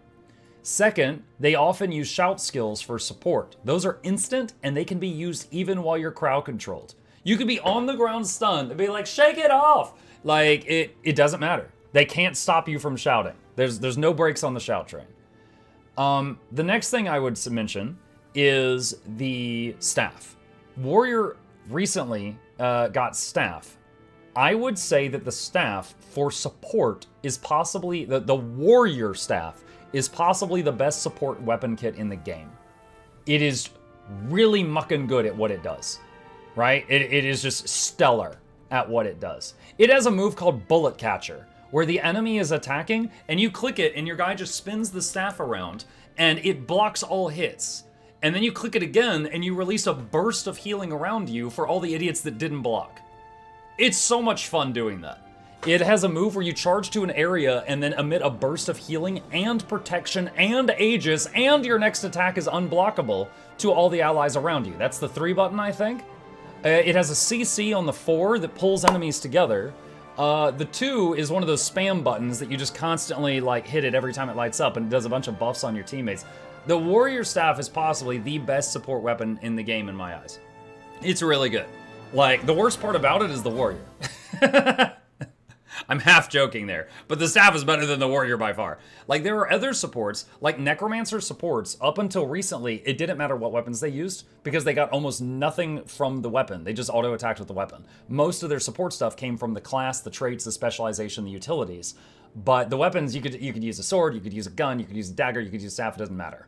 Very recently, they changed the Necromancer staff to be way more of a support tool, so it's used more now. But there are some classes that they have a lot of flexibility with their utilities. There are other classes that don't have much flexibility with their utilities, but they got a lot of flexibility with their weapons, you know? And it just depends. Warrior is just, staff is so freaking good. I'm so happy Warrior got something. We didn't get anything usually. Yeah. Is it better than the Necro Staff? The Necro Staff requires a Grandmaster trait in the Blood trait line to get the support options. By default, the Necro Staff is offensive. If your Blood Magic maxed out, you can make the Necro Staff a defensive tool that is quite good. I would say the biggest claim to fame is the fact that you can stability with the Staff 5 every 16 seconds. The Warrior Staff, though, is just really good. And again, the Warrior is sturdy, he's durable, you're going to do a little bit of damage, you're going to pump out tons of healing, you've got all the essential boons, you got CC. It does have a nice elite, which is the Banner. You can call down a massive banner, and it will instantly execute any downstate enemies. Rare that that's useful in PvE, but sometimes. And it will instantly revive downstate allies. Any, like up to 5 of them. The downside, very long cooldown. It's like a 2 or 3 minute cooldown. Actually, wait, that one might be 90 seconds. I think they might have recently changed that to a 90-second cooldown in PvE. In any case, very powerful, bit of a cooldown, can save some lives. That's a really good elite that they've got. Mug, between Warrior and Mesmer, which would you pick? I don't know. Chrono support is really fun. Chronomancer has an ability called Well of Precognition. And instead of just giving your group Aegis instability, it does it 3 times. So it's idiot-proof. And I, my friends, am an idiot. So you cast Well of Precognition, and it goes Aegis Stability, Aegis Stability, Aegis Stability. It just keeps doing it. So if you do it with the wrong timing, that will use up one of those, and then the next one will fix it, right? Because for the newbies, Aegis blocks one hit. So if you do an Aegis and you accidentally block a tiny hit, and then the big hit hits your party, it'll truck them. But with Well of Precognition, it's almost idiot-proof because it reapplies it rapidly over a few seconds. So I really like that skill. It's a very fun button. Let's see. Why did you mention that Harbinger is not that good and Scourge is preferred? Scourge can pump barrier. Okay, first of all, Harbinger provides Alacrity. Scourge, or so, I'm sorry, I said that backwards. Harbinger provides, what is it, Quickness, and Scourge provides Alacrity. So they don't fill the same role. However, Harbinger does a lot of boons, and it does the healing, and that's about it. Scourge does barriers. So a barrier can be for up to 50% of your max health. So if you've got 20k health, a Scourge can barrier you for 10k, and you've now got 30k health. So basically, the entire party's health is increased by 50% if you've got a Scourge spamming shields on you. That is very, very powerful. That is extremely strong. The Harbinger was originally designed to be a DPS. It is recently that people have kind of found a way to make it a support healer, and it does work. It functions to like 90% of the content in the game, just not the hardest stuff. What is a strength that the Harbinger has that no one else does? Drugs. It's invisible dance! They have an elite skill where they throw a bottle and it breaks and it gives everyone splashed by it literally every buff in the game for like 10 seconds. So usually when a party starts a fight, there's a ramp up time, right? Everyone starts doing damage. They've got 1 stack of might, then the healer gives them 5 more, then 10 more, now they're like 15 stacks of might, then here's some more, now they're 25. There's a little bit of a ramp up time, right? Before their damage gets to where it's going to be. Harbinger is like, have you tried drugs? And they just slam the bottle down, and everyone is just suddenly in their A game. Everyone is in their strongest form. There's no ramp up time if you're with a Harbinger. That is their strength. The first 5 to 10 seconds of the fight, everyone is instantly at maximum power. And then that's it. Now that is a very cool strength, and that is unique to them, but that is a Harbinger thing. Yeah. But all of the different classes has something unique about them. Like I like Ranger, right? Ranger, I can hit search and rescue, and my pet can run out, find someone who's a downstate, drag them over to me, and start doing lick wounds. They're like, blah, blah, blah, blah, blah, blah, blah, and they start rezzing the person. If I then click F and start rezzing them, they're getting rezzed twice as fast, as if 2 people were rezzing them. That's a Ranger thing. I really liked it. I really like saving people with that. And the fact that it pulls them out of the thing allows you to save some people that you could not otherwise. That's unique to the Ranger. Are you telling me that the potion I smashed in the ground in that Legion strike is that potion? Maybe. The only problem with Harbinger is all the broken glass. Free rabies? Yeah, free rabies. But yeah, every class has some different stuff. Like, we mentioned stability earlier. Druid, for a very long time, did not have any stability at all. Now, it has a very small amount of it, right? Like, this skill does 1 stack of stability, and it has a 24-second cooldown, which is enough for most content. If the boss, for example, does a knockback, and he does like a shockwave, and the whole raid gets knocked down to the ground every 30 seconds, I can use this to counter it, right?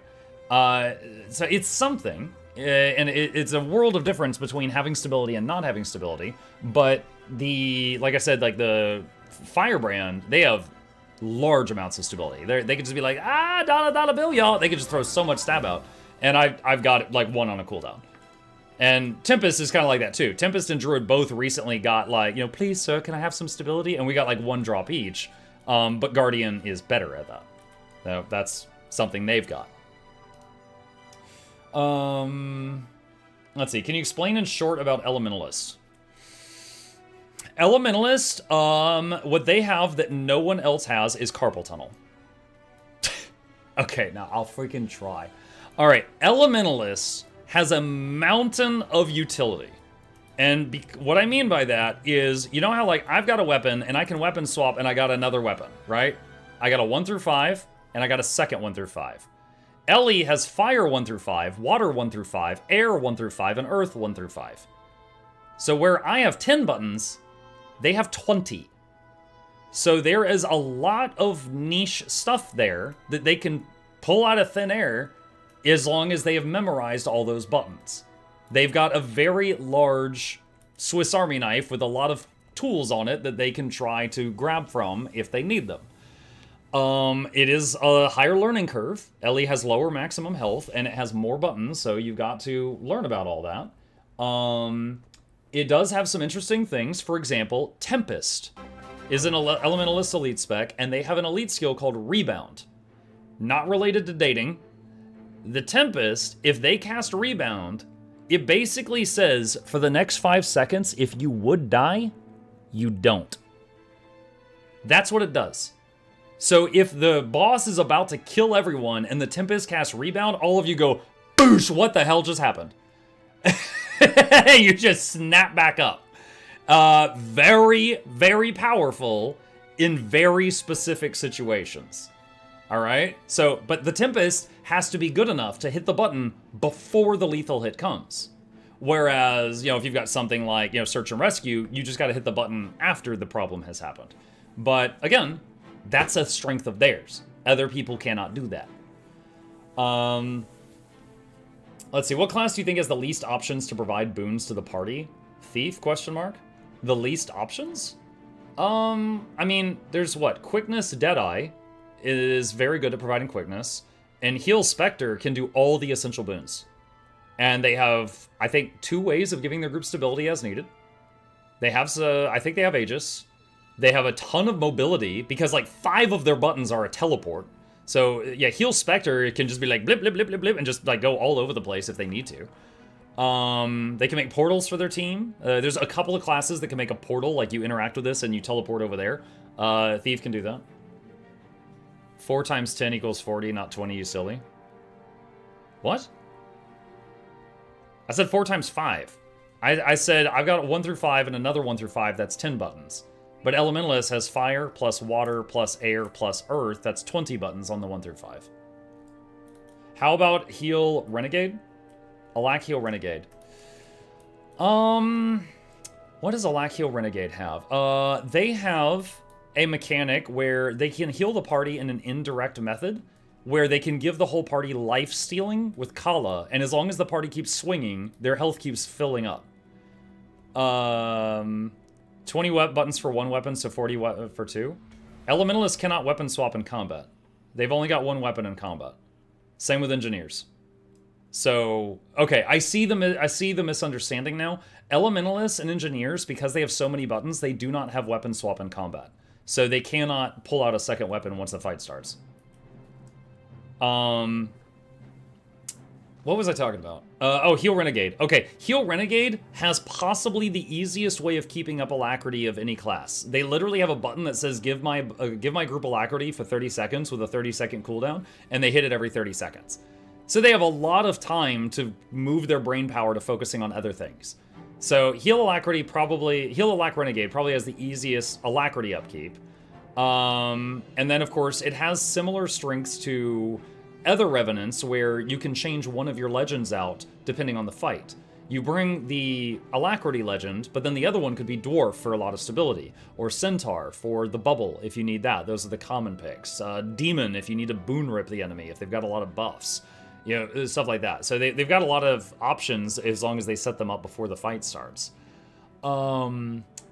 They've got a couple of things like Dark Razor is one of their abilities, which is really strong CC.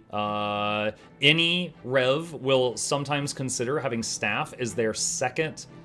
Okay, this is a weird one. Revenant Staff. The 5 button is they twirl the staff in front of them and charge forward. Okay? The fatter the target, the more hits it does. Okay? And it does CC.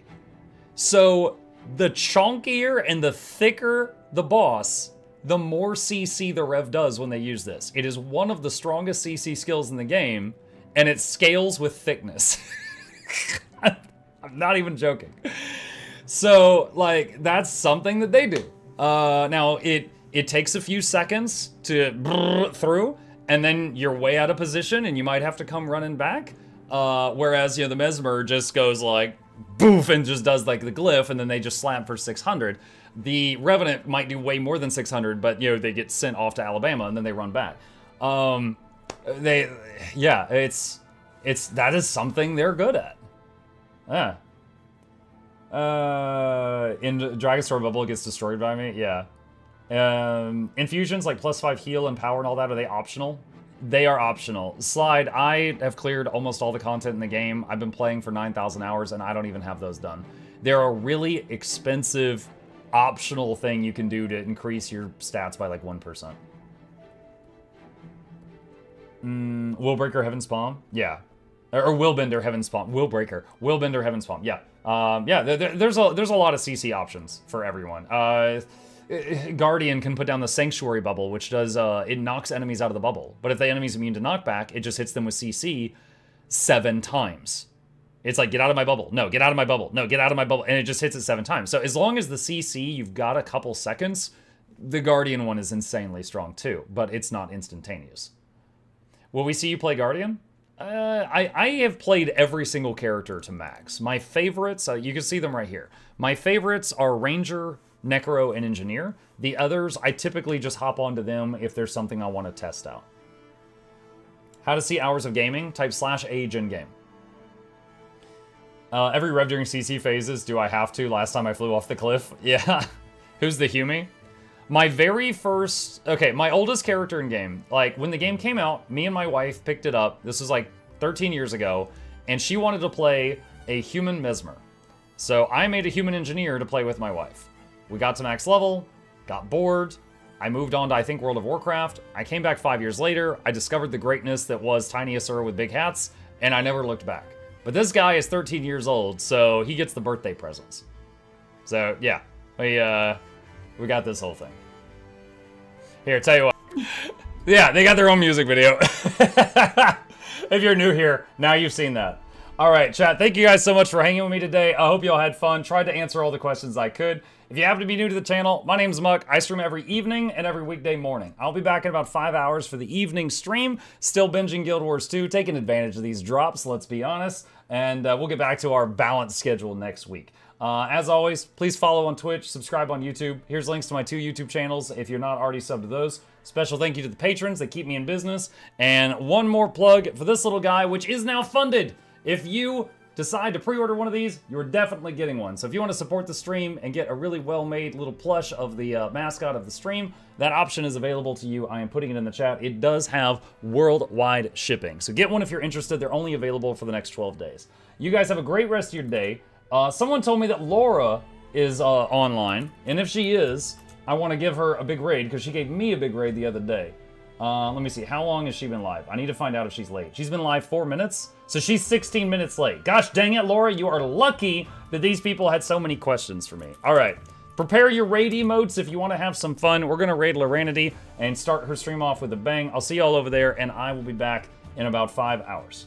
All right, see ya.